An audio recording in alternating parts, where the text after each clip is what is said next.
Chapter 974. Yu Qianqiu saw some clues from the increasingly shocked expressions of Yin Peng and Wei Chuanqiu.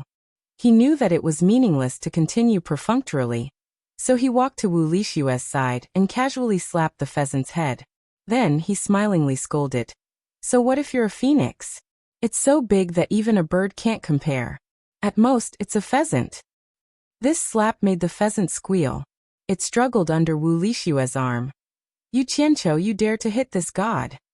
It shouted that it wanted to fight Yu Qianqiu to the death. Yu Qianqiu couldn't be bothered with this useless fella that could be easily killed by Yan Juexing. He stretched his hand towards the door and walked out with Yin Peng and Wei Chuanqiu. The three went up to the rooftop and set up a soundproof barrier. They stood side by side in front of the white jade railings. Yin Peng and Wei Chuanqiu stood on the left and right of Yu Qianqiu. Yu Qianqiu glanced around and looked into the distance. He wasn't in a hurry to speak. If they had any questions, they would ask him. The two early-stage Immortal Emperor experts were still shocked by the phoenix's roar. Although they didn't see the phoenix's sacred art with their own eyes, they were sure that the pheasant was a phoenix. The kung-kung sound they heard at first was the most powerful evidence. Secondly, it was rumored that after a phoenix hatched from its shell, it could speak the human language. This wasn't something that other beasts could compare with. It represented the extremely superior noble bloodline of a mythological beast. From the clear female voice it let out, it was clear that it was still a young phoenix. There was still a long way to go before it could become a truly majestic and noble phoenix. It still needed to grow. But even though it was still a young phoenix, the shock it brought to the two was indescribable. When the two came back to their senses, they felt their mouths were dry. Wei Chuanqiu slowly turned around and looked at Yu Qianqiu like he was a monster. Just now, this fella had casually slapped the phoenix like he was bullying a wimpy kid. For these winged fellows, there were probably not many who dared to do so. And that girl, she actually held the phoenix under her arm like she was holding a chicken. What was wrong with this world? Could it be that the phoenix had no place in their eyes? However, what Wei Chuanqiu couldn't figure out the most was that the phoenix was a divine beast that lived in the immortal realm. If it wanted to descend to the immortal realm, it should be a real adult phoenix. Why did a young phoenix appear, and why did it fall into this brat's hands? It was simply unimaginable. Yin Peng, who had also turned around, had the same thoughts. Yu Qianqiu, tell us honestly, where did you get this baby phoenix from? Wei Chuanqiu held it in for a long time before saying this. I just happened to pick it up. Yu Qianqiu shrugged disapprovingly. You happened to pick it up? Wei Chuanqiu and Yin Peng lost their voices at the same time. Yin Peng, who had always been calm, couldn't bear to listen any longer. His white sword-like eyebrows flew up as he coldly snorted. Yu Qianqiu, it seems like the two of us are nothing in your eyes. Do you think we're 3 years old? He just happened to pick up a phoenix. Then when did you happen to pick up a divine dragon for us to see? Yu Qianqiu looked at Yin Peng blankly and thought to himself. You really don't want to mess with this daddy. This daddy really did happen to meet a divine dragon, but the other party was a bit too scary, so it really wasn't easy to pick it up. If there's a chance, I'll take it out and let you have a good look. As long as you don't be afraid, it's fine. In any case, this daddy was scared shitless at that time and still doesn't dare to see it a second time. Looking at the two's expressions, he knew that if he didn't give a complete reason, he was afraid that they would be at odds with him. He shook his head, made a big circle with his hands, and said with a bitter smile. To be exact, at the beginning, I only picked up an egg. It was a very strange egg that could even glow, and it was about this big. Before, I didn't know that there was a phoenix inside. Even if it hatched, I didn't know that it was a phoenix. After all, I've never seen a phoenix before. It was that pheasant's mouth that was very cheap, and it kept chirping that it was some divine bird phoenix. That's what happened. There's nothing I can do if you don't believe me. In short, I really did pick it up. His words were half true and half false. It was impossible for him to reveal the things that happened in the human world, but his attitude could be considered sincere, and it didn't seem like he was faking it. Wei Chuanqiu and Yin Peng looked at each other. The latter sized up Yu Qianqiu with a slightly judgmental gaze, and said, Even if it's a phoenix egg, I'm afraid that it can't be hatched just because you say so. Could it be that you know how to hatch a phoenix egg? His tone was full of doubt, and this was the biggest point that Yu Qianqiu's words gave the two the biggest doubt. You guys think too highly of me. Yu Qianqiu laughed and embarrassedly rubbed his hands. At that time, I really thought that the egg looked too strange. In fact, I didn't think it was an egg at first, but when I saw that it was actually glowing, I wanted to open it to see if there was any treasure inside. But you guys don't know, that egg was really too hard. I tried everything I could, but I couldn't open it. In the end, I really had no other choice, so I thought of a method that wasn't really a method, and threw it into the fire. I just wanted to give it a try. Speaking of which, it was really a coincidence. No matter how much strength I used, I couldn't open it. In the end, when I burned it with fire, it really did burn, and that fellow jumped out from inside, claiming to be a divine bird phoenix. That's right. I still have that eggshell. Without hesitation, Yu Qianqiu immediately took out 2 pieces of the phoenix eggshell that he had collected, and handed them to the two. In order to win their trust, it could be said that he didn't hold anything back. This was also an action that couldn't be helped.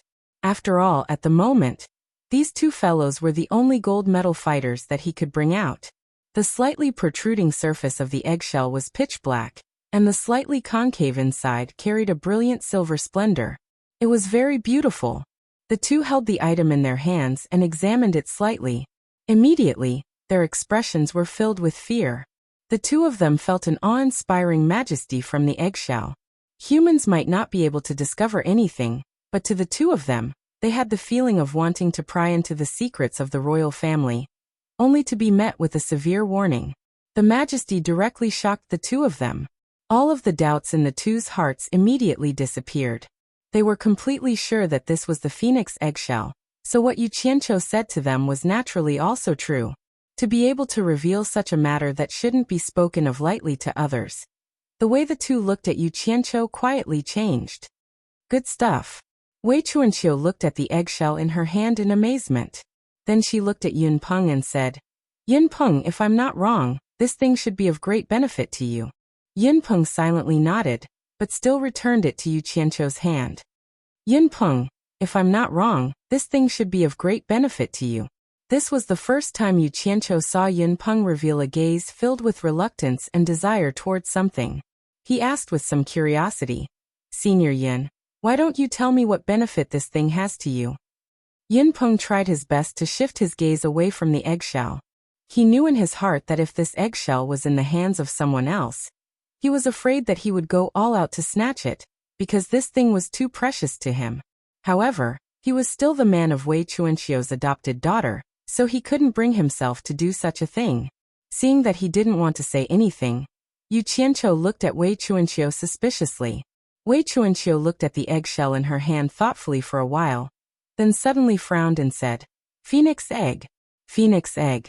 I seem to have heard of a legend a long time ago, but it's too long ago. I can't remember, but it seems. I remember. Wei Chuanqiu suddenly stared at Yun Peng and asked, Could it be the legendary phoenix True Blood? Yun Peng slowly turned his head, his eyes revealing a strange expression, and nodded vigorously. Wei Chuanqiu suddenly came to a realization, and said, I understand, I finally understand, this thing is indeed of great benefit to you. Phoenix True Blood? Yu Qianqiu's heart itched when he heard this, and pulled on Wei Chuanqiu's big sleeve, and said, Bat King Wei, what is Phoenix True Blood? Wei Chuanqiu looked at him, and seemed to be a little hesitant, as if considering whether to tell him or not. But looking at the eggshell in her hand, and then looking at Yun Peng, she finally organized her thoughts, and said in a deep voice, According to legend, the divine beasts of the god realm are the dragon and the phoenix, the beast sovereign, and the bird sovereign. To be able to become a sovereign, there is naturally something extraordinary that cannot be compared. According to legend, the phoenix will experience 9 tribulations, bathing in the flames of nirvana 9 times, and every time it successfully goes through a tribulation, its cultivation will become stronger. It can be said to be a kind of evolution in the midst of death, and it is very miraculous. However, Phoenix True Blood is not something that can be found in every phoenix. Only the blood of a phoenix that has experienced 9 tribulations is qualified to be called Phoenix True Blood. and only such a phoenix has the chance to give birth to a phoenix egg. Yu Qianqiu was startled, and looked at the eggshell in his hand, and said, "Then the connection between the two is?" "Very simple," Wei Chuanqiu said with a serious expression. "Phoenixes are born to experience 9 tribulations, and can be said to have experienced many disasters before they can ascend to the position of sovereign, and make all birds submit to them. Legend has it that when a phoenix lays an egg, it thinks of the many disasters that will befall its children in the future, and its heart is filled with grief, so it weeps blood and cries in sorrow. There seems to be a saying called phoenix weeps blood. In short, this means that when a phoenix lays an egg, the eggshell will be stained with phoenix true blood. With your intelligence, you should understand what I mean." Yu Qianqiu made an O sound, and shook the eggshell in his hand as he nodded repeatedly, and said, "What you mean is that this eggshell is stained with phoenix true blood, and this phoenix true blood is very beneficial to Senior Yun. At least you are smart." Wei Chuanqiu praised him, and then winked as he used his elbow to nudge Yu Qianqiu, and said, "Look at how Senior Yun helps you protect the World Commerce Chamber every day, and even saved your life from the hands of Grey Cloud Xian last time. Even if he doesn't have meritorious service, he has worked hard. Shouldn't you show some appreciation?" The meaning of these words was very clear. It was nothing more than asking Yu Qianqiu to give this phoenix eggshell to Yunpeng. When these words came out, Ren Yunpeng, who was usually very calm, couldn't help but tremble slightly. He turned his head, and didn't dare to look at Yu Qianqiu. Presumably, the heart in his chest was beating nonstop. Chapter 975. No problem. We're all a family, so it's not right if we don't help each other out. Yu Qianqiu waved his hand and appeared to be exceptionally forthright. Yunpeng's body trembled as he turned around with an excited expression. He was preparing what words of gratitude he should say after Yu Qianqiu gave the item to him. Wei Chuanqiu laughed heartily as he patted Yu Qianqiu's shoulder and said to Yunpeng, "Old bird, how is it? I didn't misjudge you, did I? You followed me, didn't you? You didn't think you'd encounter such a great opportunity, did you?" However, he was happy a bit too early. The item was said to be so precious that it could move Yunpeng's heart. With Yu Qianqiu's personality, it really wasn't in line with his personality if he carelessly gave it away. It won't be too late to give it away later. Yu Qianqiu took advantage of Wei Chuanqiu's happy moment to take back the piece of eggshell in his hand. He coughed and said, "Let me figure out what benefits this phoenix true blood has for Senior Yun first. I won't be able to bear the responsibility if something unexpected happens." The two's expressions immediately froze. Yunpeng saw him take the item from Wei Chuanqiu's hand, and thought that he was going to personally give it to him. He was already prepared to take it, but who knew that these words would pop out? Wei Chuanqiu also thought that he was going to give it to Yunpeng, so he allowed him to take it back. Otherwise, with Wei Chuanqiu's personality, he would probably have kept a piece for Yunpeng even if he had to act shamelessly. Actually, this couldn't be blamed on Yu Qianqiu. He still had several dozen pieces of broken phoenix eggshells in his hands. How could he not figure out what they were used for? He couldn't just keep them in his hands like trash after knowing that they were treasures, right? At the very least, he needed to know how much he had helped Yunpeng so that he could ask for repayment in the future. "You brat, you can't be thinking of going back on your word, right?" Wei Chuanqiu naturally felt like he had been played. "Look at what you're saying. My reputation is well known. Every spit is like a nail. My words are like a nail on a board. Unless the mountains have no edges and the heavens and earth merge together, I will not do anything that goes back on my word." Yu Qianqiu patted his chest and promised solemnly, "I really want to know what benefits this phoenix true blood has for Senior Yun. I really want to know with a responsible attitude whether or not there will be any accidents." Although these words sounded a little exaggerated, Wei Chuanqiu's expression finally became a little better. He thought to himself, "As long as you promise to give, it's fine. If you dare to go back on your word, Grandpa will openly rob you." "Bah, accident my ass. Are you trying to play some tricks?" He first expressed his doubts before explaining, "The true blood of the phoenix is a precious treasure for birds. If one can absorb and refine it for their own use, not only can they borrow the power of the true blood to quickly increase their cultivation, if they are lucky, They can even obtain a chance to come back to life. After coming back to life, they will be like the phoenix, and their cultivation will be even more powerful. Of course, this depends on the amount of phoenix true blood on the eggshell. Resurrection from the dead. Oh my god, this is such a big favor. Yu Qianqiu couldn't help but daydream absent-mindedly. I wonder what the effects will be after I absorb the true blood of the phoenix. I have the most phoenix eggshells. If I can be reborn like a crow in a critical moment, it will be too perfect. Looking at his drooling and wet dreams, Wei Chuanqiu could no longer see what he was thinking. It was more like he was stupid. He immediately sneered and said, "Stop daydreaming here. The true blood of the phoenix is useless to humans. Even if I pour you a few buckets of true blood of the phoenix, you will still be like this. It is only effective on birds of feathers like the yinpeng." Why? Yu Qianqiu suddenly woke up from his dream and asked with some grief and indignation. There is no why. In short, it is useless to humans. Wei Chuanqiu liked to see him like this. He sneered and said, "Forget about you, even I am useless. The true blood of the phoenix can only be absorbed by birds of feathers." Why? Don't try to fool me. Aren't you also a bird? Yu Qianqiu's voice became a bit louder. The grief and indignation of having his dreams shattered was clearly painted on his face. Although my original body also has a pair of wings, to be exact, I belong to the beast category and not the bird category. Although I am between the bird category and the beast category, I cannot enjoy the true blood of the phoenix. Wei Chuanqiu glanced at the eggshell in his hand and snorted coldly. I don't even feel wronged. What are you feeling wronged for? You must know that everything in the world has its gains and losses. There are enough benefits from humans. Don't tell me you want to fight for this as well? Hearing him say this, Yu Qianqiu finally felt a bit better. He was suddenly startled and said, "Bat King Wei, you said you are between the bird category and the beast category. Could it be that the word beast originated from your bat clan? You are the beast. Do you want to die?" Wei Chuanqiu immediately became angry. Joking. Don't be angry, don't be angry.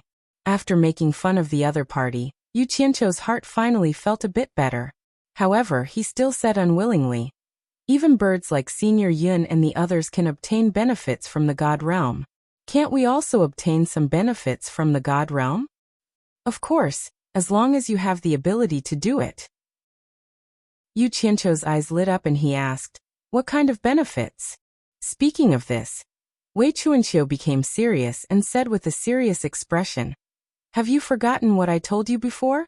Among the top divine beasts in the God realm, dragons and phoenixes are revered. Legend has it that there is an illusory god in the God realm. Even the gods in the God realm have never seen his true body. No one knows if he is a man or a woman, and no one knows how high his cultivation is. Legend has it that this illusory god usually doesn't communicate with anyone, but will directly communicate with dragons and phoenixes. It is said that dragons and phoenixes are his messengers. When he encounters something that needs to be done with force, he will order dragons to do it on his behalf while phoenixes are responsible for delivering his decrees.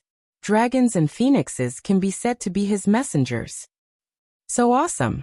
You dare to play tricks in front of all living beings in the God realm. You're really amazing." Yu Qianqiu was stunned for a while, and then he came to a realization. This matter is too far away. What does it have to do with the benefits you told me? Of course it has something to do with it. Your benefits are in the body of the dragon who is in charge of war.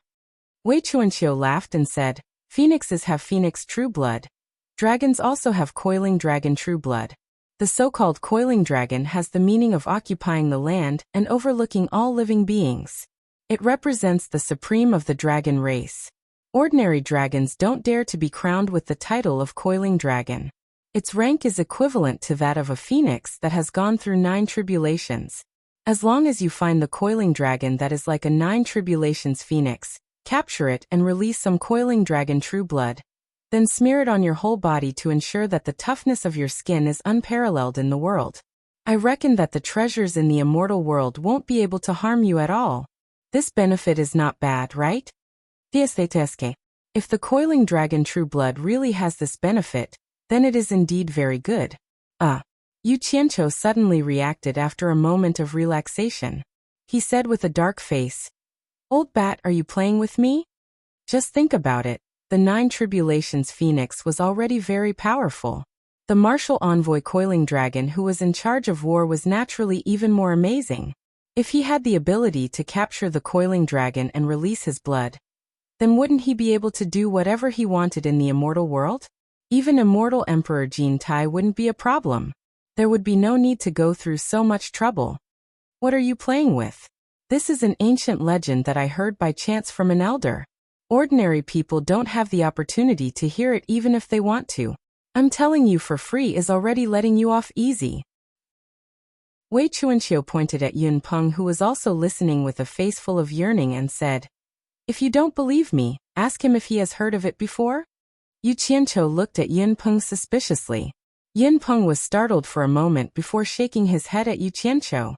His white sword-like eyebrows suddenly trembled as he stared at Wei Chuanqiu and slowly asked, "The elder who told you these legends, could it be the one who told you about the past of Zheng Yi and Ming?"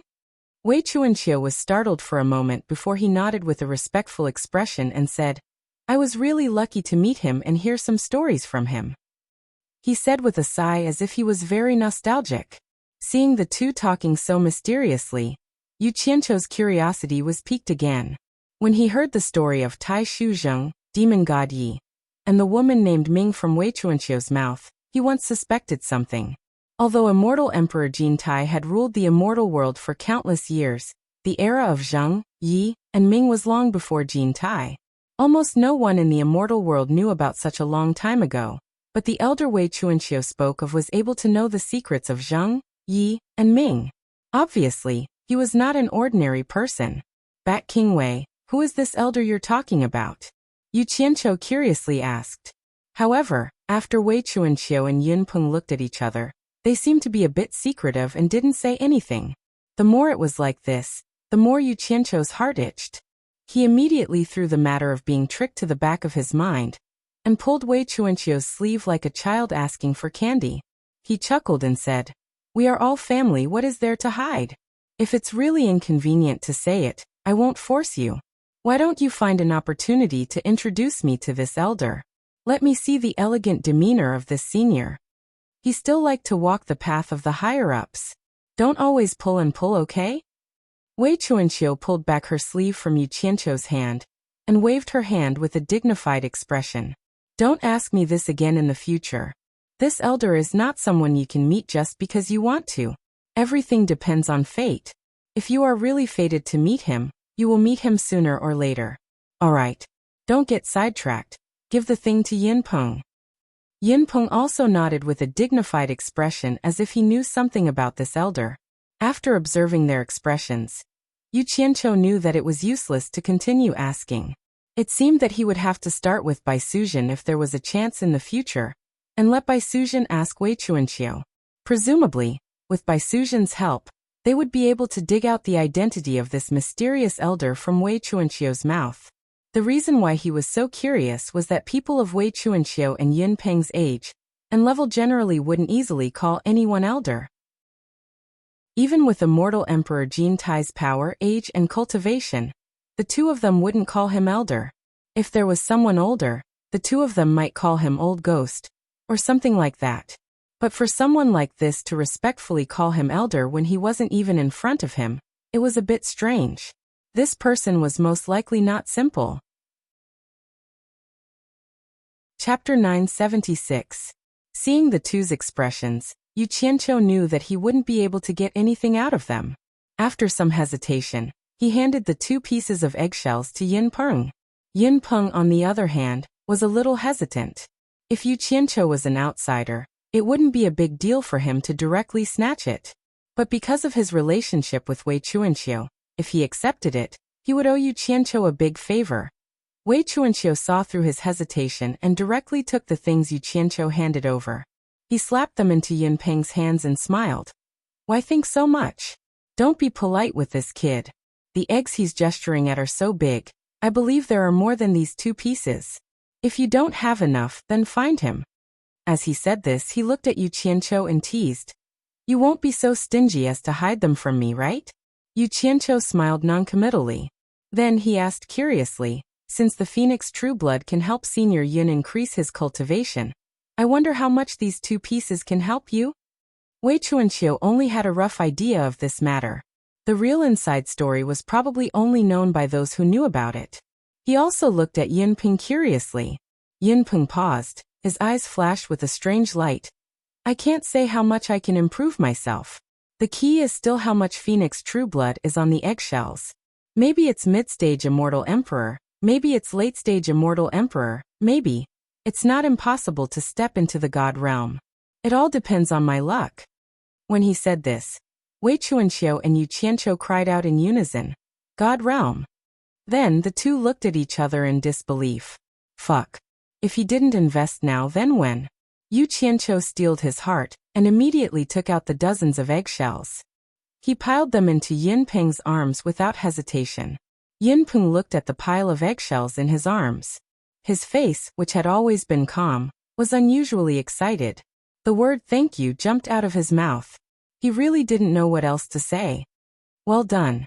Wei Chuanqiu excitedly patted Yu Qianqiu's shoulder with great strength. Immediately, Yu Qianqiu grimaced in pain. Wei Chuanqiu immediately apologized and helped him rub it. Yu Qianqiu shook off Yinpeng's claws with one arm and smiled brightly at Yinpeng. We're a family, so we should help each other. You're treating me like an outsider if you thank me.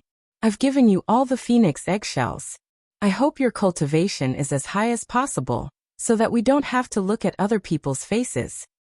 He was also a person who could take and let go. When it was time to make a decision, he would make a decision. There was no need to hesitate. Although the Phoenix Trueblood was precious, it didn't have much use for him at the moment.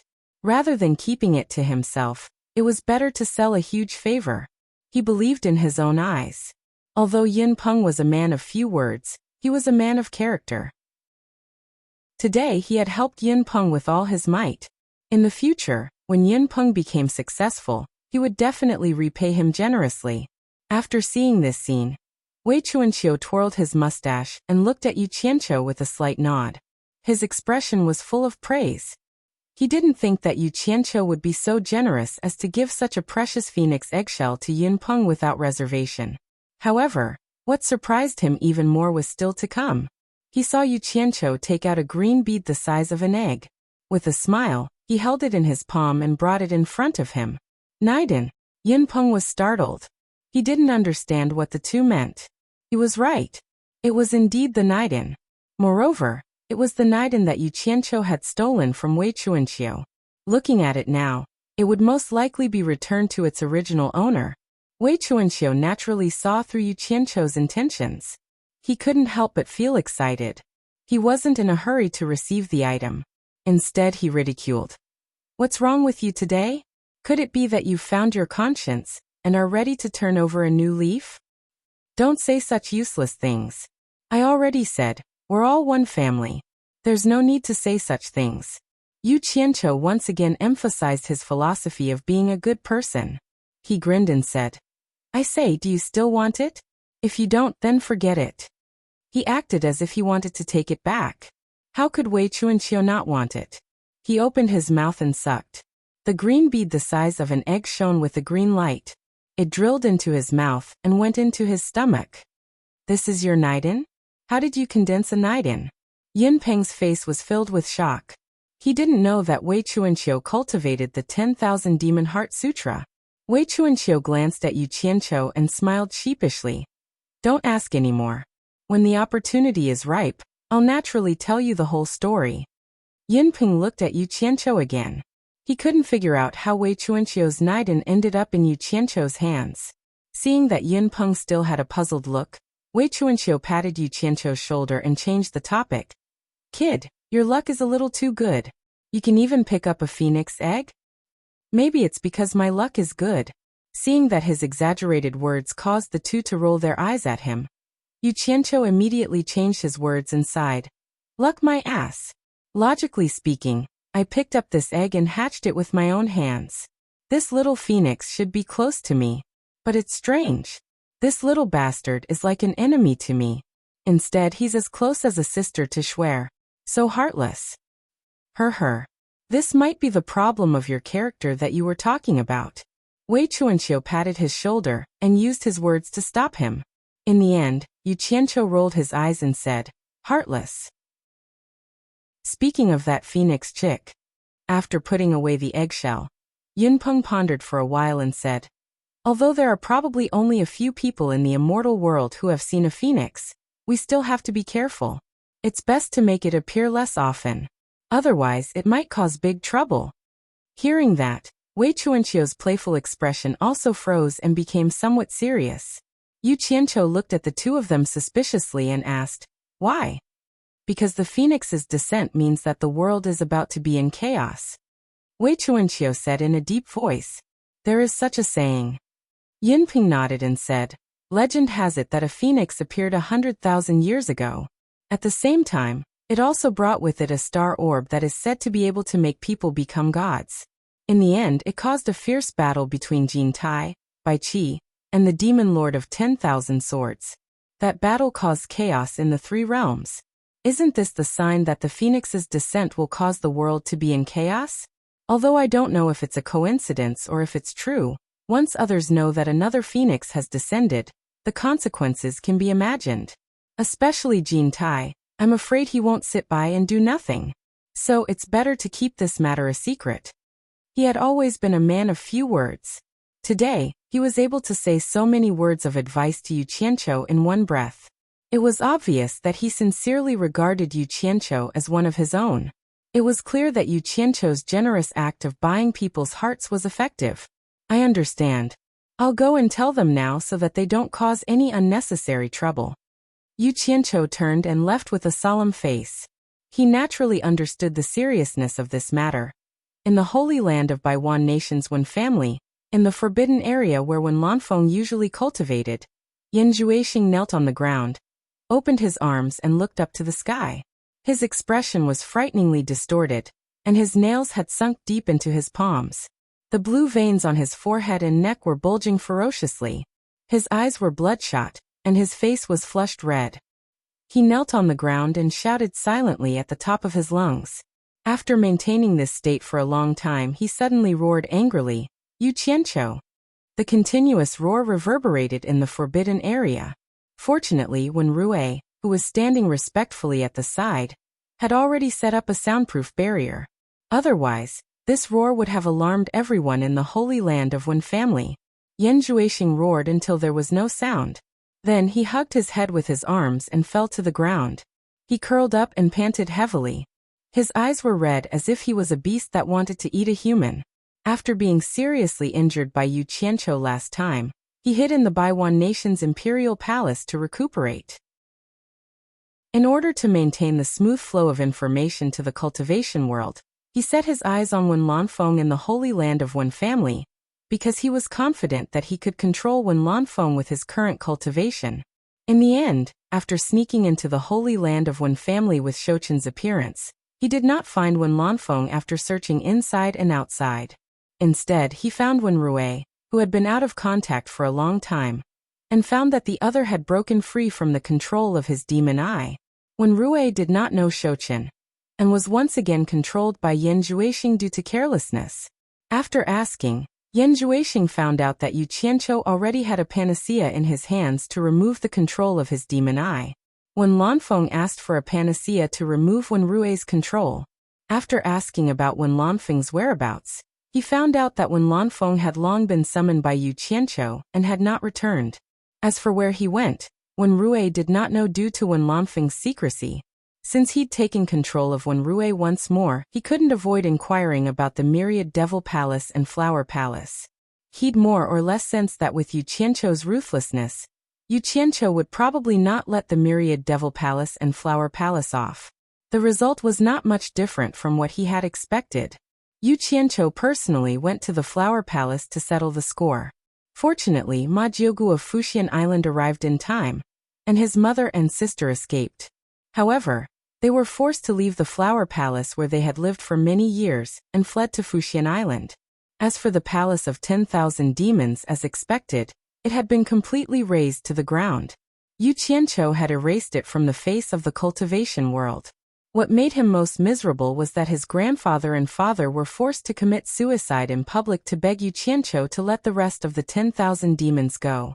In the end, after his grandfather and father shed their blood, Yu Qianqiu still killed the rest.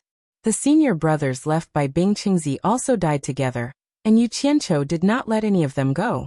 At the thought of his grandfather and father being forced to commit suicide, Yan Juexing was in so much pain that he almost collapsed. He hated Yu Qianqiu, but he hated himself even more. He hated himself for being overconfident and not listening to his grandfather's advice. He hated himself for not knowing that there was always someone better out there. As a result, this disaster was brought upon him, and his family was forced to either die or escape. He fell to the ground with his head in his hands and quietly curled up. After a day and a night, he regained his indifference and slowly woke up from the ground. He gradually got up and walked out step by step.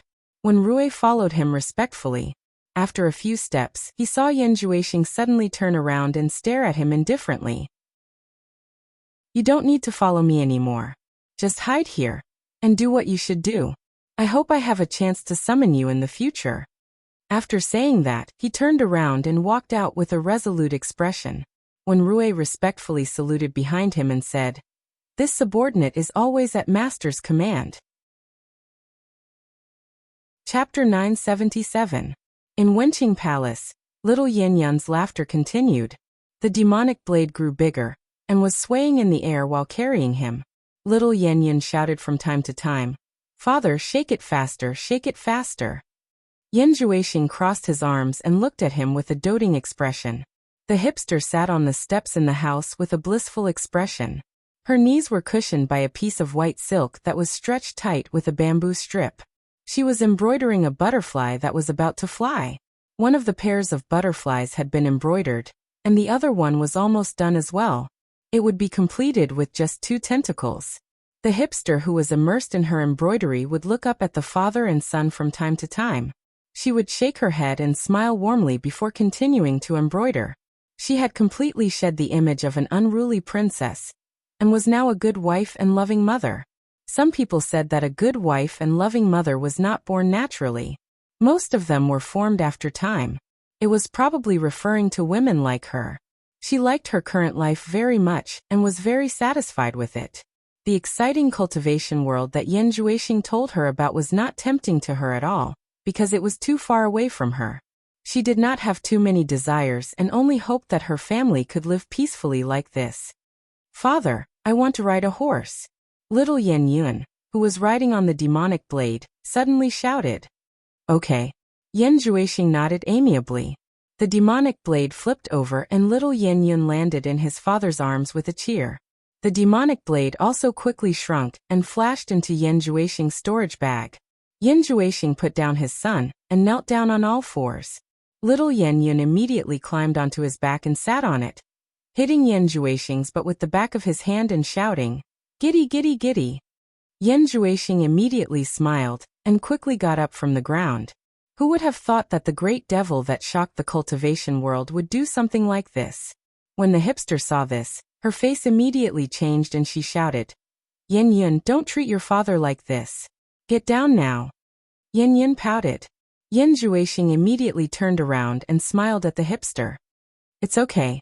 If the kid wants to play, play with him."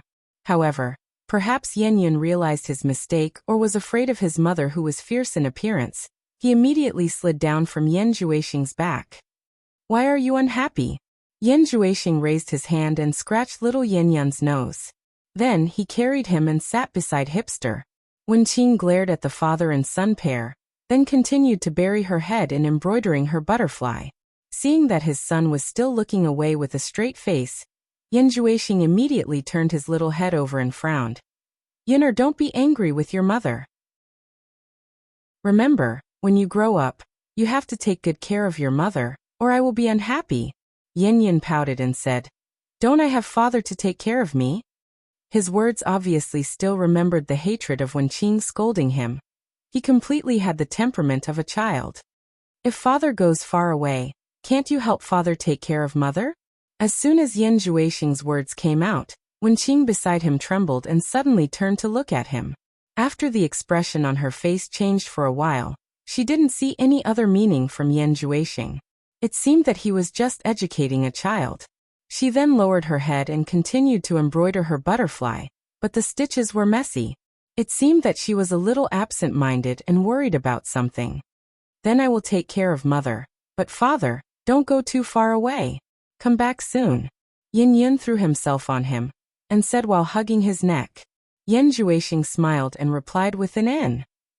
He gently patted his back and asked, if father goes far away, will you miss father? Wenqing suddenly bit her lips while Yan Juexing glanced at her slightly. Yes. Why?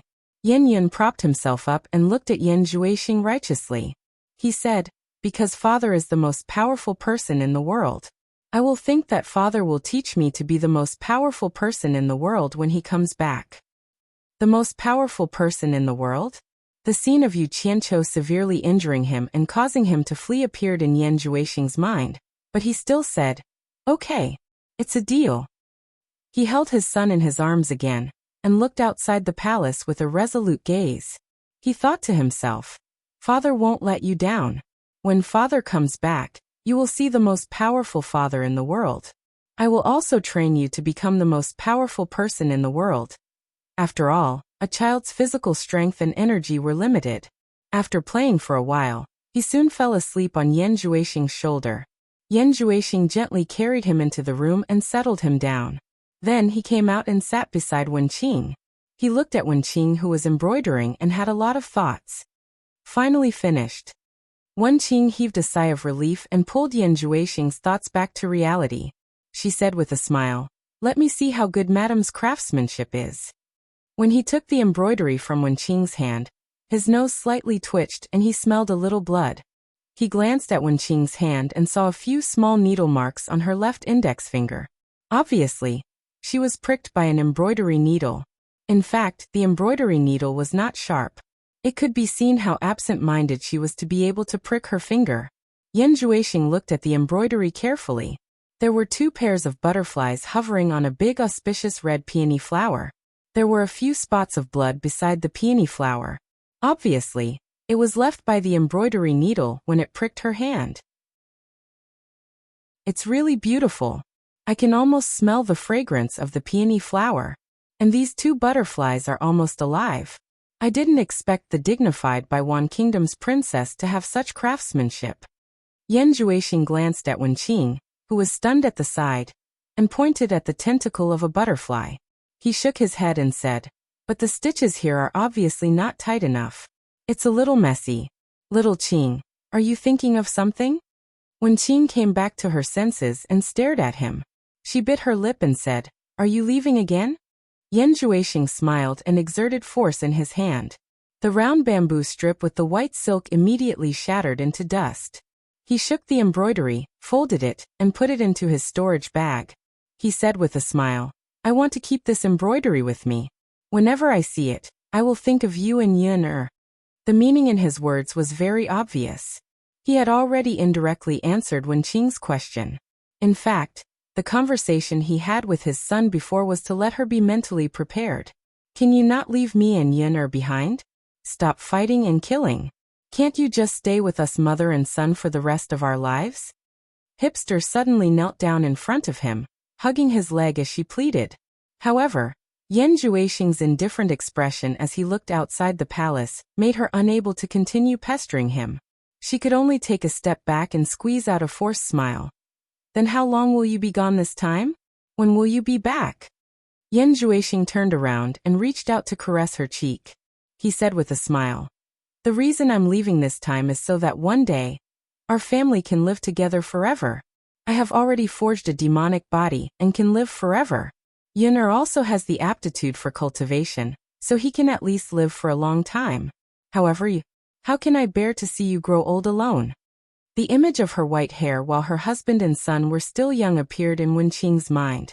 She couldn't help but shudder and didn't know what to do for a moment. When she woke up from her daze, she realized that she had already been carried by Yan Juexing to the bed in the inner room. Needless to say, it was another flood of erotic light.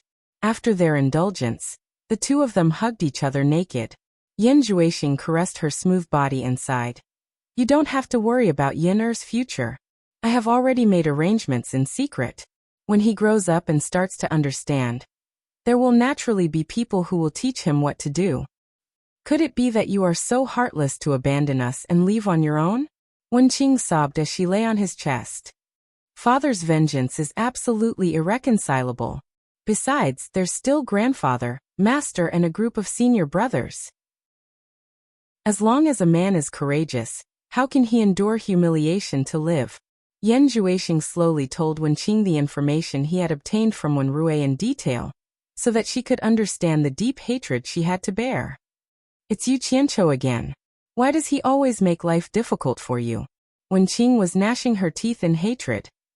You are still young, only in your 20s. You still have many days to live. If there is still no news of me after 10 years, then don't wait for me. Change, find a good man and remarry. I don't blame you. After Yan Zhuixing said this, he ignored Wenqing's crazy sobs and directly pushed her to the side. He got off the bed naked. He walked to the center of the spacious room barefoot. He raised his hand and the devil blade flashed into his hand from the storage bag on the floor.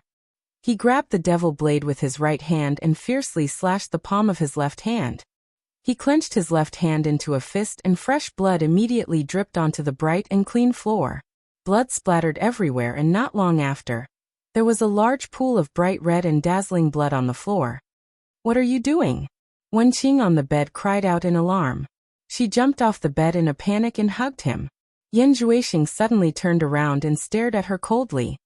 Did I waste my words just now? Go back to the bed and don't ruin my plans. With a wave of his hand, Yan Zhuixing lightly threw her back to the bed and cried. When the blood on the floor had almost accumulated, Yan Zhuixing suddenly opened his bloody fist. Black killing intent immediately enveloped the bright red wound on his palm. The wound became smaller and soon, there was no scar at all. It was truly miraculous. Wenqing was dumbfounded. Only then did she know that he wasn't harming himself. There was indeed an important matter. Then she saw him put his hands together, and holding the devil blade in between his palms while muttering to himself. No one knew what he was chanting. When the devil blade in his palm started to shine with a faint red light, he single-handedly grabbed a corner of the devil blade and twisted it like a spinning top. The devil blade that was emitting a faint red light suddenly spun in the air like a red ball of light. It lightly floated down to the pool of blood on the floor and began to spin. The pool of blood on the floor also suddenly emitted a faint red light, shining dimly and dimly. On the obedient island of the demon domain, a strong wind suddenly rose in the surroundings, whistling incessantly as if it was going to blow the house away. Lady Mu, who was sitting cross-legged in the house, suddenly opened her eyes and teleported to the side of the 1,000-mile lake. The wind was abnormally strong, causing her white dress to flutter. She couldn't help but look around strangely. One must know that the obedient island had always been sunny. Apart from man-made factors, there had never been such a strong wind. Chapter 978. However, the strong wind was only a prelude. After a while, dark clouds began to gather in the surrounding sky. The clear sky above the 1,000-mile lake was rapidly compressed by the dark clouds, shrinking at a visible speed. The demons and ghosts around the 1,000-mile lake all looked in the direction of the lake in bewilderment, not knowing if something big was going to happen. Lady Mu had lived in the demon ghost domain for many years, but she had never heard of such an abnormal phenomenon above the 1,000-mile lake. For a moment, she looked around in surprise. All of a sudden, the rippling lake water around the obedient island became completely still. Not only the surroundings, but even as far as the eye could see, the entire lake had become deathly still. Not even the wind could move it, causing one's heart to sink. Lady Mu quickly released her divine sense to scan the lake water around Obedient Island. As a result, she found that the fish in the water were fleeing in terror, as if something terrible was about to happen. With so many abnormal phenomena gathered together, Lady Mu did not dare to hesitate, and quickly took out a silver ball. Yu Qianqiu had told her that if there was anything abnormal in the demon ghost domain, she should immediately report to him. Moreover, it was such a strange phenomenon, so she did not dare to delay. Otherwise, if something happened, she, a small tree demon, could not bear the consequences, Regarding the affairs of the demon ghost domain, although Yu Qianqiu was a hands-off manager, once something really happened, he would immediately take the top priority to deal with it. After all, the demon ghost domain was the foundation of the demon ghost immortal exterminating formation, the strongest line of defense against the strong enemies of the outside world. After receiving Lady Mu's call, Yu Qianqiu immediately put down everything he was doing and appeared on Obedient Island. However, as soon as he appeared, he was caught unprepared by the strong wind around him. He thought that he had gone to the wrong place, and then he realized that he had been ambushed. Purple flames quickly covered his body, and at the same time, he held the divine sword in his hand, intending to kill all the enemies who dared to ambush him. After quickly seeing the situation around him, he was slightly relieved. He immediately turned around and shouted angrily, "Lady Mu, what's going on?" Lady Mu was shocked by his powerful entrance with the divine sword in his hand and purple flames. His sharp and threatening murderous aura especially scared her so much that she was trembling with fear. Faced with the scolding, Madame Mu hurriedly bowed and said, "Mister, I don't know what's going on either. This abnormality happened just now." This little demon couldn't figure out the situation and didn't dare to delay, so she immediately summoned Mister to keep watch. Yu Qianqiu narrowed his eyes and stared sharply at Lady Mu's face. Seeing that she did not seem to be lying, he quickly retracted the purple flames and the divine sword. His robes fluttered in the wind. He then looked up into the sky and saw that the last ray of light had been completely annihilated by the dark clouds. From the looks of it, it was not far from Obedient Island. In the blink of an eye, the sound of the wind became even stronger, and the world became so dark that one could not even see their own fingers. There was a crackling sound of thunder in the sky, and bolts of lightning crisscrossed in the sky, illuminating Lady Mu's slightly frightened face. Ever since she grew up in the demon domain, she had never seen such a situation in the demon domain. Lady Mu looked at Yu Qianqiu with a panicked gaze from time to time. Bolts of lightning crisscrossed and flashed, illuminating Yu Qianqiu, who was standing with his hands clasped behind his back. Yu Qianqiu's expression was cold and emotionless. His eyes quickly swept around like an owl, and no one knew what he was thinking under his cold face. As the sky darkened and the thunder grew louder, a bright moon was held up by Yu Qianqiu, illuminating the surroundings with a vast expanse of whiteness. After the dazzling white light faded a little, the heaven's eye mirror showed the scene of a certain place in the demon domain. It was the entrance of the 9th Netherworld cave. However, compared to the changes in the sky, the 9th Netherworld cave was the same as usual. There was no abnormal phenomenon, eliminating the possibility of someone coming out of the Netherworld. Then, the scene in the heaven's eye mirror quickly changed, scanning the entire demon domain at an extremely fast speed.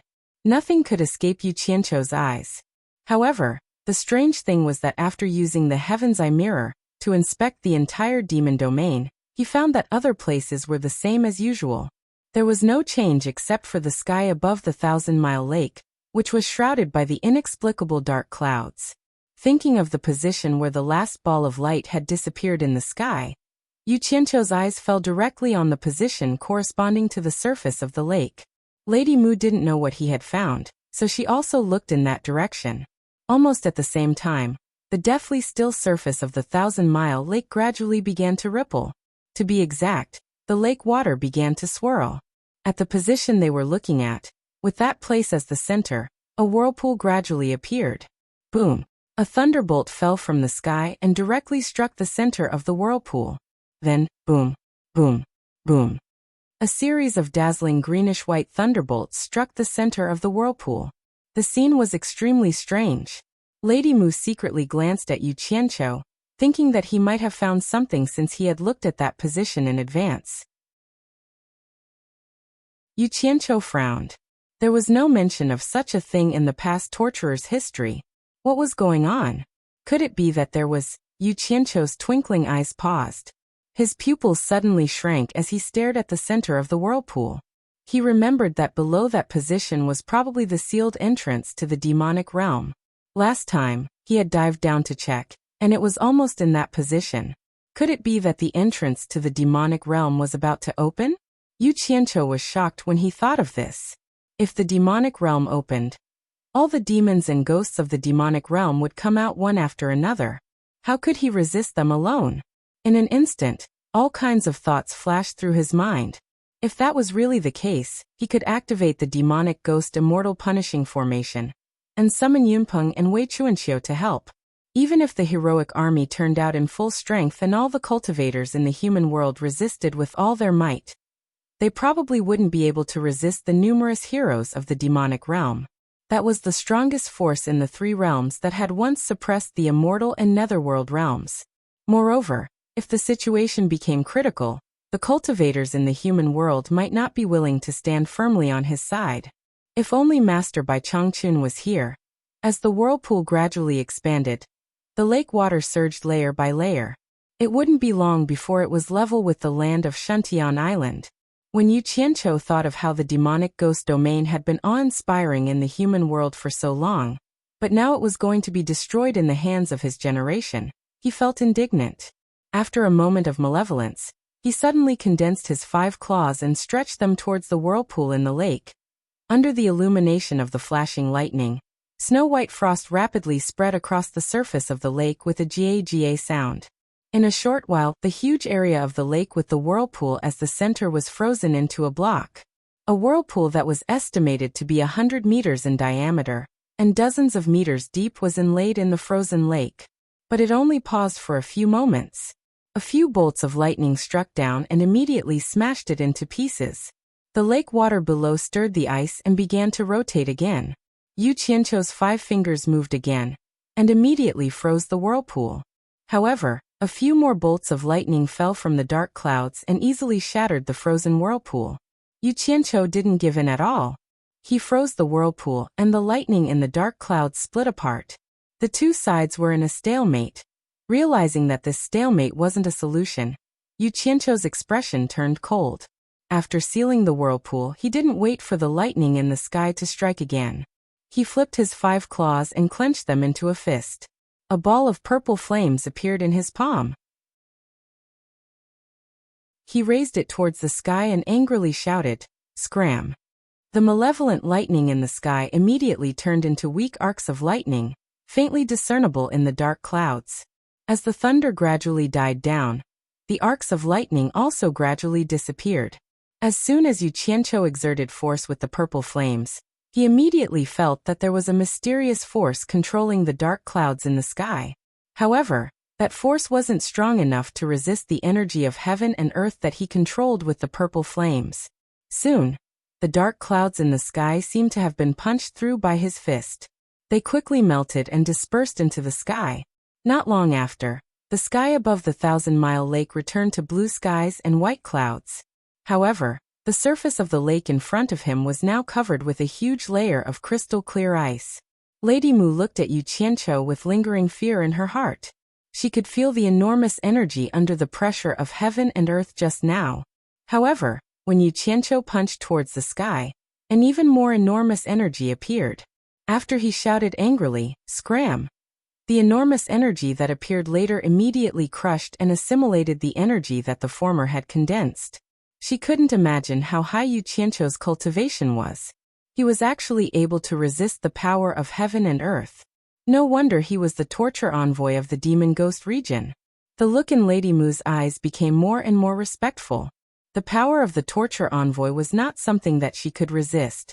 At this moment, she just wanted to do her part honestly. Yu Qianqiu wasn't in the mood to care about what she thought. He put away the purple flames and put down his raised fist. The scene in the heaven's eye mirror, in his other hand, once again swept across the entire demon ghost region. Yu Qianqiu's eyes were like an eagle's as he stared at the scene that flashed by quickly in the mirror. He refused to let go of the slightest suspicion. He concluded that the abnormality just now was definitely not a natural phenomenon. It had to be controlled by someone. Someone was actually targeting the demon ghost region, and it was targeting the sealed entrance to the demon realm. Currently, there were many people in the human world who had the ability and the need to do so. The first thought that came to Yu Qianqiu's mind was Yan Zhuixing. Except for Yan Zhuixing, who practiced the devil skill, he couldn't think of anyone else in the human world who wanted to get in touch with the demon realm. His judgment was that Yan Zhuixing had been repeatedly defeated by him. After the last battle, Yan Juexing knew that there was a huge gap between their strength, so he targeted the demon realm. He was afraid that the demon realm would ask for reinforcements to deal with him. He couldn't let Yan Juexing succeed. For a moment, Yu Qianqiu was full of murderous intent and became much more vigilant. In the Wenqing Palace of Baiwan Country, Yan Juexing, who was standing naked, was shocked. He took a few steps back and spat out a mouthful of blood. He had just performed the great method of Devil God to find the exact entrance to the demon realm, but it was inexplicably and forcibly interrupted. Immediately, he was backfired by the great method and harmed himself. The hipster cried out in alarm and ran off the bed naked to help him up, but he waved his arm to shake her off. Yan Juexing took a few steps forward and knelt in front of the hideous pool of blood, laughing wildly. The entrance to the demon realm. The entrance to the demon realm. I found it, I finally found it.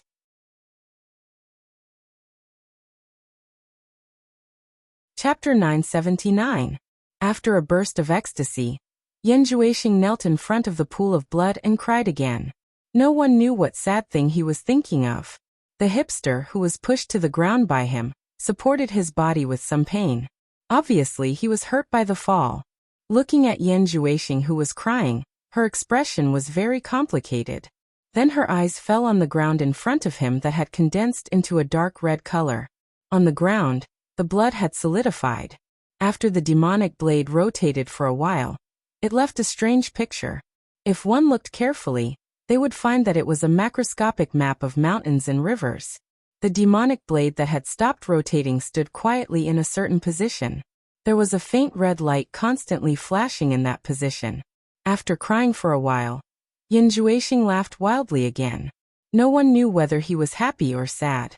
He straightened up, wiped his tears, pulled out the demonic blade, and knelt in front of the dark red geographical map of mountains and rivers to look at it carefully. However, when he saw the position of the demonic blade just now, the ecstatic expression on his face froze. He sat on the ground and muttered to himself with dull eyes. The demon realm, it's actually the demon realm. The entrance to the demon realm is actually in the demon realm controlled by Yu Qianqiu. This was a huge blow to him. He had finally found the entrance to the demon realm, but he found that it was in Yu Qianqiu's territory. Now that he was afraid of Yu Qianqiu, if he asked him to go to the demon ghost domain, what was the difference between that and asking him to die? The most helpless thing was that the demon realm had always been mysterious to the entire cultivation world. He didn't know the specific situation in the demon realm at all, so he didn't dare to take risks. He was afraid that he would be discovered as soon as he broke into the demon realm. The room was silent for a long time, and then there was the rustling sound of the hipster's clothes. The hipster picked up Yan Juexing's clothes on the ground, walked gently to Yan Juexing's side, knelt down and said softly, "Put on your clothes first." Then she took Yan Juexing's arm hard, helped him up, and quietly helped him put on his clothes. After she was dressed, she hugged his waist from behind and said softly against his back, "Listen to me. If it's too dangerous, it's better not to go. Isn't it good for our family to be safe and sound together?" Yan Juexing came back to his senses and sighed softly. He gently pulled away the soft hands on his abdomen and turned around to hold Hipster's shoulders. He shook his head and smiled bitterly. One wrong step leads to many wrong steps. Now it's not about whether I want to let go or not, but Yu Qianqiu won't let me go at all. As long as I stay here for another day, there's a chance that I'll give myself away, and you and your son will be in danger for another day. With his current power and influence, if he wanted to kill me, it would only be a matter of time before he found me. I know his nature all too well. That guy is vicious and merciless. Once he finds out about my relationship with you and your mother, I'm afraid that not only will he not let me off, he will also not let you and your mother off. Therefore, I must leave. For you and Yin, even if I have to divert his attention. Hipster shook her head in grief and indignation. Is there no one in this world who can control him? Are we just going to let him do whatever he wants in this world? No. No one in this world can be his opponent. Yan Juexing shook his head with certainty and said, "It's a pity that there's no place for me in the human world. Otherwise, if I have time to cultivate the demonic skill, Yu Qianqiu won't be my opponent. It's not that I don't have a chance, but I've missed it. Now he won't give me any more chances. He won't stop until he kills me." Hipster suddenly burst into tears. Yan Zhuixing gently pushed her away, turned around, and waved his hand toward the ground. The blood on the ground immediately turned into ashes. Then he said, "I should go. Take care of yourself and Yin." Black spirits emitted from all over his body, and in the blink of an eye, he turned back into Shouchen. His body turned into a shadow and flashed away. After flying out of the green Wenqing palace, he could still hear Hipster's cries. He took a deep breath and quickly flew toward the region of demons. Just as he said to Hipster, with Yu Qianqiu's monstrous power, it was only a matter of time before Yu Qianqiu found him. There was no longer a place for him in this world, and he had no way out. The only way was to find a way to hide in the demon world to cultivate, and come out for revenge when the time was right. If it was really impossible, he didn't mind opening the passage to the demon world completely, and letting the demons of the demon world out to wreak havoc in the human world. Of course, for Hipster and Yin Yun, as well as his mother and sister, he wouldn't do that until the last moment. However, he didn't go to the demon ghost region without any help. The only thing he could rely on was his changed appearance. He hoped to get close to the entrance to the demon world by deceiving people. It could be said that he spent a lot of time going to the demon ghost region, mainly because he wasted time on the journey. Avoiding the cultivators of the cultivation world was one reason. More importantly, he didn't dare to fly too fast and expose his cultivation. In order to avoid the search of various forces, he took a lot of detours. When he arrived at the demon ghost region, it was already a few days later. As soon as he entered the territory of the demon ghost region, he began to tremble with fear. He had long heard that the demon ghost region was full of demons and ghosts. He was afraid that the slightest movement would alarm Yu Qianqiu. He was very careful along the way. He was gambling, and he had to take the risk. Of course, he still had a way out. Once he met Yu Qianqiu, he would use the blood escape to escape. However, the strange thing was that the entire demon ghost region was terrifyingly quiet. There was no sound at all. He flew stealthily all the way. Although he saw a lot of demons and ghosts, none of them discovered him. After half a day, there was no accident or trouble at all. This made him feel a little guilty. He even thought of turning back and escaping. However, in the end he made up his mind and decided to gamble. Maybe Yu Qianqiu wasn't in the demon ghost region. Moreover, how could he not take risks when he wanted to achieve great things? He didn't know that Yu Qianqiu had already ordered the entire demon ghost region to monitor all suspicious people who broke into the demon ghost region. From the moment Yan Zhuixing stepped into the demon ghost region, he was already discovered by a tree demon. This was because Yan Zhuixing happened to hide in the bushes where he was for a while. Perhaps he thought that the trees were dense and suitable for hiding. However, the tree demon didn't alarm him. After he went far away, it quickly sent the news to the local demon king. The demon king also sent the news to Obedient Island as fast as possible. "Humph! You're as adventurous as me. You still came after all. There was a way to heaven, but you didn't take it. There's no door to hell, but you still came. Let's see where you can escape this time." Yu Qianqiu sneered. He had been guarding Obedient Island for a few days. As soon as he received the news, the Heaven Eye Mirror, which was already scanning around, immediately locked on to the person who came. Looking at the stranger floating in front of him in the Heaven Eye Mirror, Yu Qianqiu already determined that he was the incarnation of Yan Zhuixing. Ordinary people wouldn't dare to run to the demon ghost region. Moreover, the direction he came from was Obedient Island of the 1,000-mile lake. Yu Qianqiu didn't rush to kill him. Instead, he quietly waited for Yan Zhuixing's arrival. Yan Zhuixing had escaped twice with the blood escape technique, which had taught him a lesson. The blood escape technique of the demonic technique was too strange. Once he escaped, he wouldn't even know where the opponent was going. Therefore, he wasn't in a hurry to kill him. He wanted to let Yan Zhuixing come in. He wanted to see if Yan Zhuixing could escape from the central region of the demon ghost domain. Given how vast the demon ghost domain was, once he used the blood escape, he would be able to escape. If he couldn't, as long as he was still in the demon ghost region, his eyes and ears would be able to find him. He didn't believe that Yan Juexing had so many broken limbs to use the blood escape technique. Staring at the sneaky guy in the heaven eye mirror, Yu Qianqiu's lips curled into a sinister smile. In fact, he was somewhat certain that with Yan Juexing's current cultivation, using the blood escape technique wouldn't be enough to escape from the vast demon ghost region. Therefore, he cast a large net and prepared to wait for the rabbit. With Yan Juexing's current cultivation, it would take him less than a day to fly to Obedient Island at his fastest speed. However, it took him several days to stealthily approach the edge of the 1,000-mile lake. Along the way, he felt that the region was too deep. If an accident happened, he wouldn't be able to escape from the demon ghost region in one go. In the midst of hesitation, he even wanted to retreat. His actions almost caused Yu Qianqiu to chase after him. However, after careful consideration, Yan Juexing felt that it shouldn't be a problem for him to escape. He hadn't been discovered until now. Even if he couldn't escape with the blood escape technique, he was confident that he could hide. This judgment was established on the basis that he was certain that he hadn't been discovered. Based on his understanding of Yu Qianqiu, if Yu Qianqiu had really discovered him, he would definitely rush over to kill him.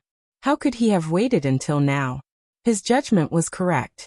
If Yu Qianqiu had suddenly discovered him, then he would definitely have chased after him without a second word, just as he had expected. However, what he didn't know was that when he used the Great Demon God technique to find the entrance to the demon world, he had caused too much of a commotion. This made Yu Qianqiu understand his purpose of coming, so he planned to wait for him to walk into the trap. Therefore, some things were predestined. Seeing that he had returned, Yu Qianqiu heaved a sigh of relief and cursed in his heart. Yan Juexing hid by the side of the 1,000-mile lake for a long time. He silently recalled the location of the entrance to the demon world, then quietly dove into the 1,000-mile lake. After observing his surroundings in the water, he found that the fish were swimming leisurely. Feeling that there shouldn't be any danger, he held the demon blade in his hand and unhurriedly dashed in the direction he remembered. Damn. This guy is really careful. Yu Qianqiu looked at the figure disappearing into the 1,000-mile lake through the Heaven's Eye mirror and cursed. The Heaven's Eye mirror was good, but it couldn't see into the soil and water. Once Yan Juexing dove into the water, he could only see the vast 1,000-mile lake, but not the situation underwater. This was somewhat unexpected. After putting away the Heaven's Eye mirror, Yu Qianqiu, who was standing by the side of the lake, directly dove into the lake. Chapter 980. As he dived deeper and deeper, the azure blue waves slowly turned dark, and the water became colder and colder. His current cultivation was much higher than before, and with the help of his water arts, the huge pressure of the lake was no longer able to stop him from diving deeper. His vision gradually turned pitch black, and he could hear the sound of his body shuttling through the water. Not long after, a faint white light appeared at the bottom of the quiet lake. With his previous experience, Yu Qianqiu was not surprised at all, and quickly scuttled over.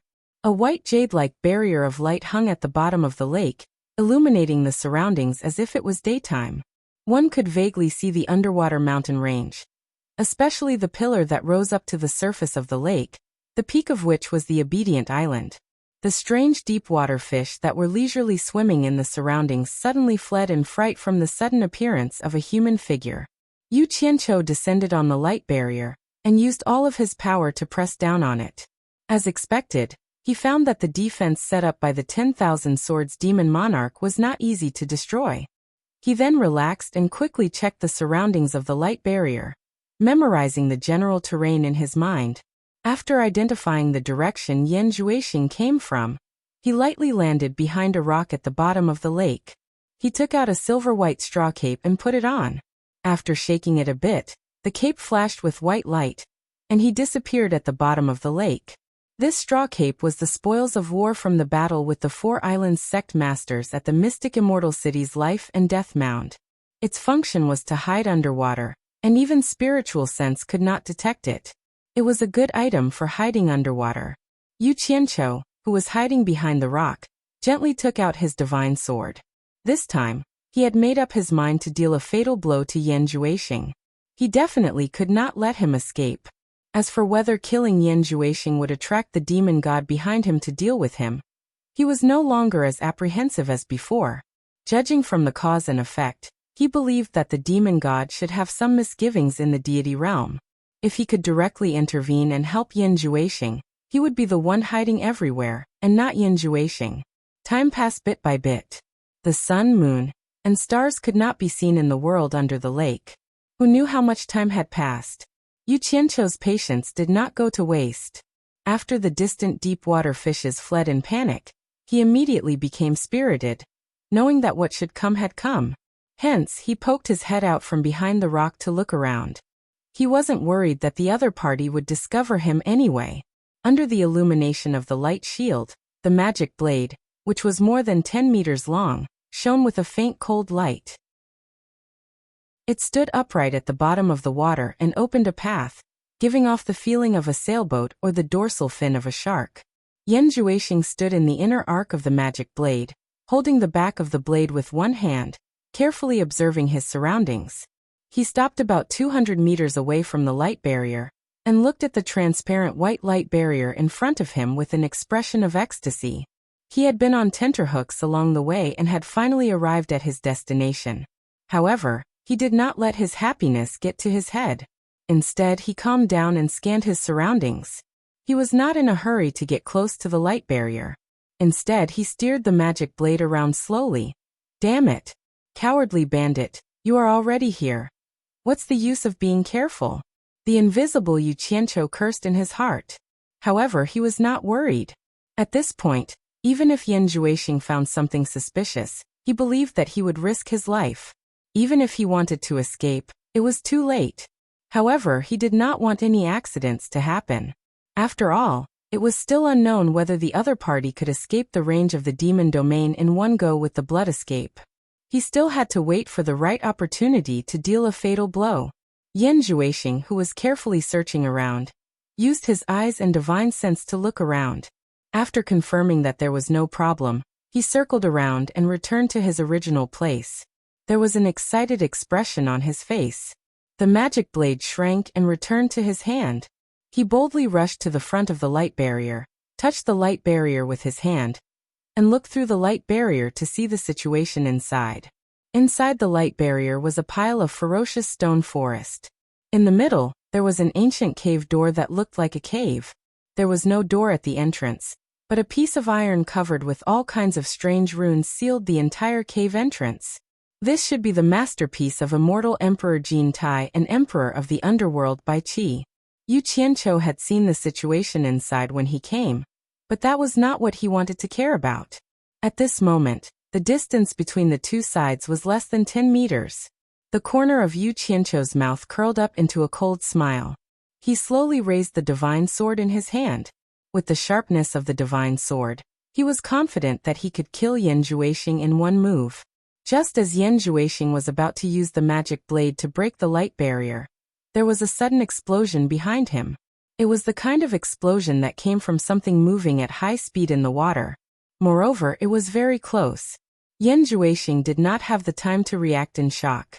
The magic blade that he used had already disappeared above him like lightning. Boom! With a loud sound, Yin Juexing turned around and was immediately hit by a strong impact on the light barrier. However, the moment he turned around, he saw with his own eyes the scene of the demonic blade being sent flying by a light golden longsword. This light golden longsword was shocking to him. It was the one that Yu Qianqiu had used to injure him last time. It was Yu Qianqiu. A thought flashed through Yin Juexing's mind. I've fallen into a trap. In a flash, he realized that Yu Qianqiu had waited patiently until now to make a move. It was obvious that he had been deliberately waiting for him. In an instant, he understood why he could come here safely. Yin Juexing was instantly scared out of his wits. He knew that the other party had planned to kill him. Even if he used the blood escape, he would not be able to escape from the other party's control in the demon region.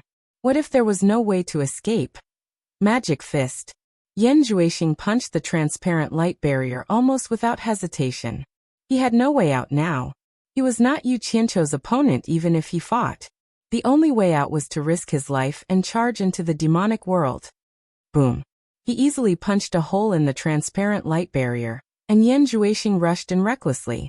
However, the moment he rushed in, the long sword that had sent the demonic blade flying quickly stabbed towards him, directly piercing through his chest from his back to his chest. Ah! Yan Juexing screamed. With a bloody hole in his chest, he fell into the light barrier.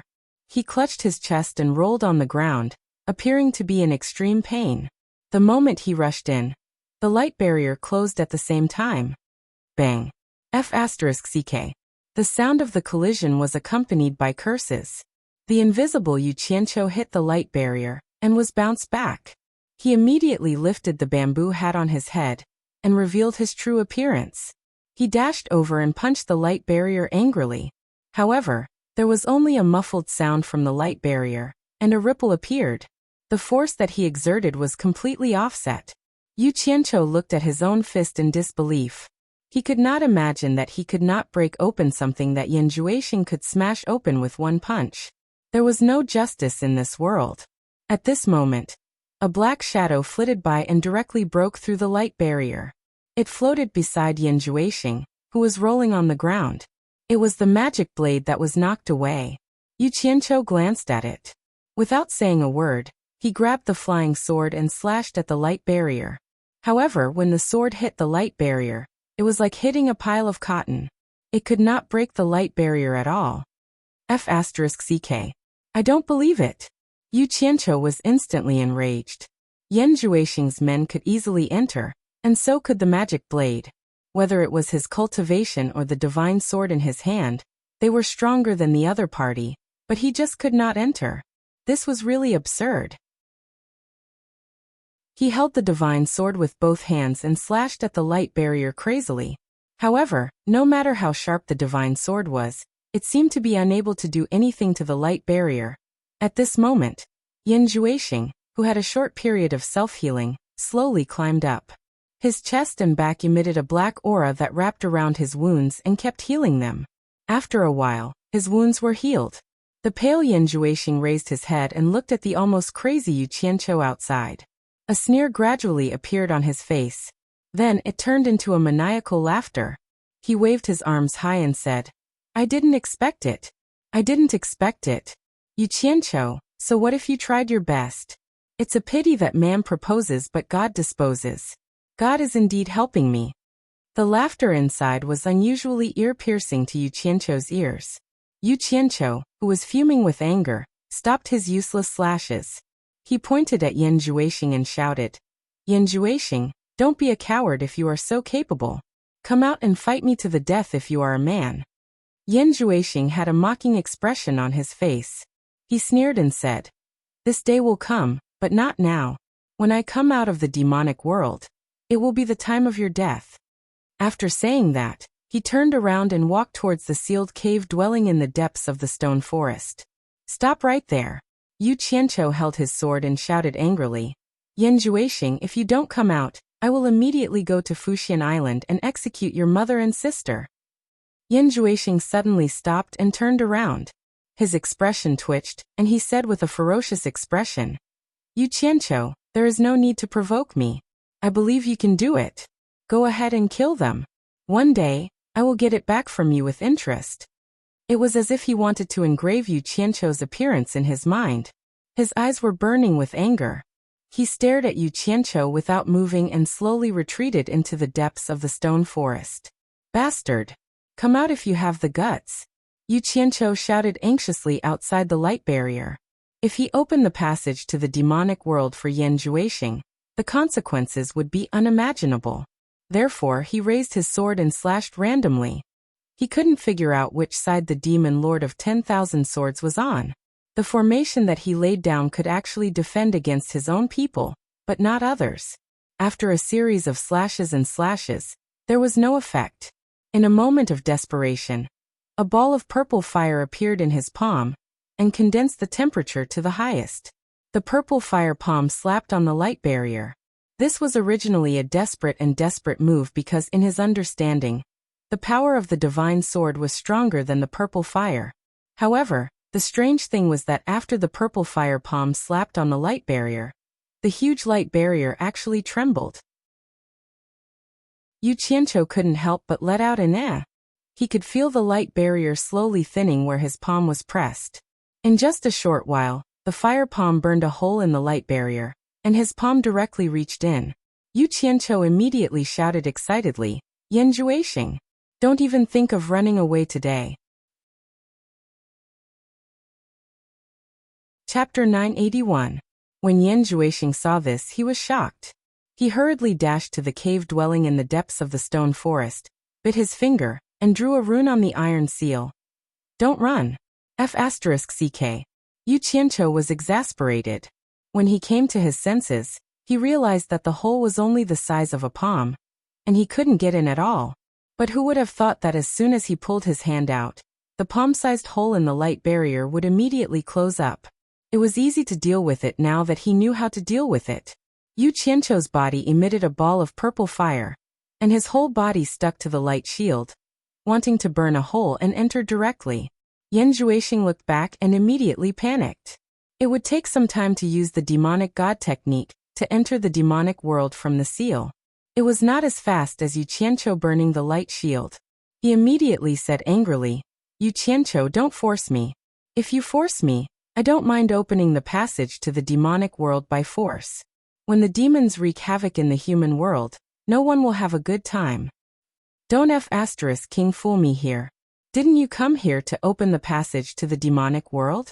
Yu Qianqiu was also burning with anxiety. He raised the temperature of the purple fire to the highest. He was really in a hurry, afraid that Yan Juexing would open the passage to the demonic world before he entered. "Yu Qianqiu, I swear to the demonic god that I definitely did not lie to you." Yan Juexing was anxious, and he realized that he had drawn the wrong demonic rune on the iron seal. He was so sad that he almost cried. He had to redraw it again, but the god of plagues was chasing him from behind. Where would he find the time? He then continued to explain as he redrew. "Yu Qianqiu, I don't mind telling you that if I wanted to enter the demonic world before I got the demonic blade, I could only open the seal by force. But it's different now. I have the demonic blade, and I can use the demonic god technique to enter the demonic world from the seal without destroying the seal. Don't give me that. Go and lie to your dead grandfather and your dead father."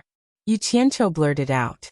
He didn't even consider whether Yan Juexing was telling the truth or not. He just seized the time to destroy the light barrier. "Bastard, I'm telling the truth, yet you don't believe me." Yan Juexing also cursed out of desperation. His tone seemed to be similar to Yu Qianqiu's. He roared, "Do you really want to force me to open the seal of the demonic world by force? These tricks are all my leftovers. Looking at you, I guess it will take some time to open the passage to the demon realm." Yu Qianqiu's face had already squeezed through the light barrier, and he was smirking evilly. His body was about to enter as well. When Yan Juexing saw this, his expression immediately became distorted. "Yu Qianqiu, don't regret it. You forced me to do this." The roar reverberated endlessly, and the demon blade angrily drew a pentagonal pattern on the hard iron seal. Bloody Finger also drew a pentagonal pattern floating in the air, and a spell was cast on it. The floating pentagonal pattern burst into red light, and it burst onto the iron seal, fusing with the pentagonal pattern on it. Damn it! This guy really pretended to be serious. It can't be true, right? Yu Qianqiu's eyes flickered as he watched Yan Juexing's actions. He felt that he was about to break through the light barrier. He thought to himself, hurry up, hurry up, hurry up. It doesn't matter if it's true or not. As long as I kill that guy, everything will be over. Yu Qianqiu, you will regret your actions today. Yan Juexing roared angrily. He turned around and pointed at the center of the pentagonal pattern on the iron seal. He said sternly, "The power of the demon god is invincible. Break." The floating demonic blade suddenly burst into red light and crashed into the center of the pentagonal pattern. First, there was a burst of dazzling light, followed by a boom sound. The accumulated silt at the bottom of the lake floated up. The powerful shock caused Yu Qianqiu to stagger. After he steadied himself, he tragically discovered that he had retreated at the wrong time. The light barrier that was about to shatter had actually closed up again. Yan Juexing suddenly looked back and saw that Yu Qianqiu had retreated. He thought that Yu Qianqiu had realized his mistake and turned back. He shook his head with grief and indignation. It's too late. It's too late. The iron seal on the cave abode behind him had disappeared without a trace. Inside the cave abode, a black light the size of a fist was slowly rotating and expanding. Yu Qianqiu leaned on the light barrier and looked at it dumbfoundedly. He had participated in the Divine Ruin Realm convention and knew what the expanding black light in the cave abode meant. It meant that the gate to a certain realm had opened. The gate to the demonic realm had opened. Oh my God! Yu Qianqiu immediately roared. Bastard!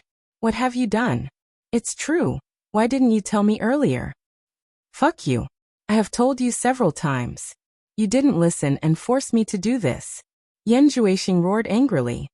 Yu Qianqiu was taken aback. It seemed that the other party had emphasized it again. However, he was certain that it was not his fault. He immediately roared. With your character, do you think I can believe your words? Then what the fuck do you want me to say to you? Yan Juexing roared and turned around. He saw the black light rotating like a dark cloud in the cave abode. The passage to the demonic realm had been completely opened. He immediately watched Yu Qianqiu slowly retreat into the rotating black light. He gritted his teeth and said, Yu Qianqiu, aren't you known as the #1 expert in the world? Then think of a way to protect the human world. I hope that when I return, you will still be alive. At that time, I will settle the old and new grudges. As his voice disappeared, Yan Juexing's figure also disappeared. He was swallowed by the rotating black light and left the human world that he had lived in regardless of his emotions. The grudges between him and Yu Qianqiu had temporarily come to an end. B*****. Yu Qianqiu could only watch as Yan Juexing left. He angrily punched the light barrier. If he knew this would happen, he would have disregarded everything and chased Yan Juexing outside the 1,000-mile lake. There was no need to make things so messy. Just when he was extremely annoyed, he suddenly felt that his punch on the light barrier had caused the entire barrier to shake violently. Yu Qianqiu looked at his own fist in shock. Previously, he didn't even have such great power when he used all his strength. How could a casual punch have such great power now? What kind of rubbish construction is this? Could this be a sign that the demons from the demonic realm are coming out? Yu Qianqiu clenched the divine sword in his hand tightly and stared at the exit of the demonic realm. Suddenly, he couldn't help but exclaim. The exit of the demonic realm didn't have any movements for the time being. Instead, the light barrier that had been shaking violently seemed to be shrinking. Looking at the marks on the ground, he confirmed that he wasn't mistaken. Not only was the light barrier shrinking, but it was also shrinking faster and faster. The area of the huge light barrier was shrinking, but the light was becoming more and more dazzling. In a short moment, it had shrunk into a ball of strong light and condensed at the exit of the demonic realm. Immediately after, the strong light quickly rotated and suppressed the black light at the entrance. Boom! A loud sound burst out from the entrance of the cave. The light suddenly burst out and was so dazzling that Yu Qianqiu couldn't open his eyes. After the mountain shaking and the earth calmed down, Yu Qianqiu opened his eyes. Without the light from the light barrier, it was pitch black in front of him. With his super eyesight, he could only see the mud at the bottom of the lake floating everywhere. It was a blur and he couldn't see the situation in front of him clearly. Yu Qianqiu looked around in bewilderment. He put on the bamboo hat behind his head and turned invisible again. He quietly floated towards the exit of the demonic realm. He didn't dare to get too close. He hid behind a rock in the stone forest and watched. He was worried that some expert from the demonic realm would come out. When the floating mud at the bottom of the lake gradually settled down, he finally saw the situation at the entrance of the cave. He was dumbstruck and lifted the bamboo hat on his head again. The floating mud at the bottom of the lake gradually calmed down. Everything in front of him gradually became clear. The swirling black light in the cave abode had disappeared. The seal that Yan Juexing had opened was now sealed by another iron seal with a pattern of patterns. What was going on? It couldn't be an illusion, right? Yu Qianqiu flashed to the front of the cave. He held the divine sword and looked around suspiciously. Then he touched the solid iron seal with his own hands. he discovered that the entrance to the demonic realm had been sealed again. It was simply unimaginable. Yu Qianqiu felt relieved. However, an even greater doubt arose in his heart. He asked himself what was going on. He walked around the outside of the cave and looked at the light barrier that had disappeared. The place was pitch black. The pearl at the bottom of the lake that had supported the demonic realm for more than 100,000 years had disappeared. He immediately understood. Needless to say, the mastermind behind the demonic realm being sealed again must be the person who laid the light barrier outside the seal. It was the demon monarch of 1,000 swords who had been dead for more than 100,000 years, but still exerted his remaining power, and influenced the three realms to this day. However, what Yu Qianqiu couldn't understand was, could it be that the demon monarch of 1,000 swords knew that someone would open the demonic realm seal more than 100,000 years ago, so he made arrangements in advance? If he really had such divine foresight, how could he have died in the hands of Jin Tai and Bai Qi? What puzzled Yu Qianqiu the most was, why could Yan Zhuixing and his demonic blade easily break into the formation, but he himself couldn't break in even after expending so much effort and energy? Could it be that the demon monarch of 1,000 swords already knew that someone in the human realm could cultivate demonic arts? So he set up this formation to wait for the person who cultivated demonic arts to open the passageway to the demonic realm? Then after the person entered the demonic realm, he sealed the demonic realm again, so that the person in the demonic realm couldn't come out? Thinking about it, it seemed that everything was possible, but there were many doubts. However, there was one thing that he vaguely understood. After coming into contact with the light barrier, he vaguely felt that the formation of this light barrier was related to the purple flames in the world. Otherwise, how could the purple flames fuse and break something that even a divine sword couldn't break? There was also the heaven and earth universe formation set up in the Eastern Holy Lands. It was also set up using the energy of the purple flames of the world. These two formations were undoubtedly created by the Myriad Swords Demon Lord. It was very obvious that the Myriad Swords Demon Lord had some understanding of how to use the energy of the purple flames of the world. The Heaven and Earth Qingquan array was like this, and so was the array at the entrance of the demon realm. Could it be that the demonic ghost Immortal execution array and the soul-transforming smoke array outside the Immortal ascension stage were also like this? If everything related to the demon lord of 10,000 swords was related to the purple fire energy, then would the release of the divine dragon locked underground also be related to the purple fire energy? If this assumption was true, then the things that happened in these places were more or less related to him, and he just so happened to know how to use the purple flames. Didn't that mean that all the blame was on him?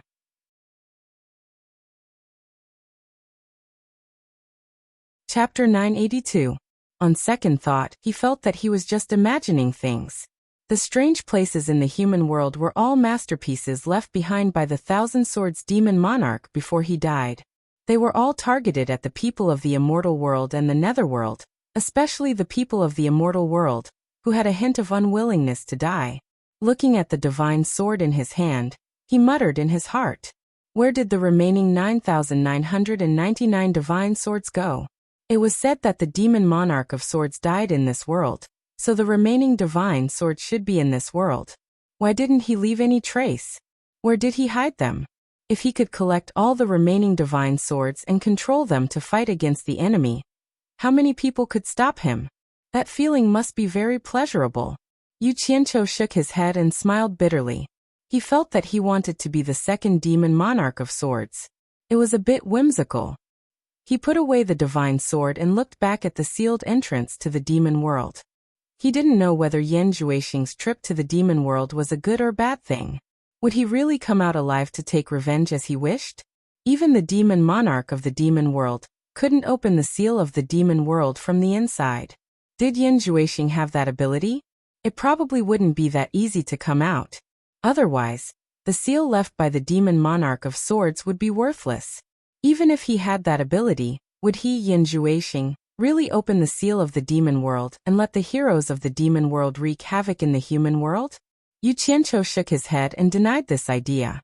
From Yan Zhuixing's previous actions, it could be seen that he still had a bottom line. Unless he had no other choice, he wouldn't be willing to let the people of the demon world out easily. After all, his family was still in the human world. Unless he had the ability to lead the heroes of the demon world, opening the seal of the demon world wouldn't benefit him at all. Brother Yan, revenge breeds revenge. When will it end? You'd better die in there. That way, everyone will be saved from trouble. Yu Qianqiu looked at the seal of the demon world and murmured. He was too lazy to think about it anymore. In short, even if Yan Zhuixing could come out, it wouldn't happen in a short time. It was a good thing that he was gone. At least the human world didn't have to worry about him for the time being. He then dashed to the surface of the lake quickly. How is she? In Furong's room, Yu Qianqiu looked out of the window for a long time and asked this question. The person he was asking was none other than the enchantress of 100 charms that he had always been in a dilemma. Furong, who was behind him, reached out to hold his arm. She shook her head slightly and said, "She doesn't seem to care about what happened that day, but anyone can see that her smile isn't as beautiful as before. What's the point?" Yu Qianqiu shook his head and smiled bitterly. It was unknown whether he was talking about himself or the allure seductress. Furong turned around and looked at him. She bit her lip and pondered for a while. She seemed to be a bit hesitant, but in the end she still couldn't help but ask softly, "Can you tell me about you and her?" At that time, I had just stepped into the cultivation world. Perhaps because he had just recalled this point, when Hibiscus asked, Yu Qianqiu directly told the story of how he met the enchantress until now with a confused look in his eyes. His tone was a little helpless. After listening, Hibiscus was silent for a moment before saying, "It seems like Sister Yi really likes you." Yu Qianqiu shook his head slightly and said, "In the human world, perhaps I can be considered a relatively successful man. Oftentimes, this kind of man has an irresistible attraction to women. If it was an ordinary, worthless man, how many women would fight to be the first to like him? Especially an outstanding woman like her. I hope she can calm down and not be fooled by the illusion in front of her eyes. In the immortal world, there are many men stronger than me. Perhaps when she sees them in the immortal world, then everything will pass. It's just a momentary impulse. She gave up her position as the sect master for you." Hibiscus gently reminded him, then asked a rather philosophical question. "Do you have no confidence in yourself or in her? You don't seem to dislike her." These words seemed familiar. He seemed to have heard them in his previous life.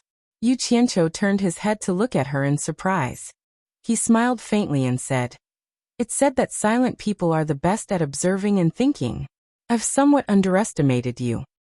No matter when, no matter what you do, I will never underestimate you." Hibiscus lowered her head and softly muttered. Then she raised her head and said, "You should go see her." Yu Qianqiu hesitated for a moment, then nodded and said, "Let's go together."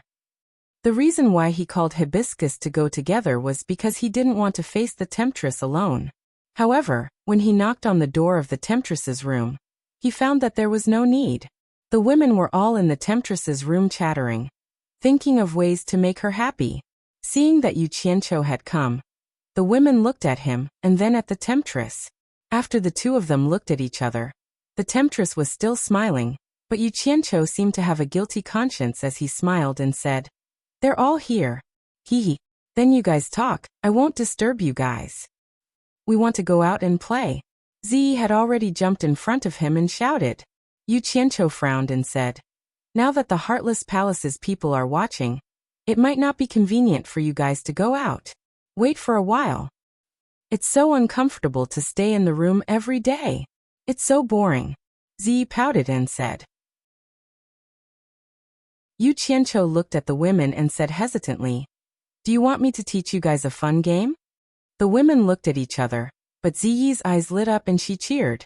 Okay. Wait for me for a while." After saying that, Yu Qianqiu left. After about an hour, he came back with a box and walked to the table in the living room. He opened the box and poured out a pile of small purple cubes. The women surrounded him curiously, and they all looked confused.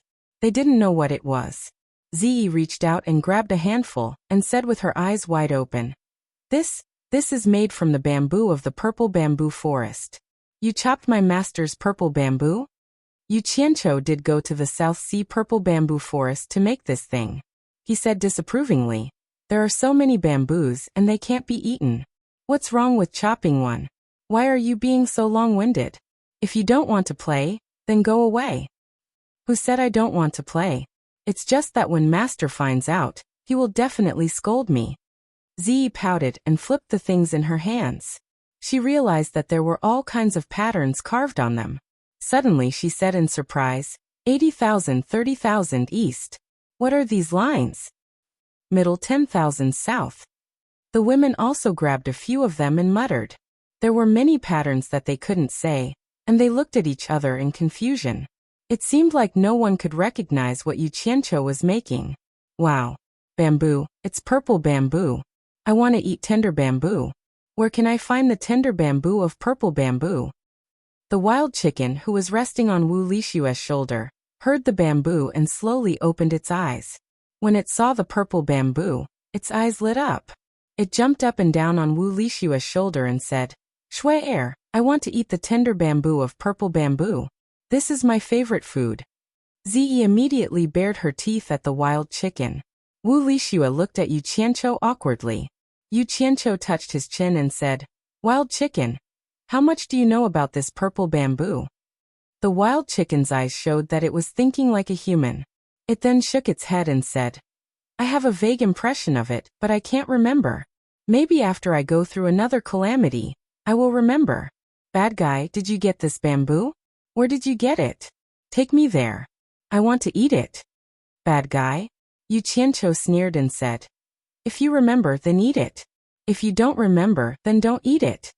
The wild chicken immediately flapped its wings and flew in front of him. It begged, "No. No. I want to eat it." "Get lost."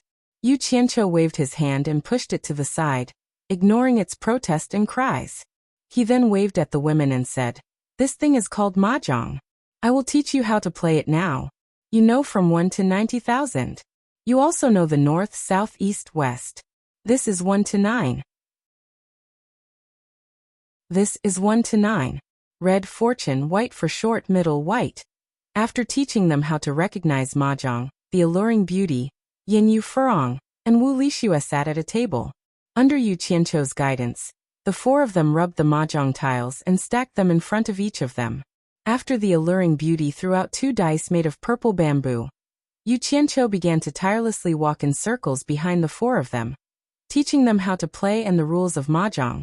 With everyone's comprehension and the guidance of the famous teacher, Yu Qianqiu, after 4 hours, the four of them had already eaten, hit, and made up the tiles. They were very familiar with the game. Mahjong was played noisily, and the Great Wall was built and destroyed. Yu Qianqiu looked at it a few times with his hands behind his back. After confirming that they had learned it, he then said to the four of them, "I still have something to do. You guys can play slowly. If you want it to be more exciting, you can bring some bets." The four of them were completely focused on playing and didn't have the mood to care about him. They all agreed, and some of them even waved their hands, indicating that he should go and do what he needed to do. Yu Qianqiu's expression instantly twitched. He didn't know if teaching them how to play mahjong was a good thing or a bad thing. He shook his head and was about to leave. In the end, Ziyi, who was excluded from the table, pulled him and complained, "Yu Qianqiu, teach us how to play mahjong for 5 people. It's so boring for me to watch from the side alone. Your mahjong only has 5 people to play." Yu Qianqiu looked at her speechlessly. He waved his hand and said, "Only 4 people can play." He left Ziyi, who had a face full of resentment, and left. Yin Yu wanted to send him off. Unexpectedly, Wu Lishue covered the tiles with both hands and pouted, "Sister Yan, don't peek at the tiles." She probably had a good hand of tiles. Yin Yu was startled. She could only sit back down and continue to touch the tiles. The others were completely focused and didn't care about Yu Qianqiu's departure. Bang. Play. Sister Shui Er, play. A pheasant's squeal suddenly came from inside the room, startling Yu Qianqiu, who was outside. When he came back to his senses, he immediately broke out in a cold sweat. He touched his forehead and sighed inwardly. "I actually taught Phoenix to play mahjong. What did I do?"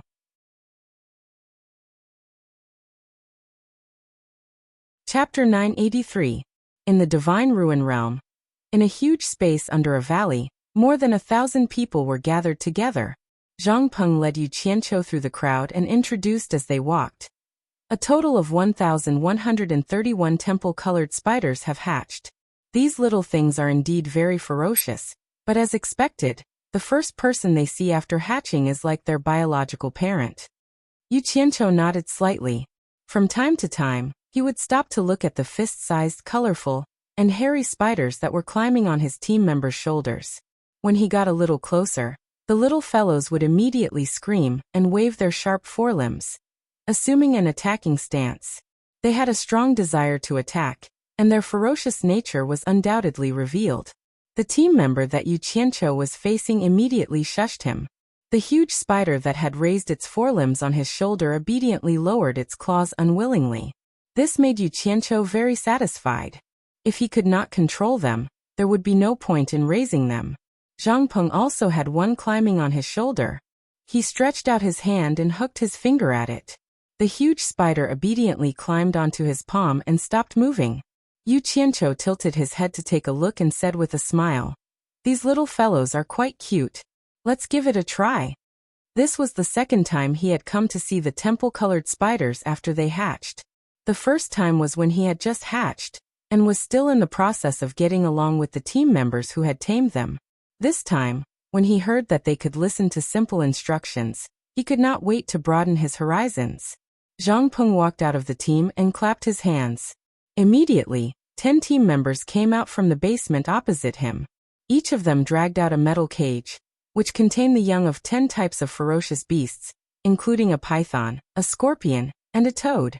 Although they were still small, they were much larger than the tiny temple-colored spiders. The army of heroes had already begun to hunt some ferocious beasts in the ruins of God, so it was naturally not a problem to capture some small things. Even though they were still young, each and every one of them was restlessly rolling around in the cages. Zizi, gua gua, they kept banging against the iron cages. It was as if the nature of ferocious beasts was on full display. Dragging these things out was naturally to let the little colored spiders test their skills. The reason why they did not use the big guys to test them was mainly because they were still small, and they were afraid that they would accidentally die. Zhang Peng gestured to the 10 team members who were pulling the cages. The 10 team members immediately opened the cages and dodged to the side. Almost at the same time when the 10 beasts crawled out of the metal cage, the 1,000 or so team members gave instructions to the temple rainbow spiders on their shoulders. The temple rainbow spiders immediately climbed down from their masters' bodies. In an instant, the group of fellows ran out from under everyone's feet. Their 8 long legs were red with excitement as they charged toward the 10 ferocious beasts. The ground trembled slightly like sifting beans. A large group of colorful, furry, long-legged fellows rushed forward without any regard for their lives. This scene caused Yu Qianqiu's scalp to go slightly numb. Just imagine how it would feel if this group of little fellows climbed onto his body. The 10 ferocious beast cubs immediately sensed danger. They stuck out their tongues, raised their pincers, flashed their claws, and bared their fangs. All of them roared to intimidate the little fellows that were charging over. It did not seem like this was the first time the little fellows had done something like this. They did not charge forward recklessly. Instead, they dispersed with great tacit understanding. They split into 10 groups and surrounded the 10 ferocious beast cubs.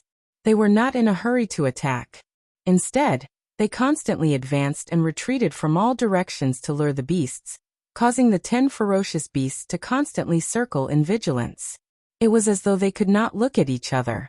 The coiled python seemed to be angered by the little colorful spiders. It attacked with its head and bit one of the little colorful spiders that came over to tease it. Just as it attacked, the group of little colorful spiders behind it immediately jumped up and swarmed over, stabbing their 8 sharp claws deep into the python's body. The coiled python immediately let out a tragic cry and quickly rolled around. However, these little fellows were born with iron bones and were not afraid of being hit. After their claws stabbed into the python's body, they refused to let go. Instead, they opened their fangs and bit wildly. What was even more terrifying was that the little colorful spider in the python's mouth did not take advantage of the python's opening mouth to scream to escape. Instead, It desperately burrowed into the python's mouth, stabbing its sharp claws continuously into the python's lower jaw. As the python rolled around, it immediately alarmed the other ferocious beasts that were surrounded. Seeing how fierce the little fellows were, they all fled. In particular, the giant scorpion's carapace was extraordinarily hard. It used its 2 large pincers to open up a path and immediately knocked over many of the little fellows. However, the little fellows had their own methods. They immediately spat out countless spider webs, forming a large net that trapped the escaping giant scorpion. A group of them desperately tried to hold it back, while another group immediately took advantage of the opportunity. When the giant scorpion's limbs were tied up to jump up, and use their sharp claws to stab it. In just a short while, the battle was over.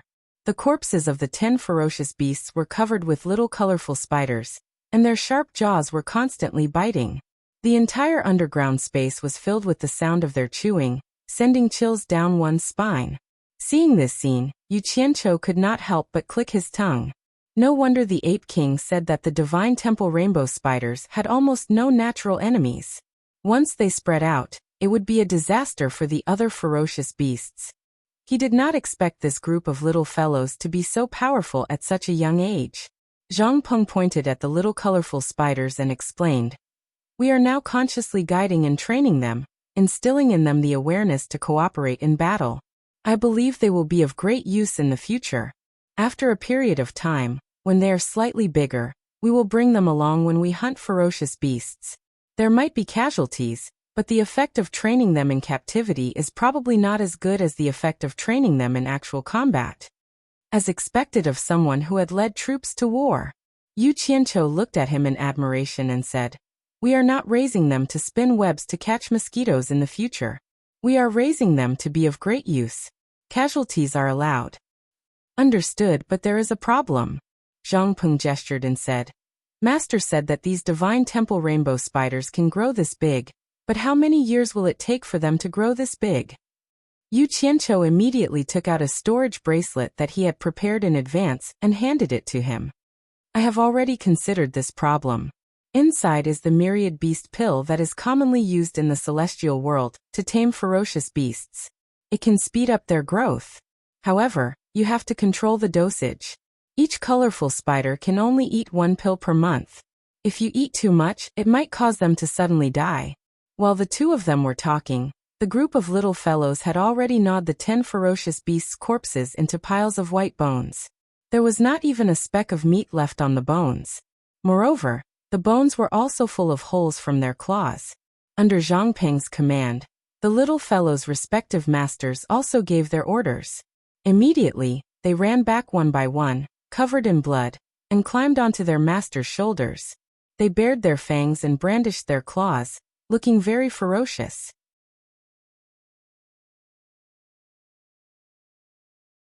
Chapter 984. After watching the little colored spiders hunting and killing practice, Yu Qianqiu motioned for Zhang Peng to dismiss everyone. Then, Zhang Peng led Yu Qianqiu on a tour of the newly built underground fortifications.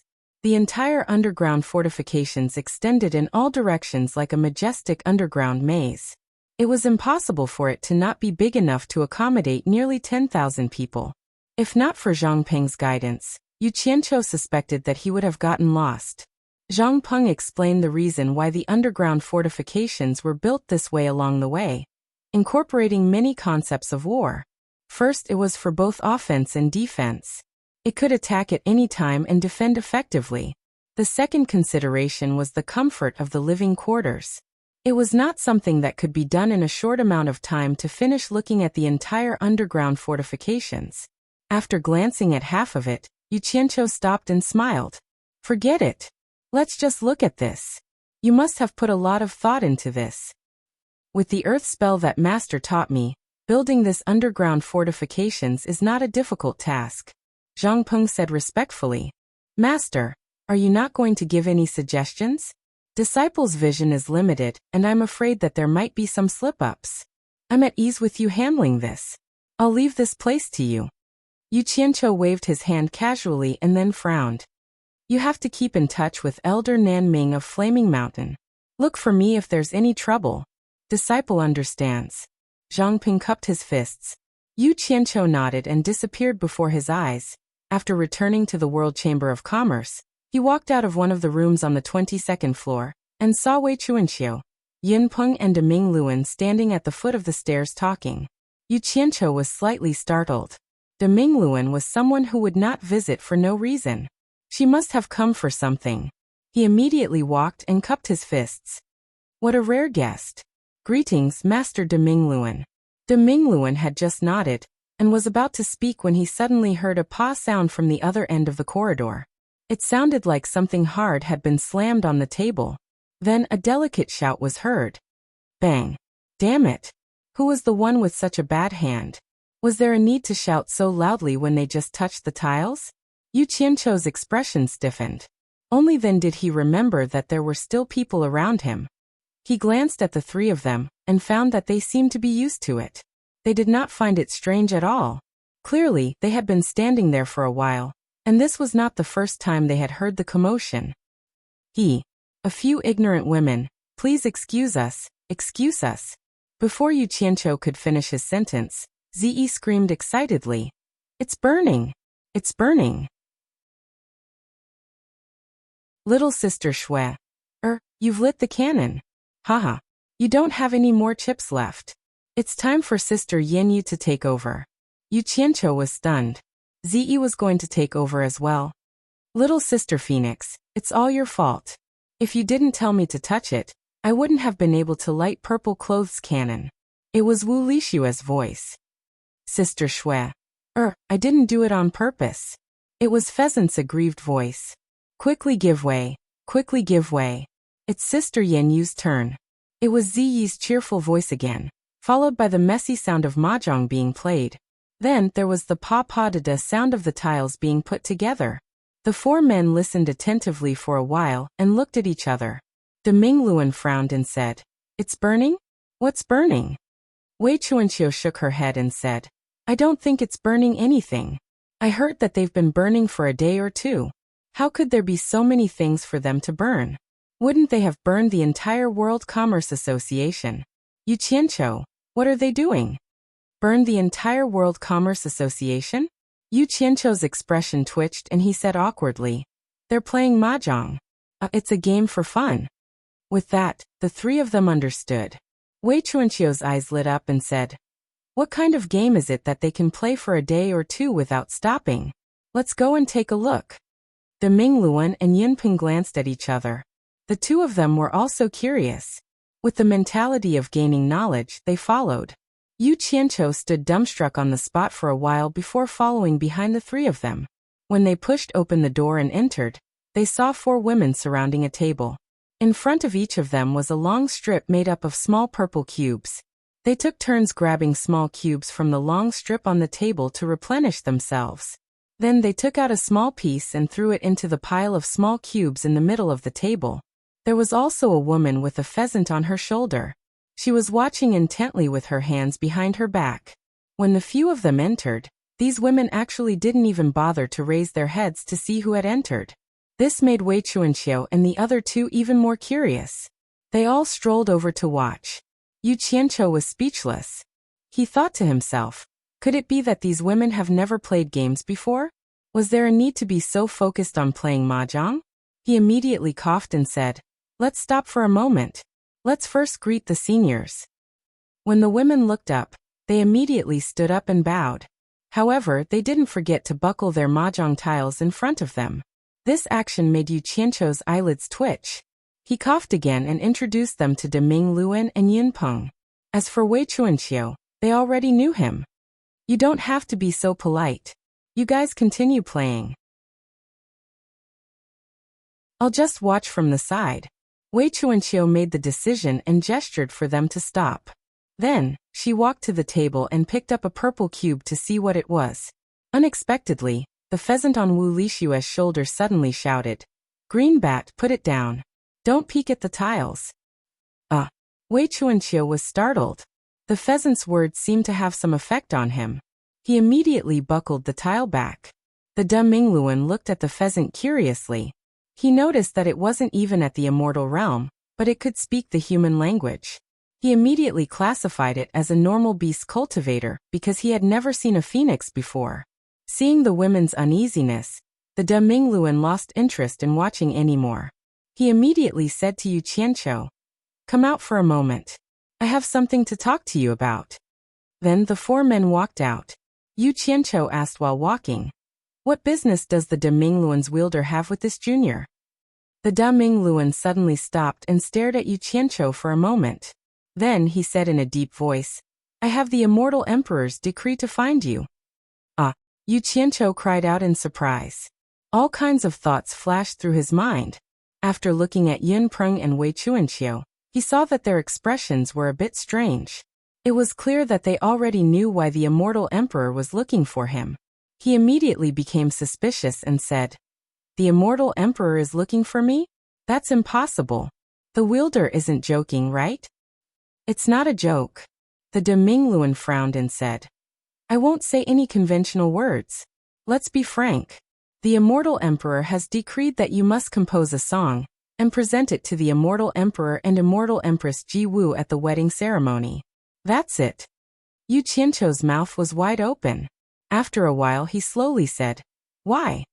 "Let me tell you this." The De Mingluan paused and explained, "After the World Commerce Association's Miss Lu was taken away by Immortal Empress Ji Wu, Immortal Empress Ji Wu really liked the song she played.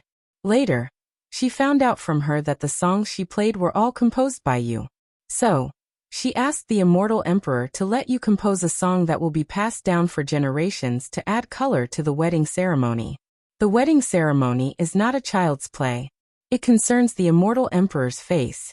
For this reason, the Immortal Emperor personally listened to the Miss Lu play a few songs. He was very satisfied and praised it as the sound of nature. He also praised Immortal Empress Ji Wu for her good taste. After the Immortal Emperor confirmed from the Miss Lu that the songs were all composed by you, he immediately summoned me. That's what happened." "Tsk tisk." Wei Chuanqiu exclaimed and said with a teasing tone, "Yu Qianqiu, I've known you for so long. How come I didn't know you could play such a literary thing? You really can't judge a book by its cover." A guy who uses profanity every time he opens his mouth can actually play the zither and compose songs. He can even get the praise of the immortal world supreme. Are you going to show us what you've got? Yin Peng nodded slightly with a surprised look in his eyes. Yu Qianqiu rolled his eyes and ignored him on the spot. He gritted his teeth and said, "Lu Yanqing, you're doing stupid things to harm me again."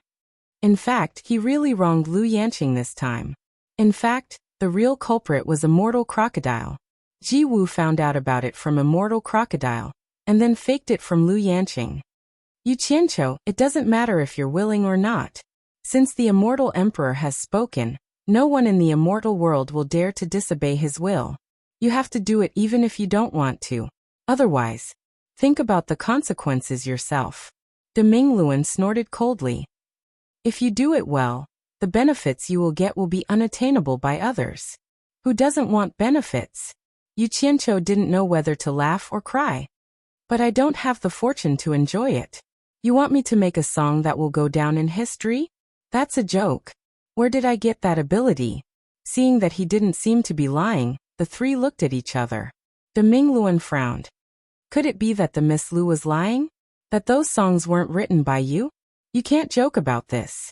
It's not just about you anymore. If anything happens, even the two of them will be implicated. He pointed at Wei Chuanqiu and Yin Peng.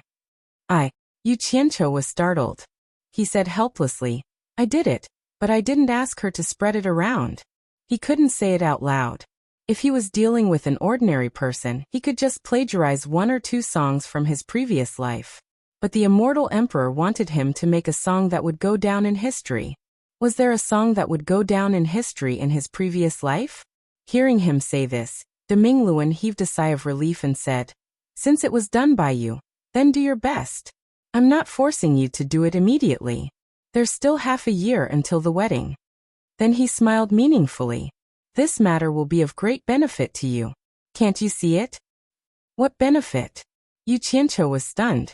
De Mingluan said indifferently, "How many people in the immortal world can get the Immortal Emperor's decree to do things? With this decree on you, Who would dare to touch you? Plus, the entire Immortal Palace will have to cooperate with you. Isn't this a great benefit? Yu Qianqiu's eyes suddenly lit up. His expression didn't look awkward at all.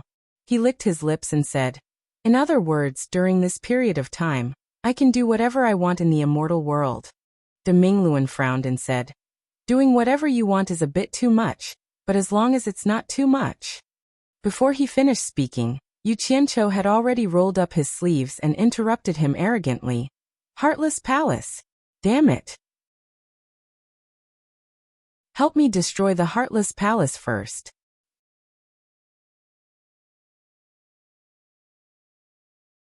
Chapter 985. What was the singing of a liberated serf? Yu Qianqiu understood it now. He understood it as a song that could change one's fate. This was a release that had been suppressed for a long time. He had been in the celestial world for such a long time, but he had never gone out. Because he had offended the Heartless Palace, he had been trapped in the hallucinatory Immortal City. Today now he suddenly felt that the sky was high and the earth was wide. He could go anywhere and show off his skills again. How wonderful would it be to use the power of the Celestial Palace to get rid of the Heartless Palace? Yin Peng and Wei Chuanqiu looked at each other. Wei Chuanqiu chuckled. "That's a good idea. Let the Celestial Palace get rid of the Heartless Palace first, hee. De Mingluan's expression was already ugly. When he saw Wei Chuanqiu joining in the fun, his expression became even uglier. He glared at him and said in a low voice, "Yu Qianqiu, what kind of sweet dream are you having? Did you forget what I said just now? The Celestial Palace will only help you if it's not too much." "Too much?" Yu Qianqiu asked Wei Chuanqiu instead. Wei Chuanqiu chuckled and cooperated. "This really is too much. There are so many sects in the celestial world. One less Heartless Palace is nothing. Plus, it's not difficult for the Celestial Palace to get rid of the Heartless Palace." "Yes." Yu Qianqiu immediately followed up. His eyes lit up as he nodded. "That's right. It's not too much. Get rid of the Heartless Palace." He almost applauded Wei Chuanqiu. De Mingluan looked up and down at Yu Qianqiu. He could see that this guy didn't have a chance in the past. Now that he had won, he immediately asked for a sky-high price. He wanted to get rid of the number one sect in the celestial world. He snorted and sneered. Why is the Heartless Palace so arrogant in the celestial world? Because with his strength, he didn't dare to get along well with everyone in the immortal world. If that was the case, the immortal emperor would have destroyed them long ago. The sect master of Heartless Palace, Wang Qing, knows very well that the celestial emperor wants them to be the vanguard to balance the forces in the celestial world. The celestial emperor can't control the celestial world by relying on his subordinates to kill. Killing can only suppress the celestial world temporarily, not forever. Do you understand what I mean? Yu Qianqiu's eyes flickered, and he said, "You mean to say that the Immortal Palace can't do many things without a good reason? They're afraid that it will cause conflict, so they let the Heartless Palace be the sucker? It's good that you understand, but your knowledge is still too shallow." The Great Bright Will coldly stared at him and slowly said, "How do you think the immortal emperor was able to control the immortal world for so many years?" This was the balancing act of a monarch, and it was not something that could be achieved by having a high cultivation and blindly slaughtering. No matter how strong the Immortal Palace is, they can't be the enemy of the entire celestial world forever, unless the immortal emperor kills everyone. In reality, the Heartless Palace has been pushed to the teeth of the storm, and it has many strong enemies. It can only listen to the Immortal Palace. The Immortal Palace can wipe it out right away, and the sects in the celestial world will clap their hands. No one will say that the Immortal Palace is bullying people. If one Heartless Palace falls, the Immortal Palace will support a second Heartless Palace to help the Immortal Palace do things that offend people. I understand. Yu Qianqiu couldn't be happy anymore, and he nodded. This is a good method. This way, the Immortal Palace only needs to use blood and iron to deal with a small portion of people. This way, it won't make too many people dislike them, and it won't be the enemy of the entire celestial world. It can also maintain its deterrence towards the celestial world. So, it's not realistic for the Immortal Palace to wipe out the Heartless Palace for you. Of course. De Mingluan sneered. If you Yu Qianqiu have the ability to replace the Heartless Palace in the celestial world, I think the Immortal Emperor might agree to help you wipe out the Heartless Palace and make you the second Heartless Palace. But with the World Commerce Association's current strength, the Immortal Emperor probably won't even consider this request. After all, the charm of a song from you, Yu Qianqiu, isn't enough to mess up his empire. Damn. If I had the power to replace the Heartless Palace, why would I need the Immortal Emperor's help? I would have done it myself. Yu Qianqiu laughed at himself. Wei Chuanqiu snickered. Yin Peng snorted. The human heart is indeed the most sinister. Actually, it doesn't matter to you whether you wipe out the Heartless Palace or not. You've accepted the Immortal Emperor's decree. At least the Heartless Palace won't dare to do anything to you now. Even in the entire celestial world, not many people would dare to do anything to you. De Mingluan said with a hint of ridicule. Yu Qianqiu didn't hold back anymore.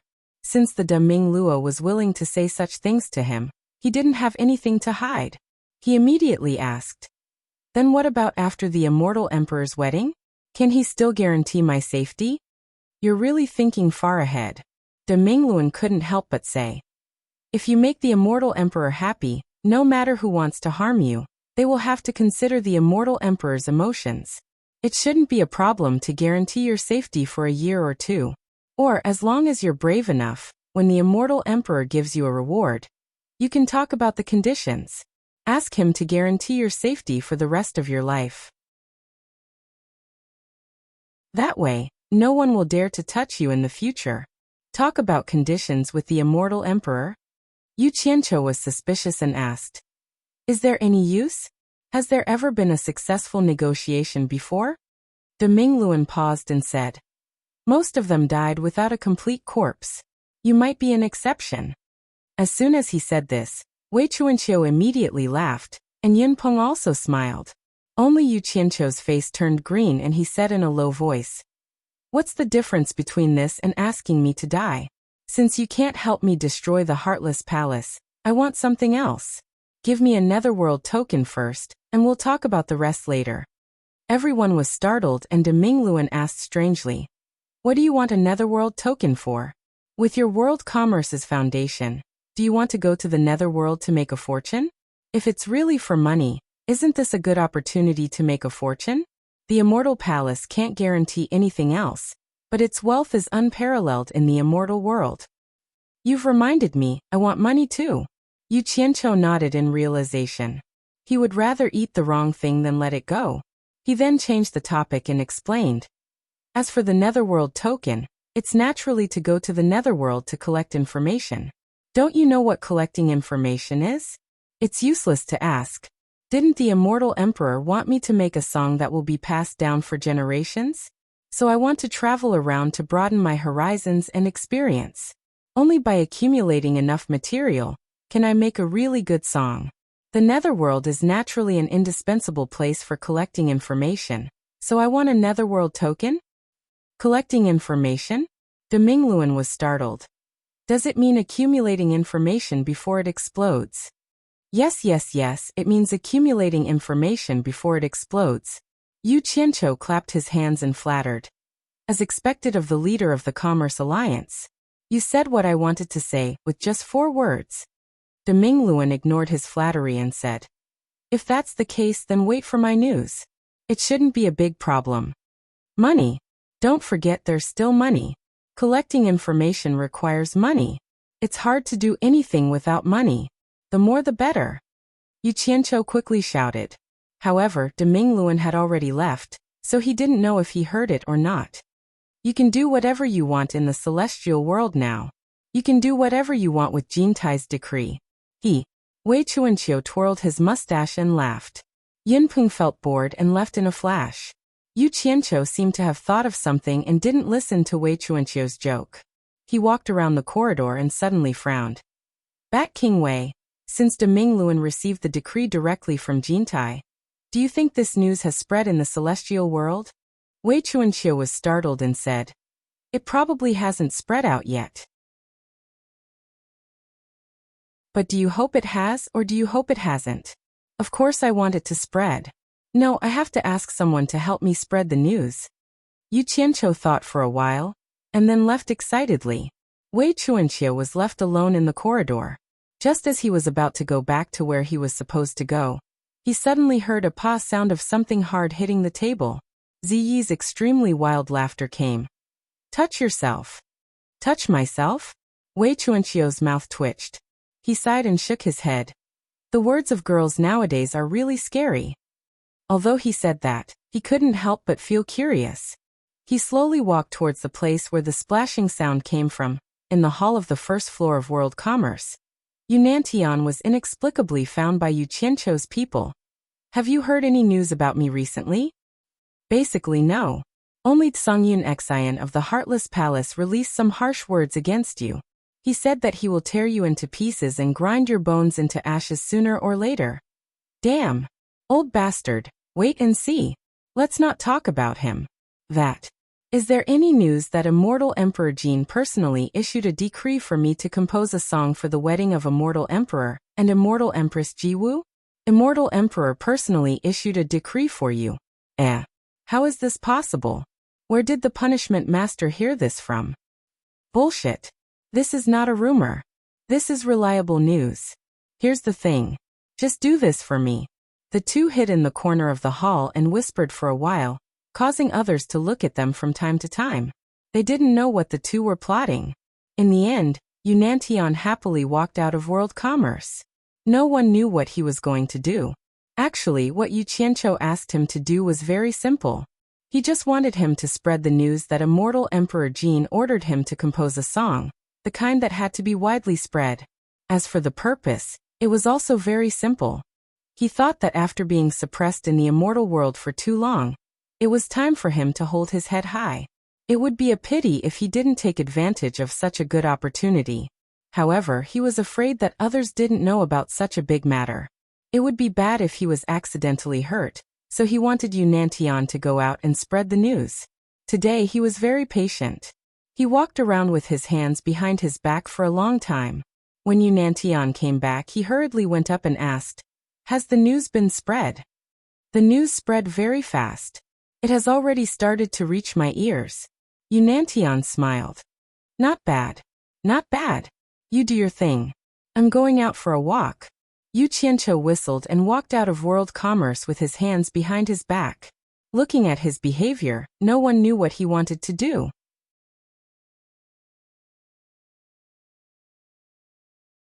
Chapter 986.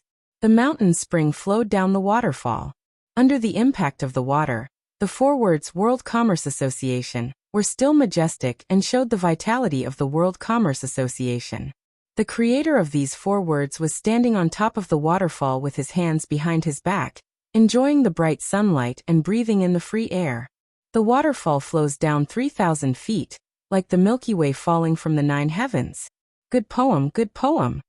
The poetic Yu Qianqiu couldn't help but praise himself. He glanced at the four people staring at him from the sky. From their clothes, they were still disciples of Heartless Palace. He couldn't help but mutter in his heart.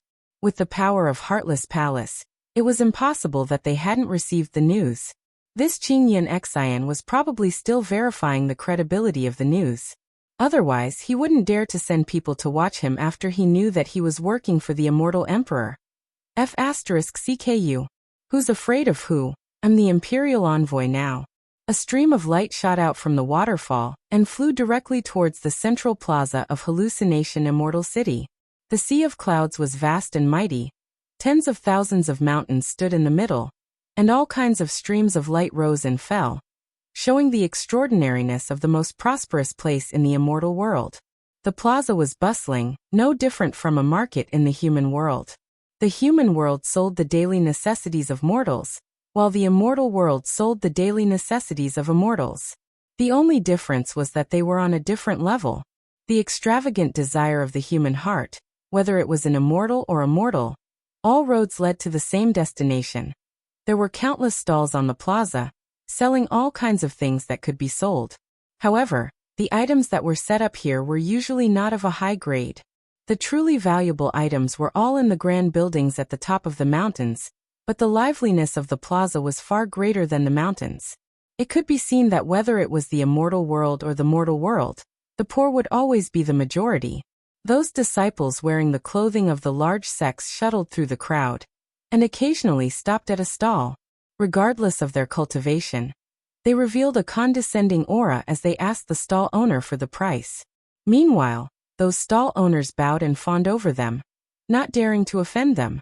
Even though they were being careful, most of the time, they were met with extremely belittling and disdainful tones from the customers. Even if the customers were to do them the honor of buying 1 or 2 items, don't even think about how generous these customers would be. It was already good enough if they didn't suppress the price. Yu Qianqiu paced back and forth in the vast sea of people. He smiled and looked at the world with his cold eyes. Occasionally, he would raise his head to look at the 4 disciples of Heartless Palace who were protecting him.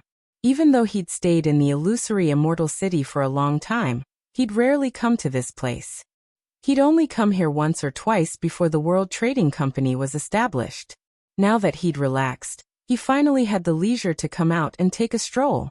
People who set up stalls in such places were considered to be the lowest rung in the immortal world. Not many people had seen Yu Qianqiu before.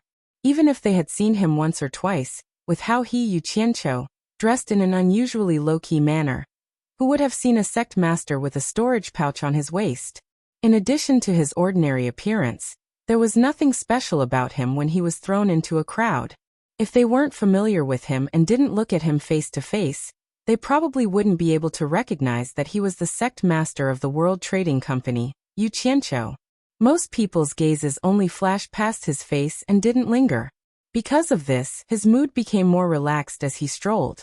In reality, he quite liked to stroll around aimlessly like this. There was no restraint of entering a room, no effort of scheming. Looking at the hundreds of people, they saw him as nothing more than an ordinary idler. Along the way, he could hear many people talking about him. They were all talking about the matters that the immortal emperor had personally decreed for him to do. Yu Qianqiu ignored them and strolled with a faint smile on his lips. As he walked, he was suddenly attracted by a refreshing fragrance. He took a deep breath and felt his spirits lift. He looked around and didn't know where the fragrance was coming from. This kind of fragrance was very attractive to him. He wondered who was selling fragrant things. It wouldn't be a bad idea to buy some and put it in his room.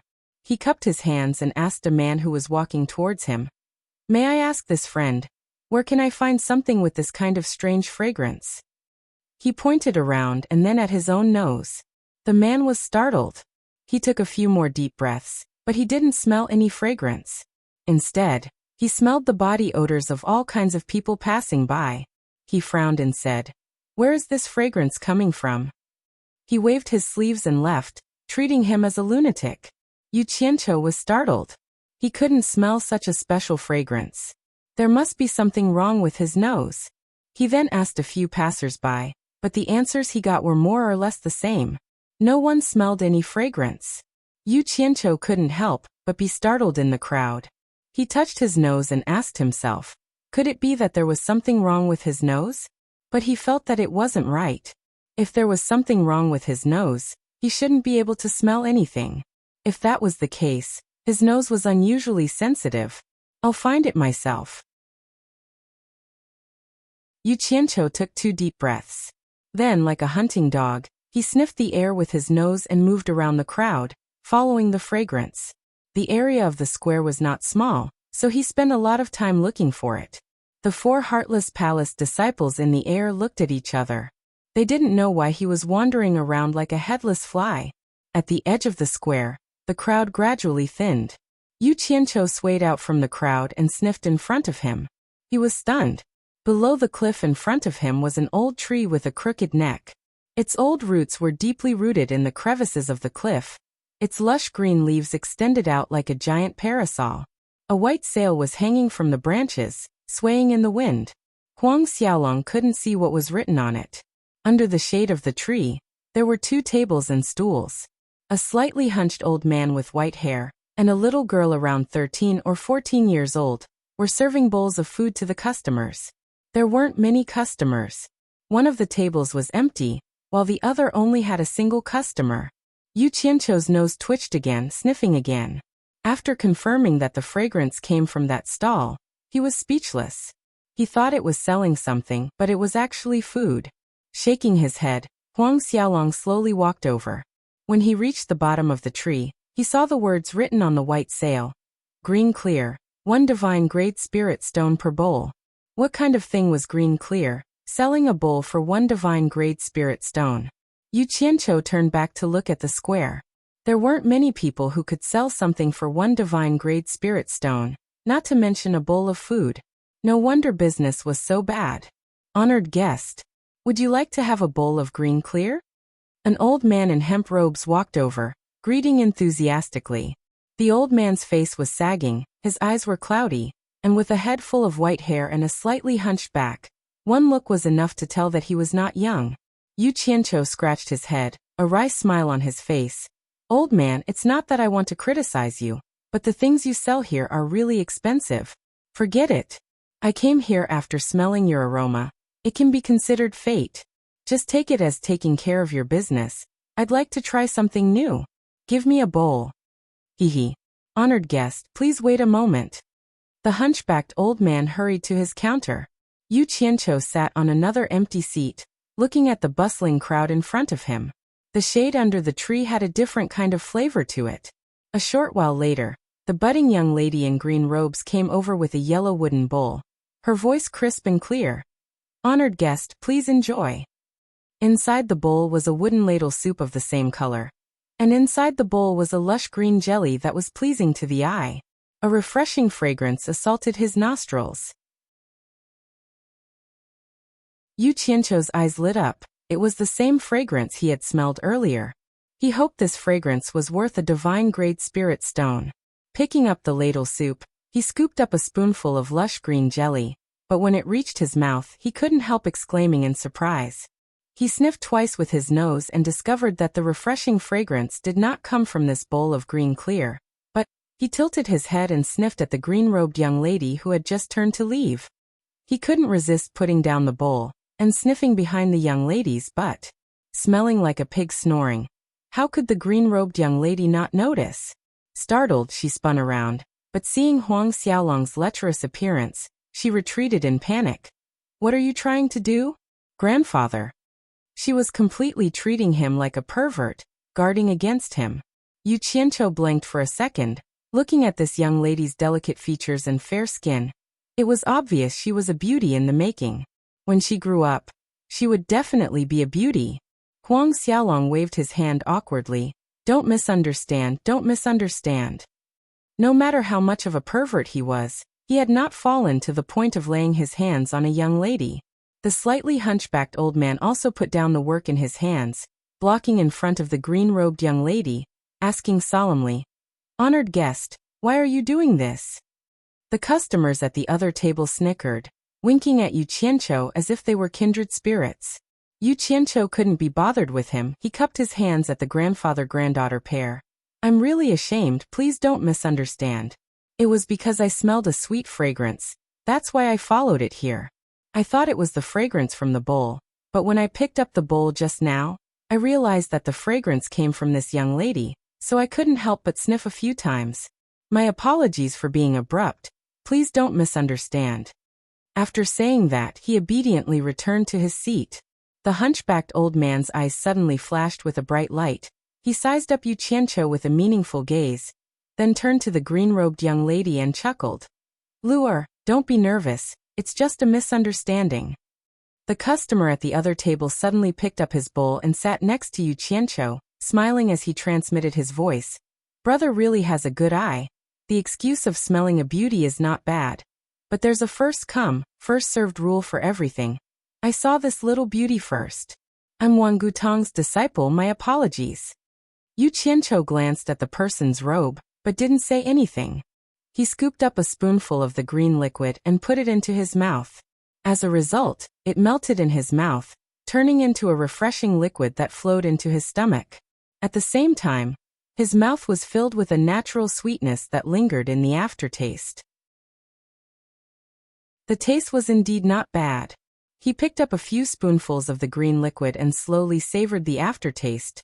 Seeing that Yu Qianqiu was ignoring him, The person at the side was about to flare up, but he noticed that he couldn't see through Yu Qianchou's cultivation, so he swallowed his anger and slapped the table. "Bill!" The green-robed young lady ran over, clasping her hands excitedly. Her sweet voice sounded. "One piece of divine-grade spirit stone." It was as if she had never seen money before.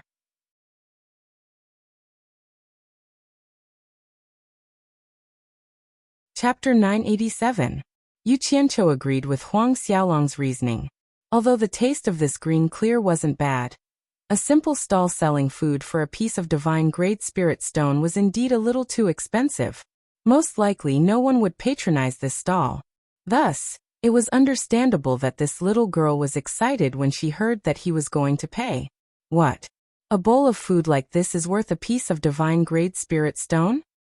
That person's eyebrows rose as he slammed the table, barking. "Aren't you trying to scam me? I'm Wang Gutong's disciple. How dare you scam me? Are you tired of living?" Watching the bowl in front of him bouncing from the slap, Yu Qianchou shot a cold glance over. He wanted to see what kind of method this guy was going to use to get his hands on this lass. The lass in green looked at her grandfather behind her in a fluster, not knowing how to deal with this situation. The hunchbacked old man quickly walked over, pointing at the white sail hanging on the tree with a smile. "Honored customer, this is a business with a clear price. I would not dare to scam people." "Not dare to scam people? Does that mean you're scamming people on purpose?" That person sneered. "Old thing, you really have guts, daring to scam our Wang Gutong." The hunchbacked old man frowned, then sighed. Forget it, forget it. It can be considered fate that an honored customer could visit my stall. This bowl of green clear is a free gift. Honored customer, please go ahead, lure." It was obvious that he didn't want to cause trouble. The lass called lure pouted, feeling wronged. Her hand reached out to collect the bowl and spoon on the table, but who knew that her hand would be caught by that person? "Little girl, you don't look too happy. Are you giving me a hard time?" That person's hands rubbed the pair of soft hands with a lascivious smile on his face. The lass in green panicked, crying out, "Grandfather!" She didn't know what to do. Damn it. Disappointing. Yu Qianchou didn't expect to run into such a situation when he went out to eat. This world was really ruled by evil people. Without a second thought, a kick flew out from under the table, landing on that person's foot. The person lost his balance and fell onto the table.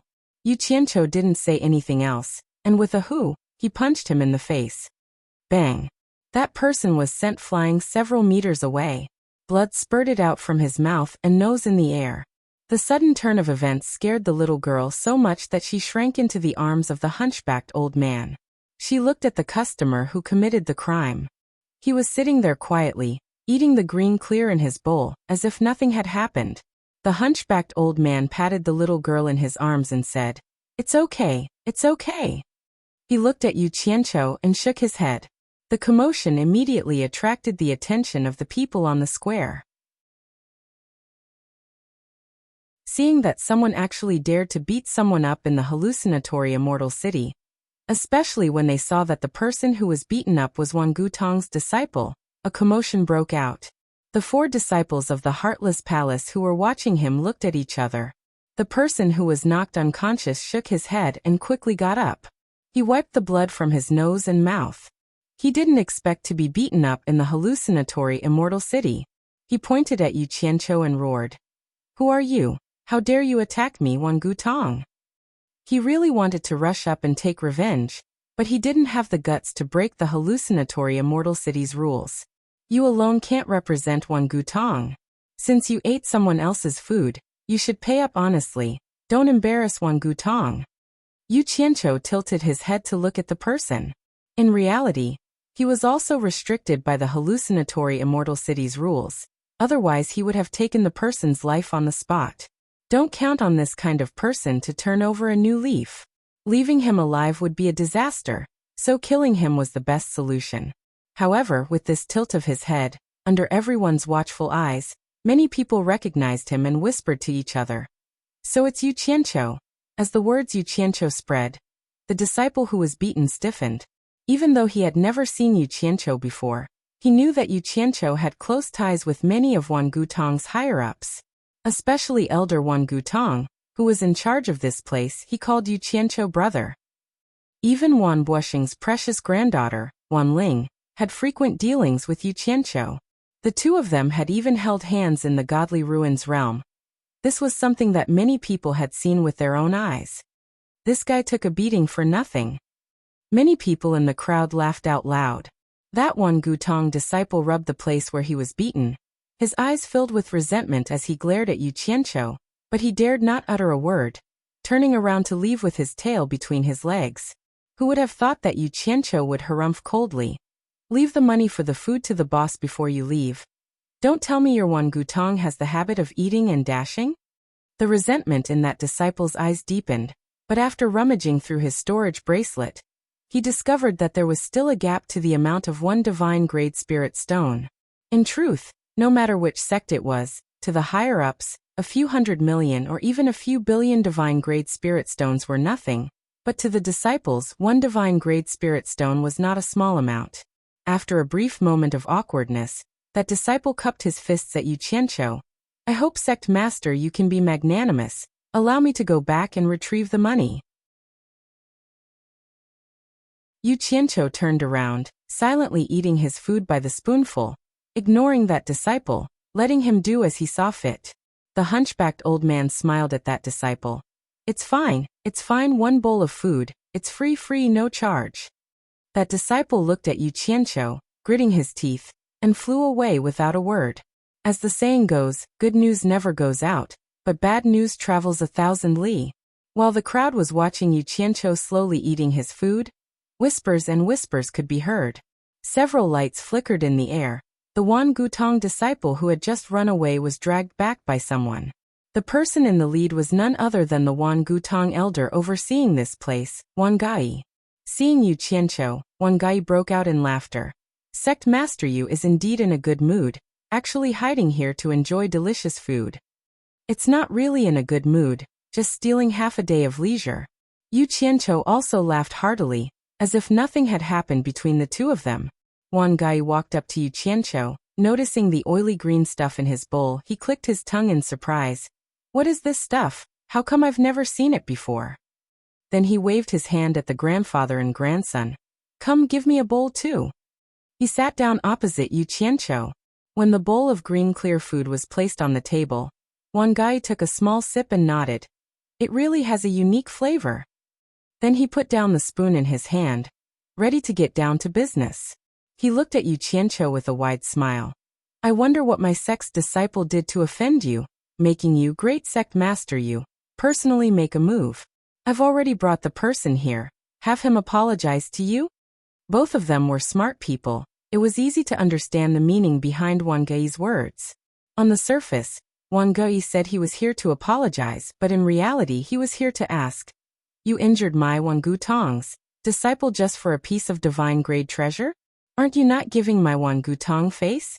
Wan Gai also understood that he couldn't do anything to Yu Qianqiu, but as the sect master overseeing this place, if he didn't say anything when his disciple was beaten up, he would lose face. He also believed that Yu Qianqiu was not an idiot. He would at least give him some face and let him step down. Who would have thought that Yu Qianqiu would tilt his head to look at the disciple, nonchalantly saying, There's no need for an apology. In my opinion, this kind of shameless disciple is a scourge if you keep him around, and it's also a disgrace to you, Wan Gutong. Why don't you just kill him, and end all troubles once and for all? The moment Wan Gai said that, the disciple panicked, looking nervously at Wan Gai. Wan Gai's face tightened slightly, his voice solemn. Sect Master Yu's words, I don't understand. Then why don't you ask him what he did? Yu Qianqiu harumphed coldly, snickering coldly as he said. The food is clearly priced, you can choose not to eat it if you don't have money. It's not like it's something you can't live without. It doesn't matter if you don't have money to eat it. With your face as elder one overseeing this place, I'll pay for it on his behalf without him even asking. What's more hateful is that he actually accused Wan Gai of swindling people, saying that Wan Gai's guts aren't small, daring to swindle Wan Gutong's people, using this as a pretext to grope the little girl in front of everyone, and even treating this old man like he's the same kind of trash. This is intolerable. Luckily this happened in the hallucinatory Immortal City, otherwise this old man would have killed him on the spot. So that's how it is. The surrounding crowd hissed. One guy tilted his head, glaring coldly at the disciple, barking, "Is sect master Yu's words true?" The disciple stuttered with fear, stammering. Wan Gui sneered. "You really dare to give our Wan Gutong face, cripple his cultivation, and request the sect master to expel him from the sect?" Being the overseer of this place, he had the authority to enforce the law, but he didn't have the authority to expel a disciple from the sect. "I know I was wrong, elder, spare me, ah." A miserable shriek rang out. The disciple wilted on the spot. His dantian was shattered by an expert from the same sect, his cultivation was crippled, and he was carried away by the other sect master. In the immortal world, this was merely the tragic end of a small fry that couldn't even cause a ripple. To those big shots, for the sake of their own reputation or the reputation of their organization, or for other reasons, the lives of small fries were nothing more than something they could casually take, not worth mentioning. However, it was enough to make those small fries tremble with fear, thinking that Wan Gutong was strict in enforcing the law, but in truth there were countless disciples like this in the big sections. That disciple was just unlucky enough to run into Yu Qianqiu's hands. The little girl in green who was hiding behind her grandfather would occasionally poke her head out to look at Yu Qianqiu, her eyes brimming with curiosity. Wan Gui waved his hand. The other disciples immediately turned into streaks of light and left. With a wave of his hand, this matter was over. Wan Gui then asked curiously, "Sect Master Yu, I heard that the Immortal Emperor personally sent a decree to you. I wonder if it's true?" The people who were watching the commotion all perked up their ears. "It's just a rumor." Yu Qianqiu waved his hand humbly. At this time, 3 more golden streaks of light appeared. The one in the lead was the Great Bright Wheel. Yu Qianqiu and Wan Gui immediately stood up, bowing respectfully. "Greetings to the Great Bright Wheel Master." The surroundings instantly fell into silence. The Great Bright Wheel snorted coldly. "Yu Qianqiu, you really have guts, actually daring to hit people in my hallucinatory Immortal City." Just when everyone was thinking that Yu Qianqiu was going to be out of luck, the Great Bright Wheel's hand behind the Great Bright Wheel's back dropped, slapping 2 items onto the table, saying indifferently, "I've already brought the items you wanted. Today, on account of the Immortal Emperor, I won't argue with you, but if there's a next time, I won't let you off so easily."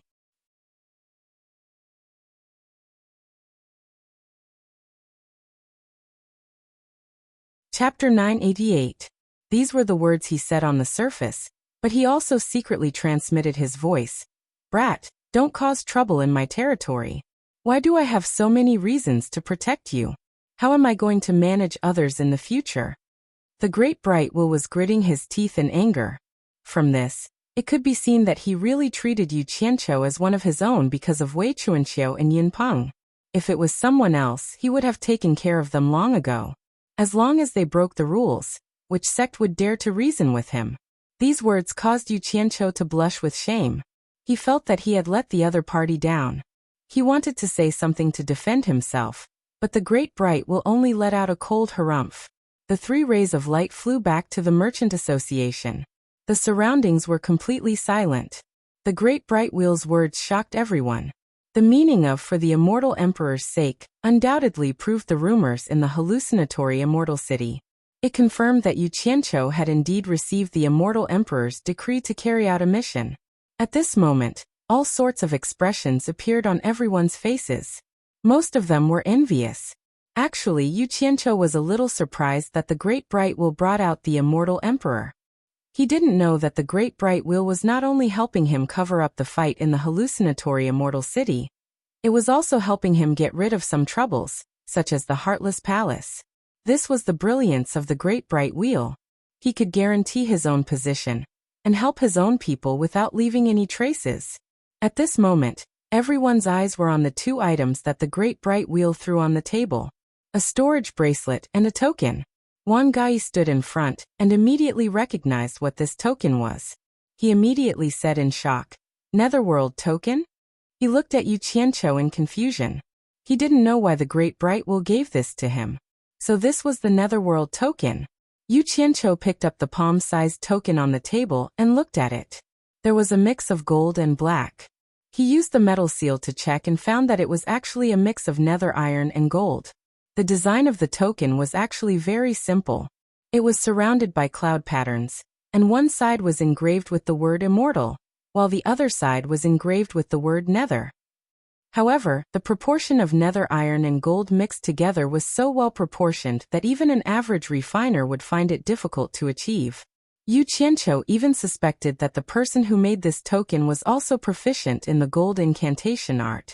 However, after thinking about it, he felt that it was unlikely. The gold incantation art was created by him, and he only taught it to Hongqi. Seeing that everyone was staring at him, he casually put away the Netherworld Passage token. Huang Xiaolong then picked up the storage bracelet. It was filled to the brim with divine grade spirit stones. Without even counting, one storage bracelet could hold exactly 10 billion spirit stones. The Immortal Palace was so rich, yet they only gave 10 billion. How stingy! Yu Qianqiu muttered under his breath, then took out a handful of divine grade spirit stones and put away the storage bracelet. Huang Xiaolong then beckoned to the green-clothed little girl who was looking at him curiously from behind his grandfather, signaling her to come over.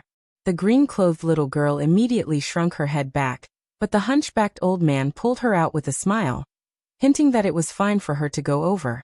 The green-clothed little girl was very obedient to her grandfather's words.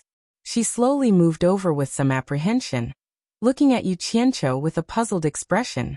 "Stretch out your hand," Yu Qianqiu said, waving the handful of spirit stones in his hand. The green-clothed little girl's eyes lit up. Biting her lower lip, she obediently stretched out her delicate little hand, her 5 fingers adorable and delicate. 2 hands. Yu Qianqiu laughed heartily. The little girl obediently stretched out her hands, and all the spirit stones in Yu Qianqiu's hands were put into her hands. She held the spirit stones in her hands, and without saying anything, she excitedly ran back to her grandfather's side. "It's too much, I don't need so much," the hunchbacked old man said fearfully, signaling the little girl to return the extra spirit stones to Yu Qianqiu. "Causing trouble for you, it's only right." Yu Qianqiu nodded at Wang Gaoyi. Then the two of them turned into a streak of light and flew away.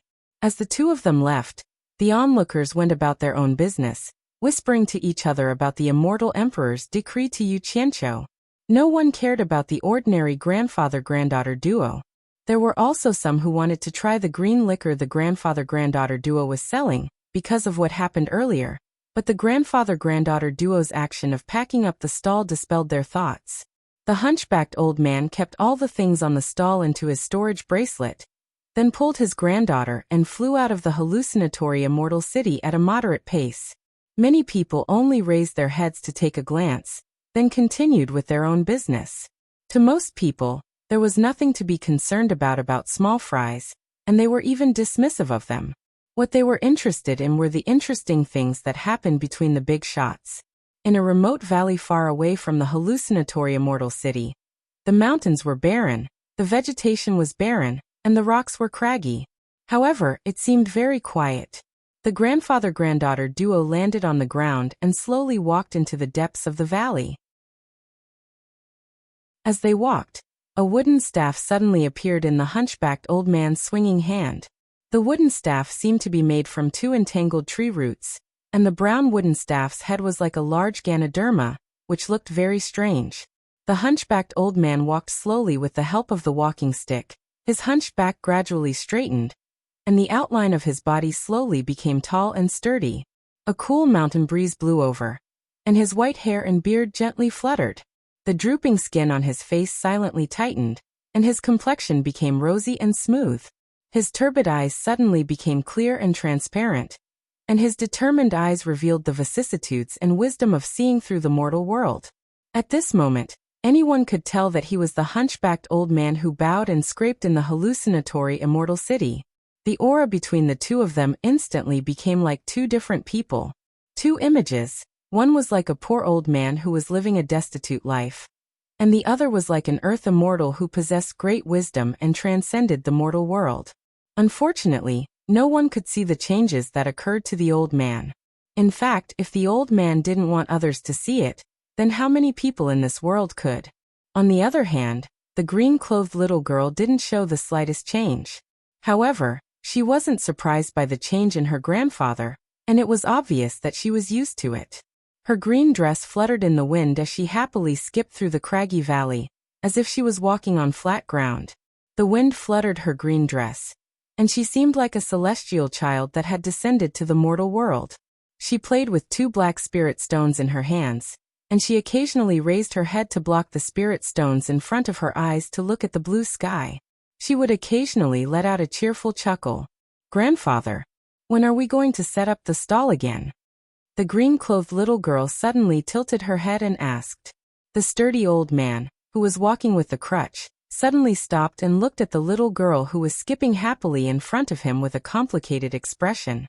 The green-clothed little girl suddenly realized that her grandfather's figure had disappeared from her side.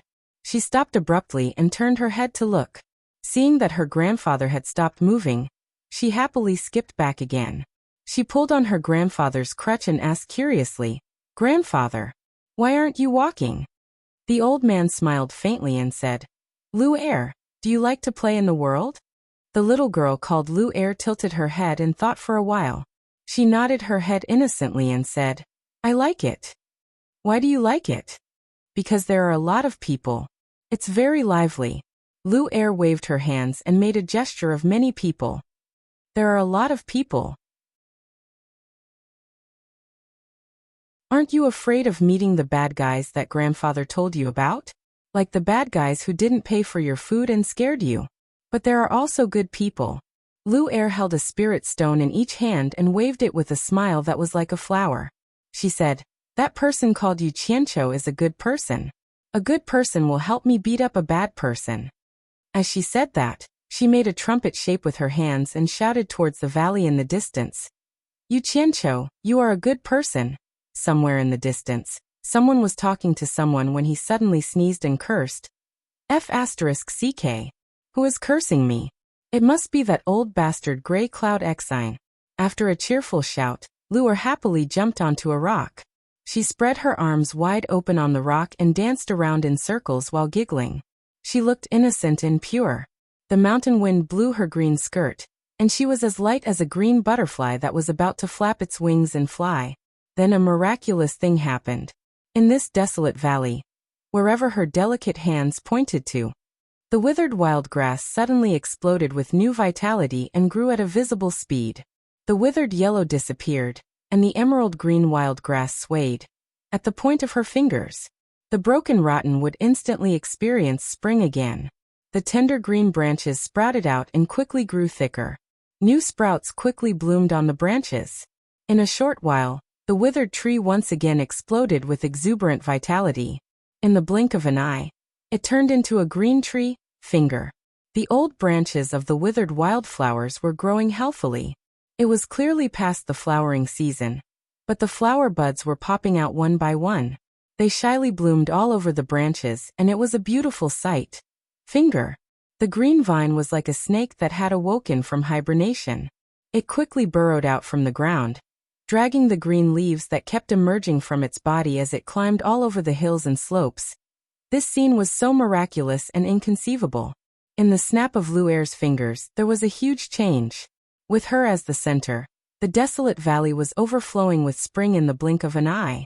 Green trees formed shade, fragrant grass covered the ground, and hundreds of flowers bloomed.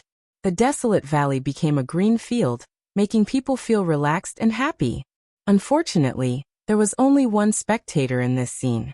However, this spectator seemed to be used to this scene, and did not even look at it.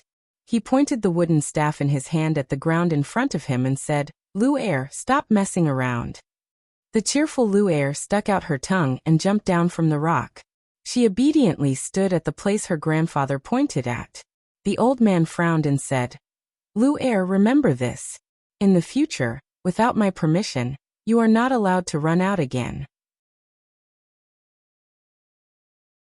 Especially you are not allowed to see that person called you Qianqiu again." Lu Air blinked and asked doubtfully, "Why?" The old man said with a serious expression, Because he is the worst person. He is also the person who can hurt you the most. You have to stay far away from him.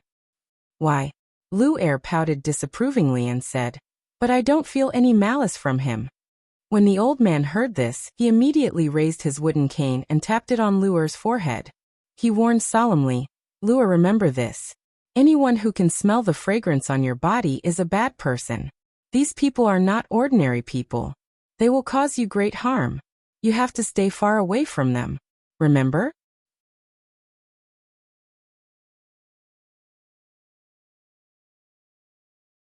Chapter 989. Is there a fragrance on my body? Lu Er raised her arm and sniffed. She avoided the main point and said, why can't I smell it? Dong.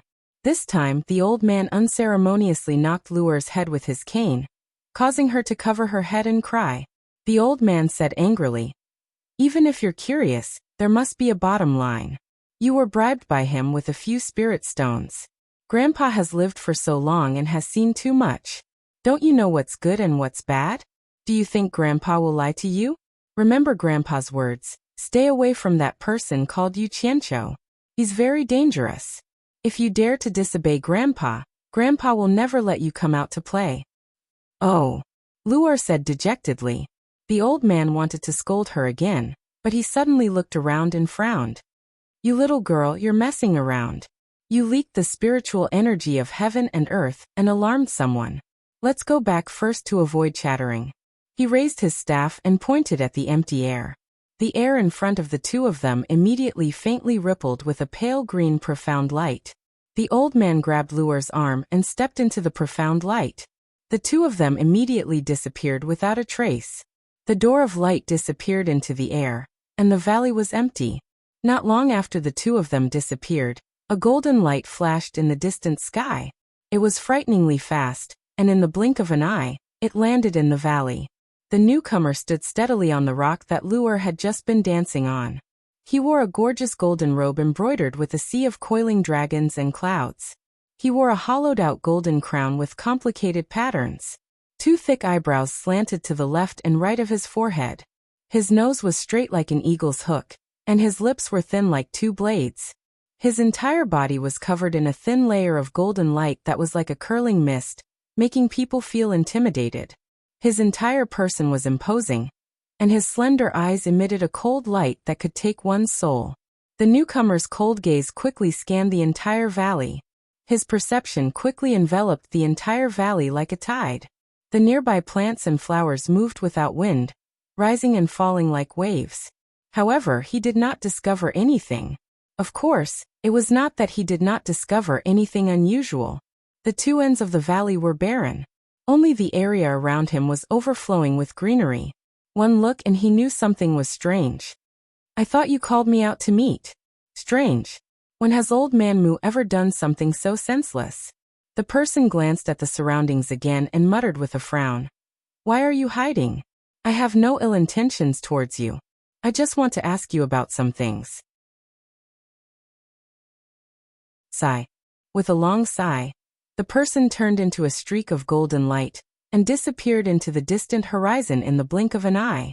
No one knew what had happened in this remote valley. Yu Qianqiu didn't know that he had been talked about here. He had just come out from the Wan Gutong branch, and Wan Gui had personally sent him to the entrance. The two of them looked up at the sky almost at the same time. The four Heartless Palace disciples who had been staring at Yu Qianqiu had disappeared. Wan Gui chuckled and said, it seems that Ash Grey Cloud Trust has also retreated and withdrawn his people. I thought he really had the guts to go against the Immortal Palace. Yu Qianqiu immediately rolled his eyes and said, what do you mean by that? What does my business with him have to do with the Immortal Palace?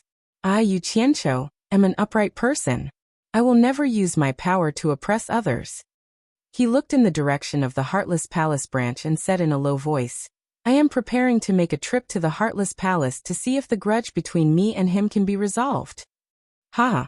Wan Gui smiled and nodded. He thought to himself, you call this not using your power to oppress others? Why didn't I see you looking for him to resolve your grudge in the past? Of course, he definitely wouldn't say this out loud. After sending Yu Qianqiu off with cupped fists, he couldn't help but frown and mumble to himself.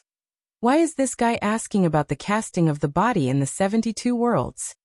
After thinking for a while, he still couldn't figure it out, so he shook his head and walked in quickly.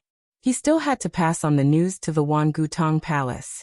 Outside the Heartless Palace branch, the people going in and out stopped at the entrance and whispered to each other.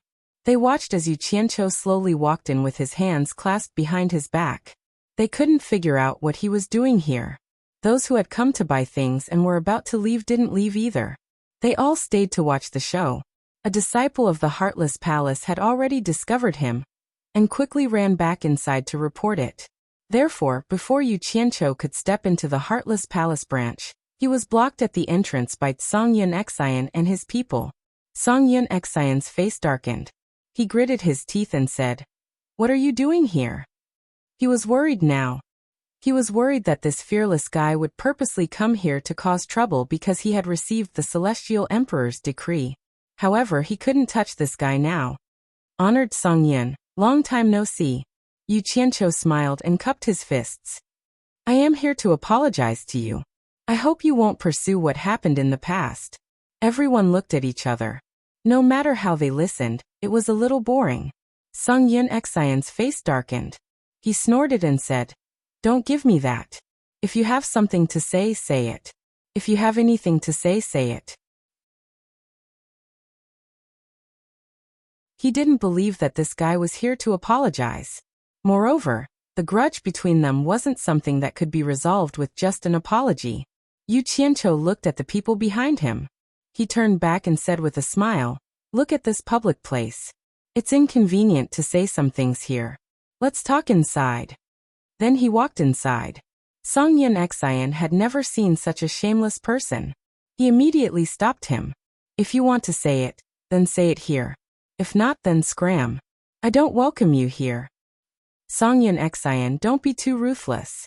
Yu Qianqiu slowly took a few steps back. He said in a low voice, "Yes, I killed your grandson. But even if you kill me, your grandson can't come back to life.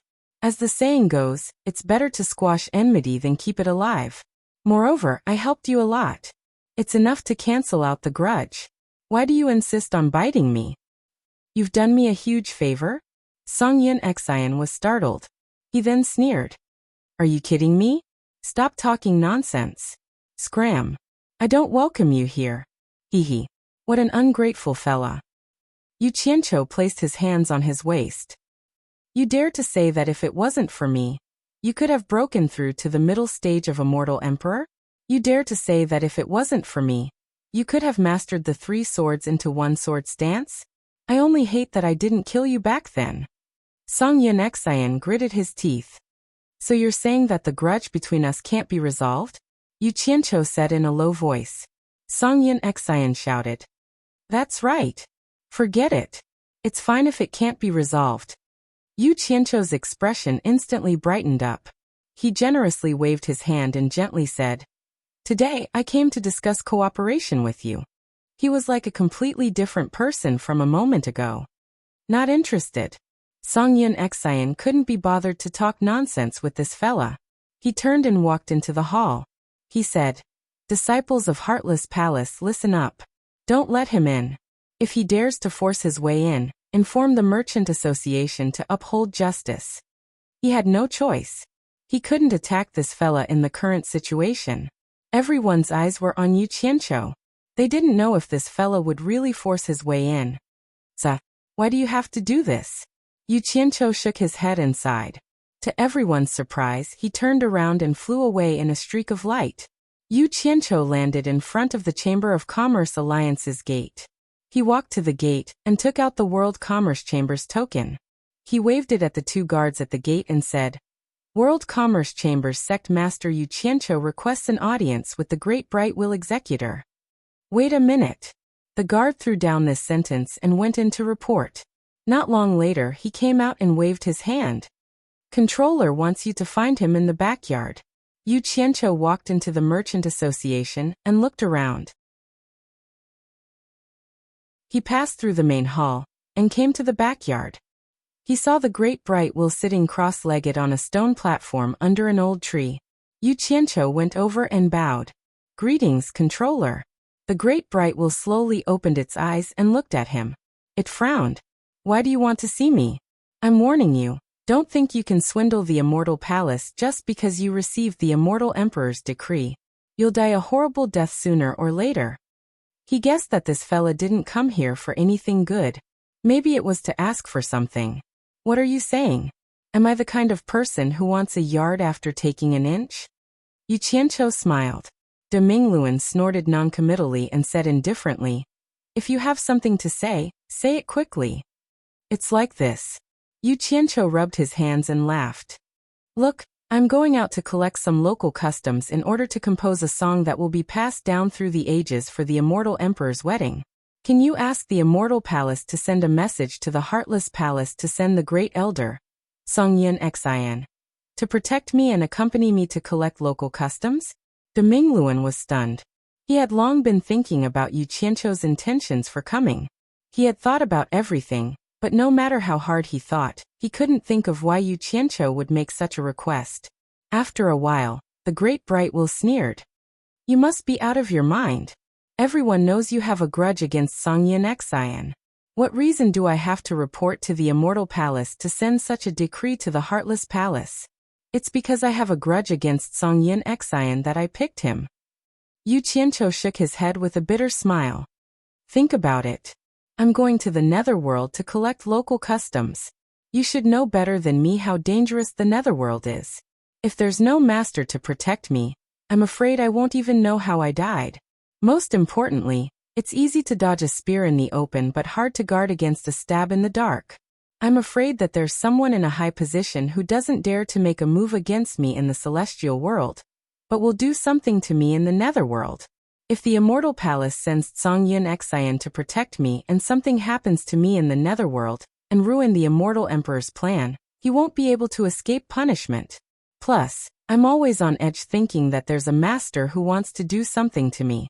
I can't concentrate on composing a song for the Immortal Emperor. In short, he was the most reasonable person in the world. The reason why he went to talk to Song Yin Xian about reconciliation and cooperation was to get Song Yin Xian to protect him. Who knew that Song Yin Xian wouldn't even give him a chance to continue talking? So he asked the Great Bright Will to ask the Immortal Palace to pressure the Heartless Palace.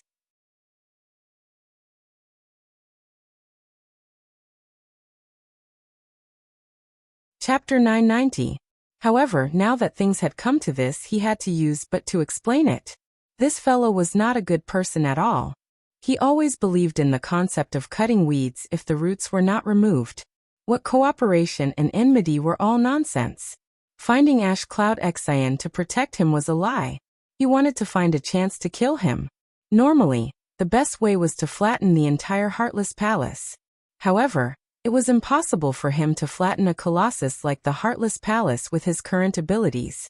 However, taking advantage of his current status as an imperial envoy, it was still possible to think of a way to kill Grey Cloud Xian first. This was why he spent so much effort to get Ash Cloud Xian to protect him. The reason, first of all, the chances of encountering danger in the Netherworld were very high, so they really needed the help of an expert. With Grey Cloud Xian's current cultivation and the Heartless Palace's 3-in-1 sword-drawing stance, he was really a suitable candidate. Just the thought of having such an expert by his side made him excited. Secondly, as he said, Ash Cloud Xian might not dare to do anything to him in the open, but it was completely possible for him to do something in the dark, especially in the Netherworld where even immortal emperors could not interfere. Now the only way was to tie Song Yin Xian's safety together. Then Song Yin Xian wouldn't dare to make a move against him. Lastly, this was what he wanted to do the most. As long as he brought Ash Cloud Xian with him, he would have a chance to get rid of this hidden danger. After all, Ash Cloud Xian would not dare to do anything to him at that time. Instead, he would have to work hard to protect him, and he would be able to do anything to him. Such a black-hearted method of killing several birds with one arrow had always been easy for him. Is that really the case? De Mingluan looked at Yu Qianqiu suspiciously. Although he said that, he did not think that Yu Qianqiu had the guts or the ability to do anything to Ash Cloud Xian. He had underestimated Yu Qianqiu's character. If I don't do this, Who can guarantee that Ash Cloud Xian will not do anything to me in the dark? Yu Qianqiu smiled bitterly as he cupped his fists and said, Please help me, Senior Great Bright Wheel, for the sake of Senior Yin and Senior Wei. De Mingluan's eyes flickered with suspicion. He was experienced enough to sense that something was wrong. Asking his enemy to protect him? This was the first time he had heard of such a thing after living for so many years. He didn't know what this guy's brain was made of. How could he think of such a way? But after thinking about it, he felt that Yu Qianqiu's concerns were not wrong. He paused and said, I'll try my best. As for whether the Immortal Palace will agree to your request, I can't guarantee it. Wait for my news. Hee. Thank you, Senior. I won't disturb you any longer. Go on with your business. Yu Qianqiu bowed and left. He was confident in De Mingluan's ability. Since the other party had promised to try his best, then this matter should not be far from the truth. As for what the other party would say to make the Immortal Palace agree, that was not something he should worry about. In the large conference room on the 21st floor of the World Commerce Association, under the watchful eyes of Yu Qianqiu, Hu Changshou distributed the corresponding amount of restriction-breaking pills, marrow-cleansing pills, and Immortal Ascension pills to everyone. Everyone looked at the Immortal pills in their hands with mixed feelings. Yu Qianqiu had already explained the pros and cons of taking these Immortal pills. Although they could quickly improve their cultivation, there would be a certain shackle on their future cultivation after taking them. Very few people could break through to the Great Immortal stage and above. Looking at the complicated expressions on everyone's faces, Yu Qianqiu understood what everyone was thinking. If these Immortal pills fell into the hands of ordinary soul formation cultivators with no background, they would definitely be overjoyed. But these people were not ordinary soul formation cultivators. Each of them had extraordinary wisdom. Although they were temporarily hiding here, who didn't want their cultivation to reach the peak of cultivation one day? I've already explained everything clearly to everyone. It's up to you whether you want to take it or not. I won't force you. But there's something I want to remind everyone. Yu Qianqiu looked around at everyone and said in a low voice, If anyone is willing to take it and use it to improve their cultivation, when you go to the Immortal Ascension Passage guarded by the Immortal Palace to forge your immortal body, you must go in batches. When the first batch returns, the second batch will go again to avoid unnecessary trouble. At this point he didn't say anything else and walked out alone. As for why he didn't use the heavenly lightning to forge everyone's immortal body, he had his own considerations. The hundreds of people here were all in the open. If they used immortal pills to forcefully increase their cultivation, no one could say anything. But if they suddenly all reached the immortal realm without going through the Immortal Ascension Passage guarded by the Immortal Palace, not to mention the suspicion of others, the Immortal Palace would first set their eyes on the World Commerce Association. Some things had to be sacrificed before they could gain. It was impossible for everything to be smooth sailing forever. Yu Qianqiu could only sigh slightly. He still had to hide what he had to hide from everyone for the time being. Who knew that once he left the conference room, he would receive a jade talisman from Wei Chuanxiu, asking him to quickly go to the rooftop. Yu Qianqiu arrived at the rooftop with a face full of suspicion. Just as he was wondering what Wei Chuanxiu was doing, he saw that De Mingluan was also there. He immediately walked over cheerfully and cupped his hands. Greetings, master. Wei Chuanxiu stared at him with an annoyed expression and asked, What the hell are you doing? You actually need Grey Cloud Messenger to protect you? Did you take the wrong medicine? Clearly, De Mingluan had already told them about this. As you wish. De Mingluan snorted. The Immortal Palace has already sent a decree to Heartless Palace's sect master Wang Qing. Yu Qianqiu's eyes instantly lit up. He asked, Heartless Palace agreed. You don't have to worry about this. De Mingluan's gaze suddenly stared in the direction of the Heartless Palace's branch. He said indifferently, There is no room for negotiation with the decree from the Immortal Palace. He has to agree whether he wants to or not. Hee. That's good, that's good. Yu Qianqiu rubbed his hands happily. He was worried that this matter would be troublesome. He didn't expect De Mingluan to help him settle it so quickly. He was indeed capable. who knew that De Mingluan would look at him coldly and pour cold water on him. Don't be too happy too early. The reason why the Immortal Palace can send this decree is because of the Immortal Emperor. The higher-ups want me to tell you that if the Immortal Emperor isn't satisfied with the result, he will hand you over to the Heartless Palace and let them do whatever they want to you. Yu Qianqiu couldn't smile anymore. It was as if something was strangling his neck. He then said awkwardly, "It should be fine. As long as Tsangyan Xian cooperates with me, I won't disappoint the Immortal Emperor. Please help me pass this message to the Immortal Palace." He was indeed scared just now. After all, no one could guarantee that the Immortal Emperor would be satisfied with what they came up with. But on second thought, if he really messed things up, he really didn't believe that the Immortal Palace had the ability to capture him. He still had some confidence in his ability to escape. De Mingluan nodded slightly. His gaze paused on Wei Chuanqiu and Yunpeng's faces. Then he slowly took out a golden token and handed it to Yu Qianqiu. "You said you want to go to the Netherworld, but the Netherworld is not like the Celestial Realm. It is already out of the Immortal Palace's control. It is the Emperor of the Underworld's territory. Plus, the Emperor of the Underworld and the Immortal Emperor have always had small conflicts. No one can guarantee their safety if they go there.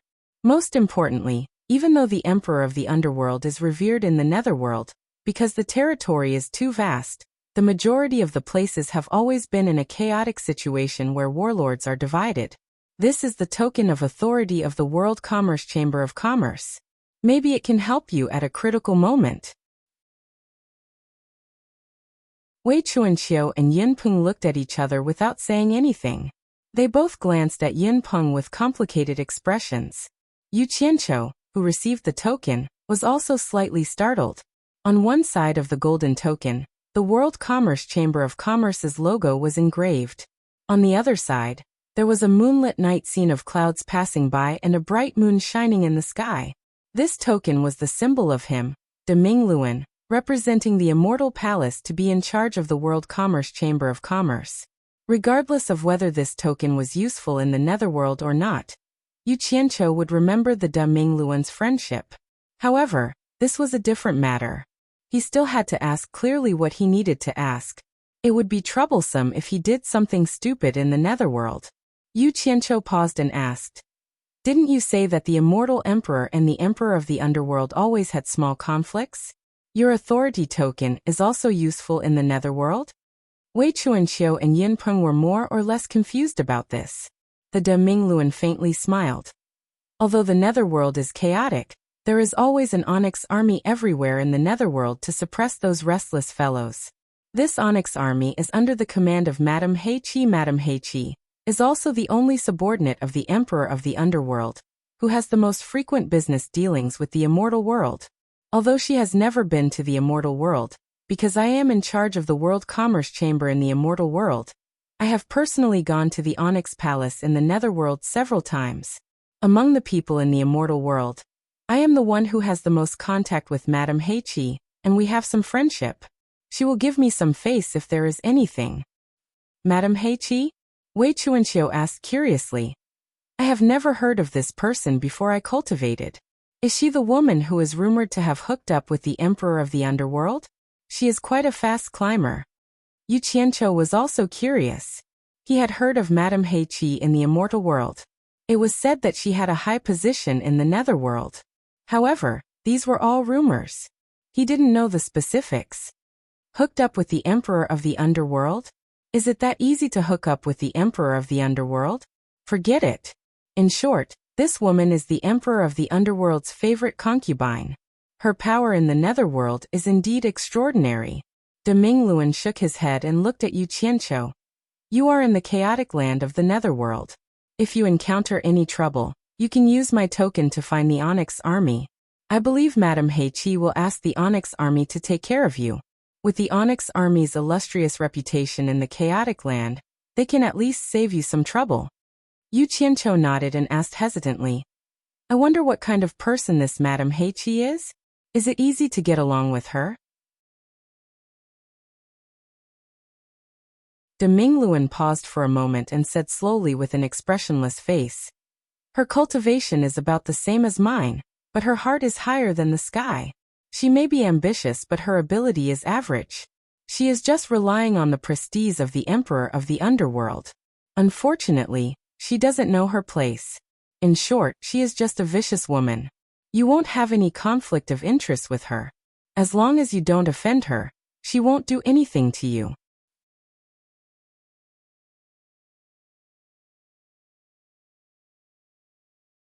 Chapter 991. Got it. Yu Qianqiu put away the token. He was a little excited. What did it mean to be on his side? This was what it meant to be on his side. Yin Peng, who had been silent all this while, suddenly asked, Yu Qianqiu brought your token to the netherworld to show off. Will you be in trouble if news of this gets back? De Mingluan smiled. What trouble can I get into? I just accepted the Immortal Emperor's decree to help Yu Qianqiu as much as I can. If someone asks, I'll just say this. Hearing this, the three heaved a sigh of relief. Some people were happy, while others were worried. In the back room of the Passionless Palace's branch, there was a series of crashing noises. The disciples who ran in to see what was going on were chased out by a shout of scram. The tables and chairs inside were all smashed to pieces, and Songyan Xian was panting heavily as he stood on the broken wood with a red face and neck. High priest, please calm down. An old man on the side. This person was called Meihe. He was also one of the priests of Passionless Palace. His position in Passionless Palace was second only to Grey Cloud Xian. He came because Passionless Palace had received the decree from the Immortal Palace. It asked Grey Cloud Xian to protect Yu Qianqiu. After Passionless Palace's sect master Wang Qing received the decree, he was silent for a long time. No one would be able to accept that they had to protect their enemy after their grandson was killed. Therefore, Wang Qing didn't send a message to Grey Cloud Xian. Instead, he asked Meihe to come personally. He was afraid that Grey Cloud Xian couldn't understand and asked Meihe to do the thinking. Before Meihe came, Wang Qing had told him that if Grey Cloud Xian couldn't accept it, he could contact him. As expected, Grey Cloud Xian was furious. He really couldn't understand it. He almost destroyed the Passionless Palace's branch. Finally, under Meihe's repeated persuasion, Grey Cloud Xian contacted Wang Qing angrily. Wang Qing didn't try to persuade him. He only told him that it was true. He did receive the decree from the Immortal Palace. He told him to think of the big picture. Then Wang Qing cut off the connection, which led to the current scene. Just for a song. The Immortal Palace has gone too far. Sect leader, why are you forcing me like this? Songyan Xian was so angry that his entire body trembled as he roared. Yu Qianqiu. To him, this was simply an extraordinary humiliation. Not to mention the fact that he couldn't accept it emotionally. Once this matter was spread out, he would definitely become the laughingstock of the three realms. Meihe quickly glanced at his surroundings. Fortunately, he had set up a soundproof barrier in advance. Otherwise, if Grey Cloud Xian's voice was heard, it might cause a lot of trouble for the Heartless Palace. Using his feet to push aside the broken tables and chairs, Meihe walked to Grey Cloud Xian and said with a bitter smile, You can't blame the sect master for this. Others see our Heartless Palace as the #1 sect in the immortal world. But don't tell me you and I don't know the situation our Heartless Palace is in? It's as dangerous as a pile of eggs. Why are they bullying people like this? Why are you bullying me like this? What do you take us for? Were they worse than pigs and dogs? This is a great humiliation. Grey Cloud Xian clenched his fists and choked with sorrow. Tears streamed down his face, covering his clothes. The scene was very tragic. This undoubtedly explained the problem. He knew that there were some things he couldn't fight back. High Priest. Meihe grabbed Grey Cloud Xian's clenched fists and shook them. Aren't we worse than pigs and dogs in the Immortal Palace's eyes? Do you think the sect master is feeling good? But we have to look at the big picture. As he spoke, he suddenly transmitted his voice. I'm afraid that the Immortal Palace is using Yu Qianqiu to test our Heartless Palace. What does this mean? Before we came, the sect master told me to tell you. Endure humiliation for the greater good. The sect master told me to tell you that his cultivation level is probably not far from breaking through to the late Immortal Emperor stage. Also, our Heartless Palace already has the 6th form of the sword-drawing style. The sect master has been hiding it all this time, waiting for the moment when he's certain of victory.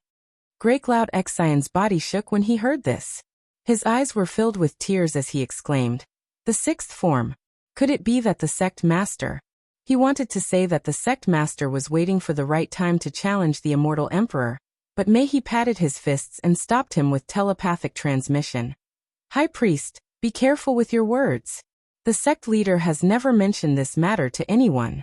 He doesn't even feel at ease communicating with you through the transmission technique. But in order to let you know what's going on, he leaked this matter and specially asked me to make this trip.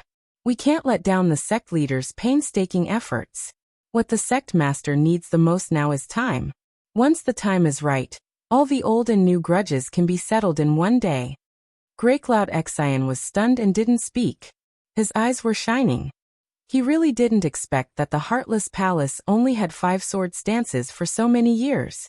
Ever since he was in a desperate situation, he instantly comprehended and executed the 5th stance. He was the clearest about its might. He was confident that few experts in the intermediate stage of the 3 realms would be able to block this move of his. But he didn't expect that the sect master had already created the 6th form of the sword-drawing style. How powerful would it be? He couldn't help but get excited thinking about it.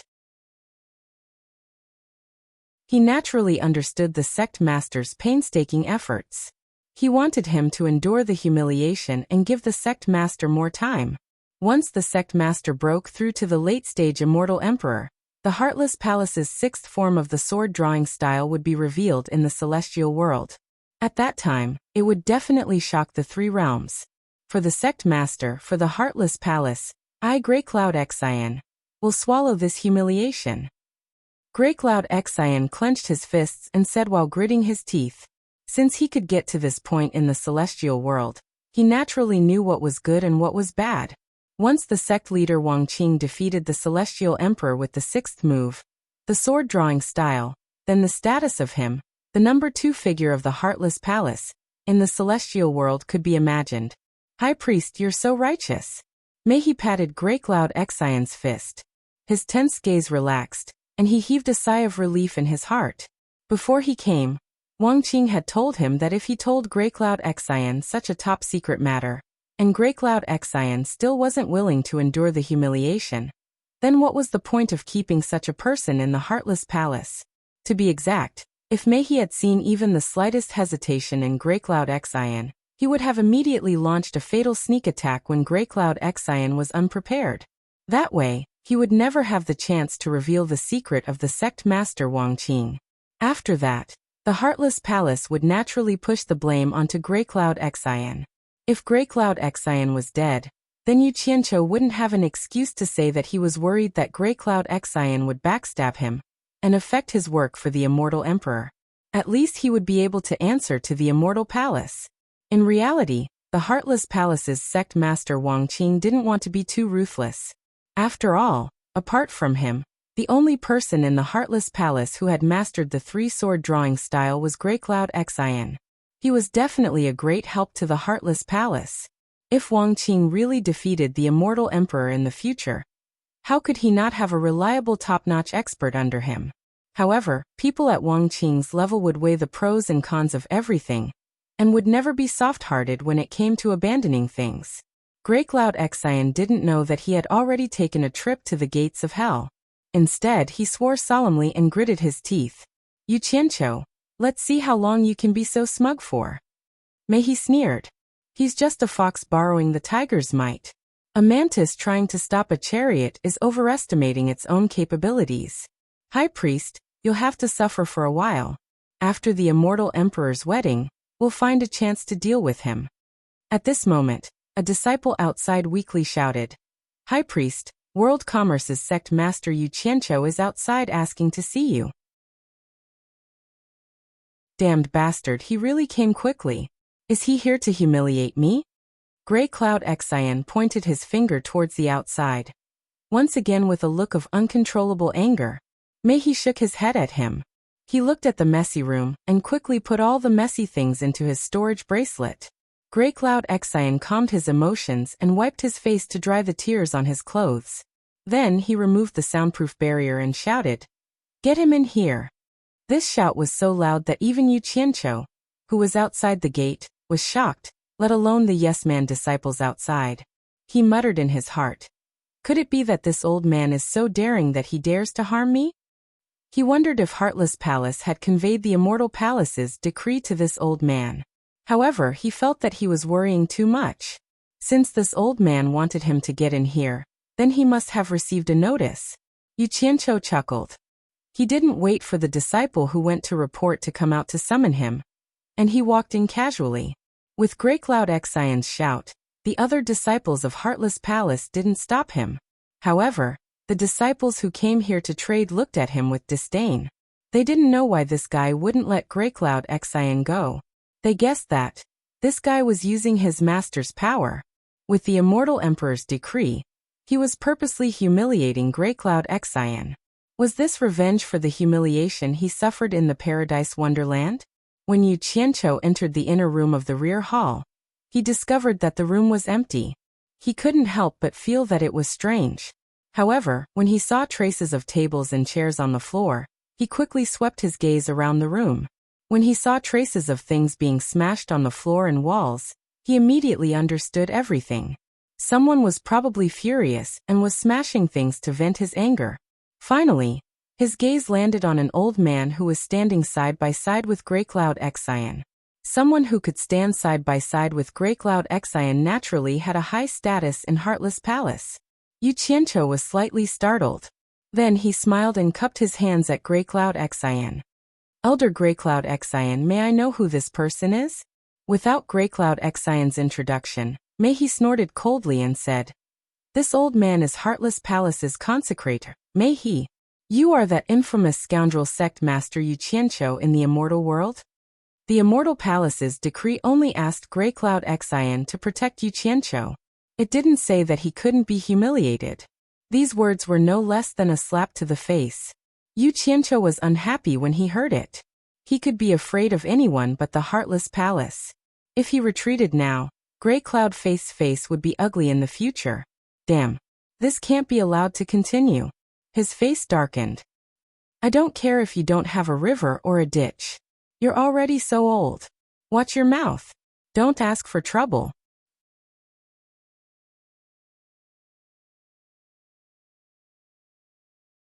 Chapter 992. How dare you? Mei shouted angrily. One of his sleeves bulged as if it was filled with air, and his killing intent instantly boiled. Songyun Exian pressed his hand and said gloomily, "Don't bother with him. It's too easy for him to kill him like this." Mei was slightly stunned. He was here to persuade Songyun Exian to swallow the humiliation. Why was it Songyun Exian who was persuading him now? Little did he know that some things did not happen to him. Putting oneself in someone else's shoes and experiencing it personally were two completely different things. With his identity and status, how many people dared to bully him? Yu Qianqiu's mouth was born to provoke people like them. Ordinary people could not bear it, let alone a person who was usually high and mighty. "Kill me." Yu Qianqiu's face wrinkled and he sneered. "I'm standing right here. Try and touch me if you have the guts." "I don't think you have the guts." His eyes fell on Songyun Exian's gloomy old face, and he said word by word, "I'm not in the mood to talk nonsense with you now. I'll give you 1 day to prepare. Leave with me tomorrow. Goodbye." He turned and left. "You're courting death," Songyun Exian shouted. He was indeed irritated. Mei was shocked and quickly pulled him back. Yu Qianqiu looked back at the two of them and sneered. He left without saying a word.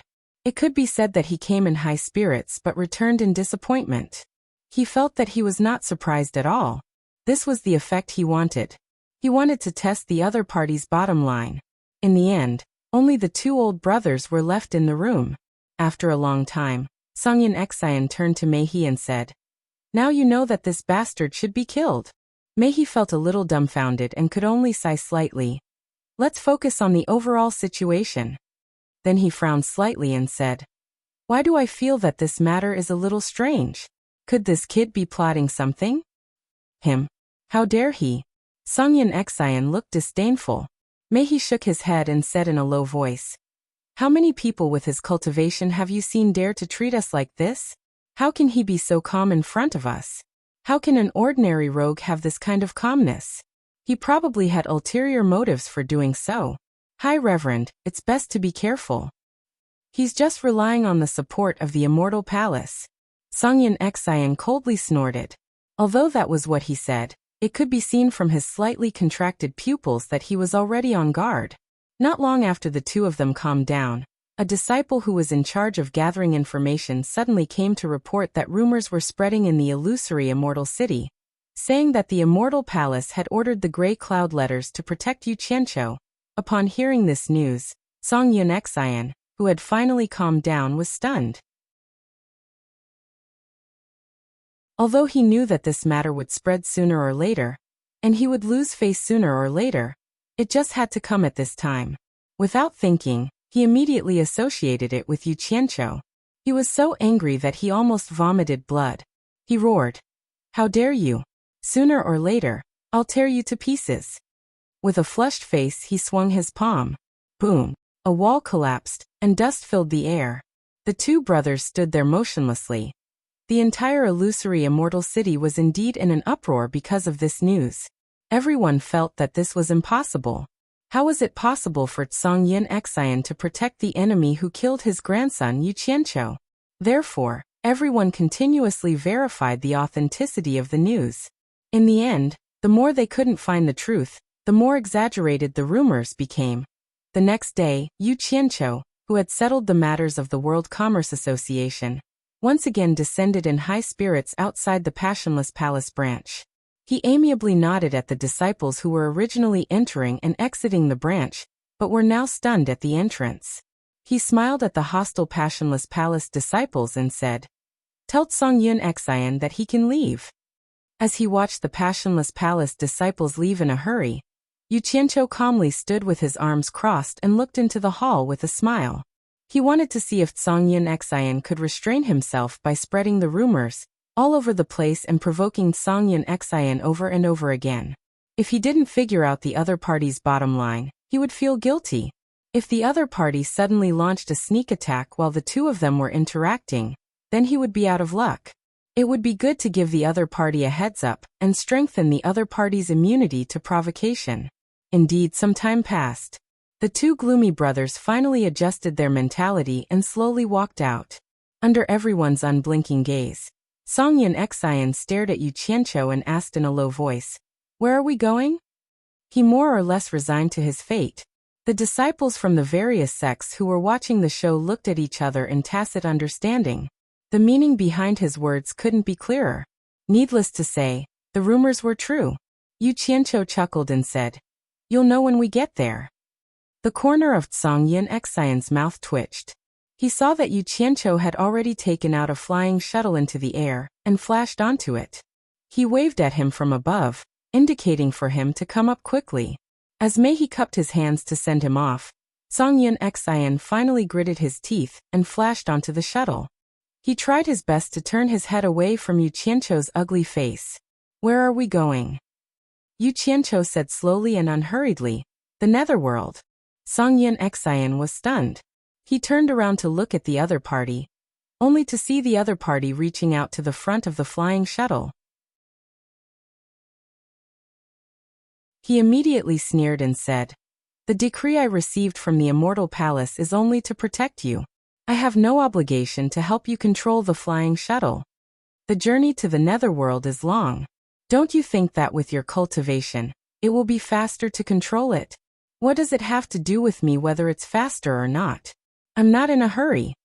Song Yin Xian sneered again and again. It was already embarrassing enough. How could he help Yu Qianqiu control the flying shuttle in front of everyone? "I have nothing to say. If you ruin the Immortal Emperor's plan, I'm afraid you won't be able to bear the consequences." Yu Qianqiu was also stubborn. However, Song Yin Xian was not moved. "Don't give me that. Do you think the people of the Immortal Palace are all idiots? Fine. I won't talk about this anymore. I don't want you to say that I'm using the Immortal Emperor to threaten you. You don't put the immortal emperor in your eyes anyway. Yu Qianqiu looked around the entire illusory immortal city and said, I can control it too. I was just about to bring you around illusory immortal city a few more times and let everyone witness the might of your gray cloud trust. Song Yun Xian snorted and slowly floated to the side of the flying shuttle. He sneered and said, The flying shuttle is yours. Go around as many times as you want. Sorry, I won't be accompanying you. The conversation between the two of them was clearly heard by the people below, and some of them even couldn't help but laugh. Good. Very good. You win. Ouch. At this time, Yu Qianqiu suddenly exclaimed. He clutched his chest and staggered a few steps on the flying shuttle, as if his heart was in pain. Under Song Yun Xian's cold gaze, the flying shuttle carrying Yu Qianqiu slowly landed in front of the Passionless Palace's branch gate. While everyone was looking at each other, Yu Qianqiu staggered to the back of the flying shuttle and sat down. He weakly waved his hand at the crowd and said intermittently, May I know who is willing to do a good deed and help? Help me tell the Chamber of Commerce Alliance that I've been angered to the point where I'm depressed and my mental state isn't good. I'm afraid I'll need to rest for a year and a half, and I'm afraid I'll miss the Immortal Emperor's important matter. I hope the Immortal Palace can find someone better to take on the heavy responsibility. After saying that, he lay on the flying shuttle and panted as if he could stop breathing at any time. Everyone was speechless. No matter what, he was the sect master of the World Commerce Alliance. This guy was really bold to play so openly and use the Immortal Emperor's matter to threaten others. But then again, if this matter really got out of hand, even if the Immortal Palace took care of Yu Qianqiu, how could he, Song Yun Xian, who played along with Yu Qianqiu, have a good ending? This was clearly a case of the barefooted not afraid of those who wore shoes. He was acting shamelessly. Song Yun Xian, who was in the air, and Mei He, who was at the gate, had dark expressions on their faces. The surroundings were completely silent. Everyone's gazes looked at Song Yun Xian from time to time, then looked at Yu Qianqiu, who was about to fall asleep in the flying shuttle. High Priest. Mei He's voice came to Song Yun Xian's ears with a long sigh. Song Yun Xian's expression changed. Right now he wanted to skin Yu Qianqiu alive, but in the end he still gave in. In his eyes, Yu Qianqiu was just a little trash, and it was not worth it for him to be unlucky together with him. The figure in the air suddenly disappeared, and Song Yun Xian stood at the front of the flying shuttle on the ground. A gust of air rushed in all directions, and the flying shuttle suddenly stabbed into the sky. The Passionless Palace branch's gate was filled with boos and hisses. Yu Qianqiu, who was lying in the flying shuttle with his eyes half closed, finally opened his eyes.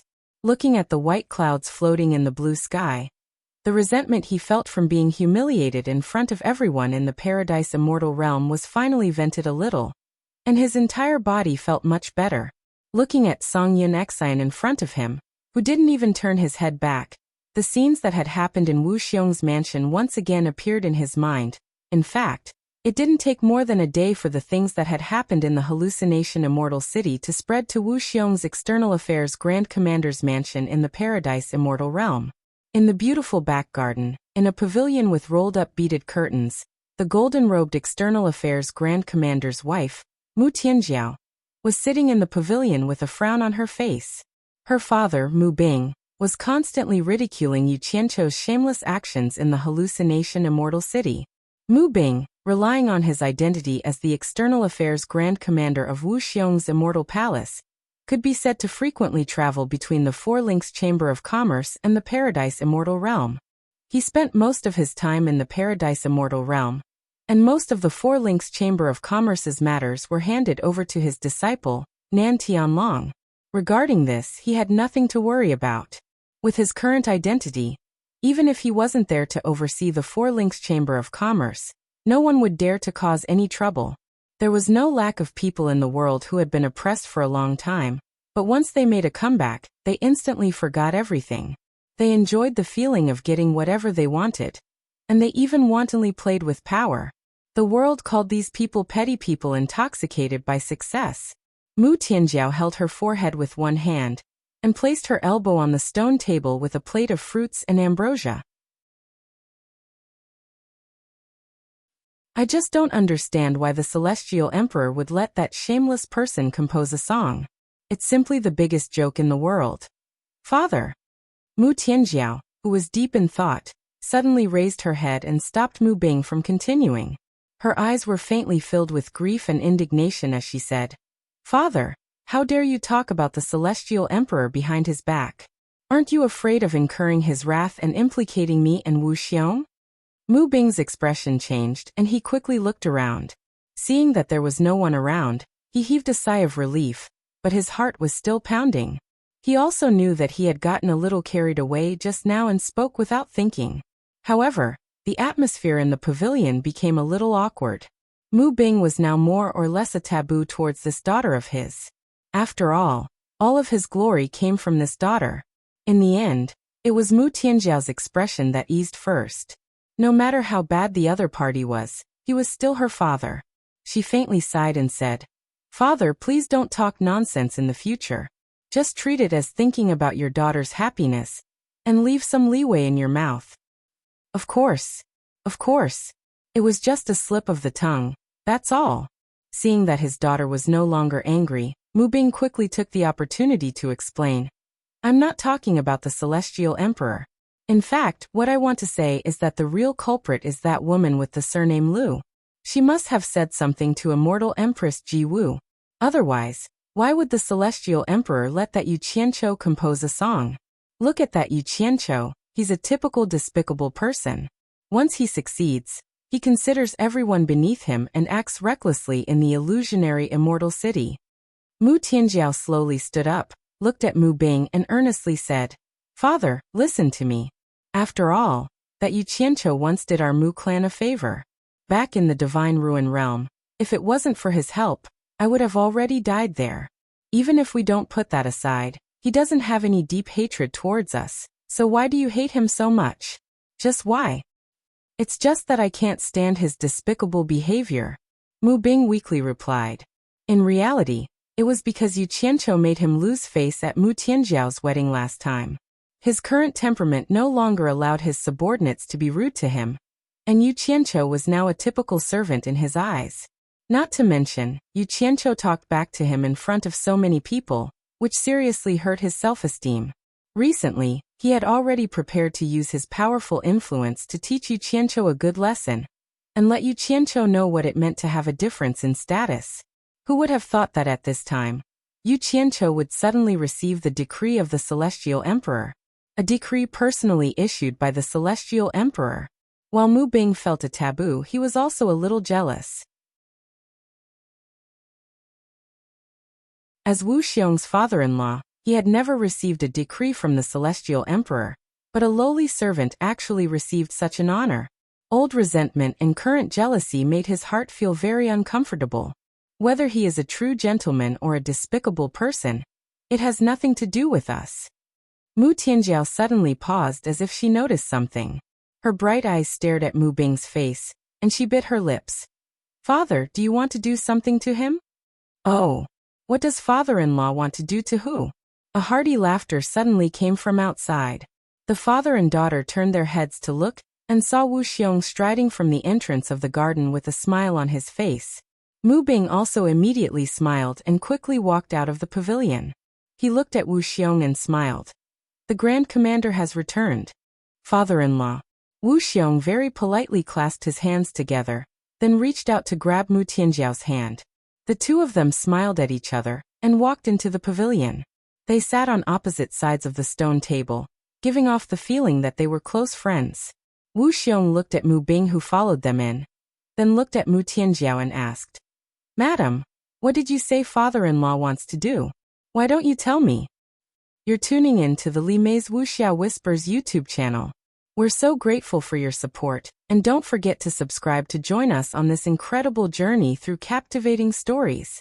Your generosity through donations truly makes a world of difference, as it's the primary source of revenue that allows me to expand and enhance this channel for you. Thank you from the bottom of my heart for being a part of this adventure.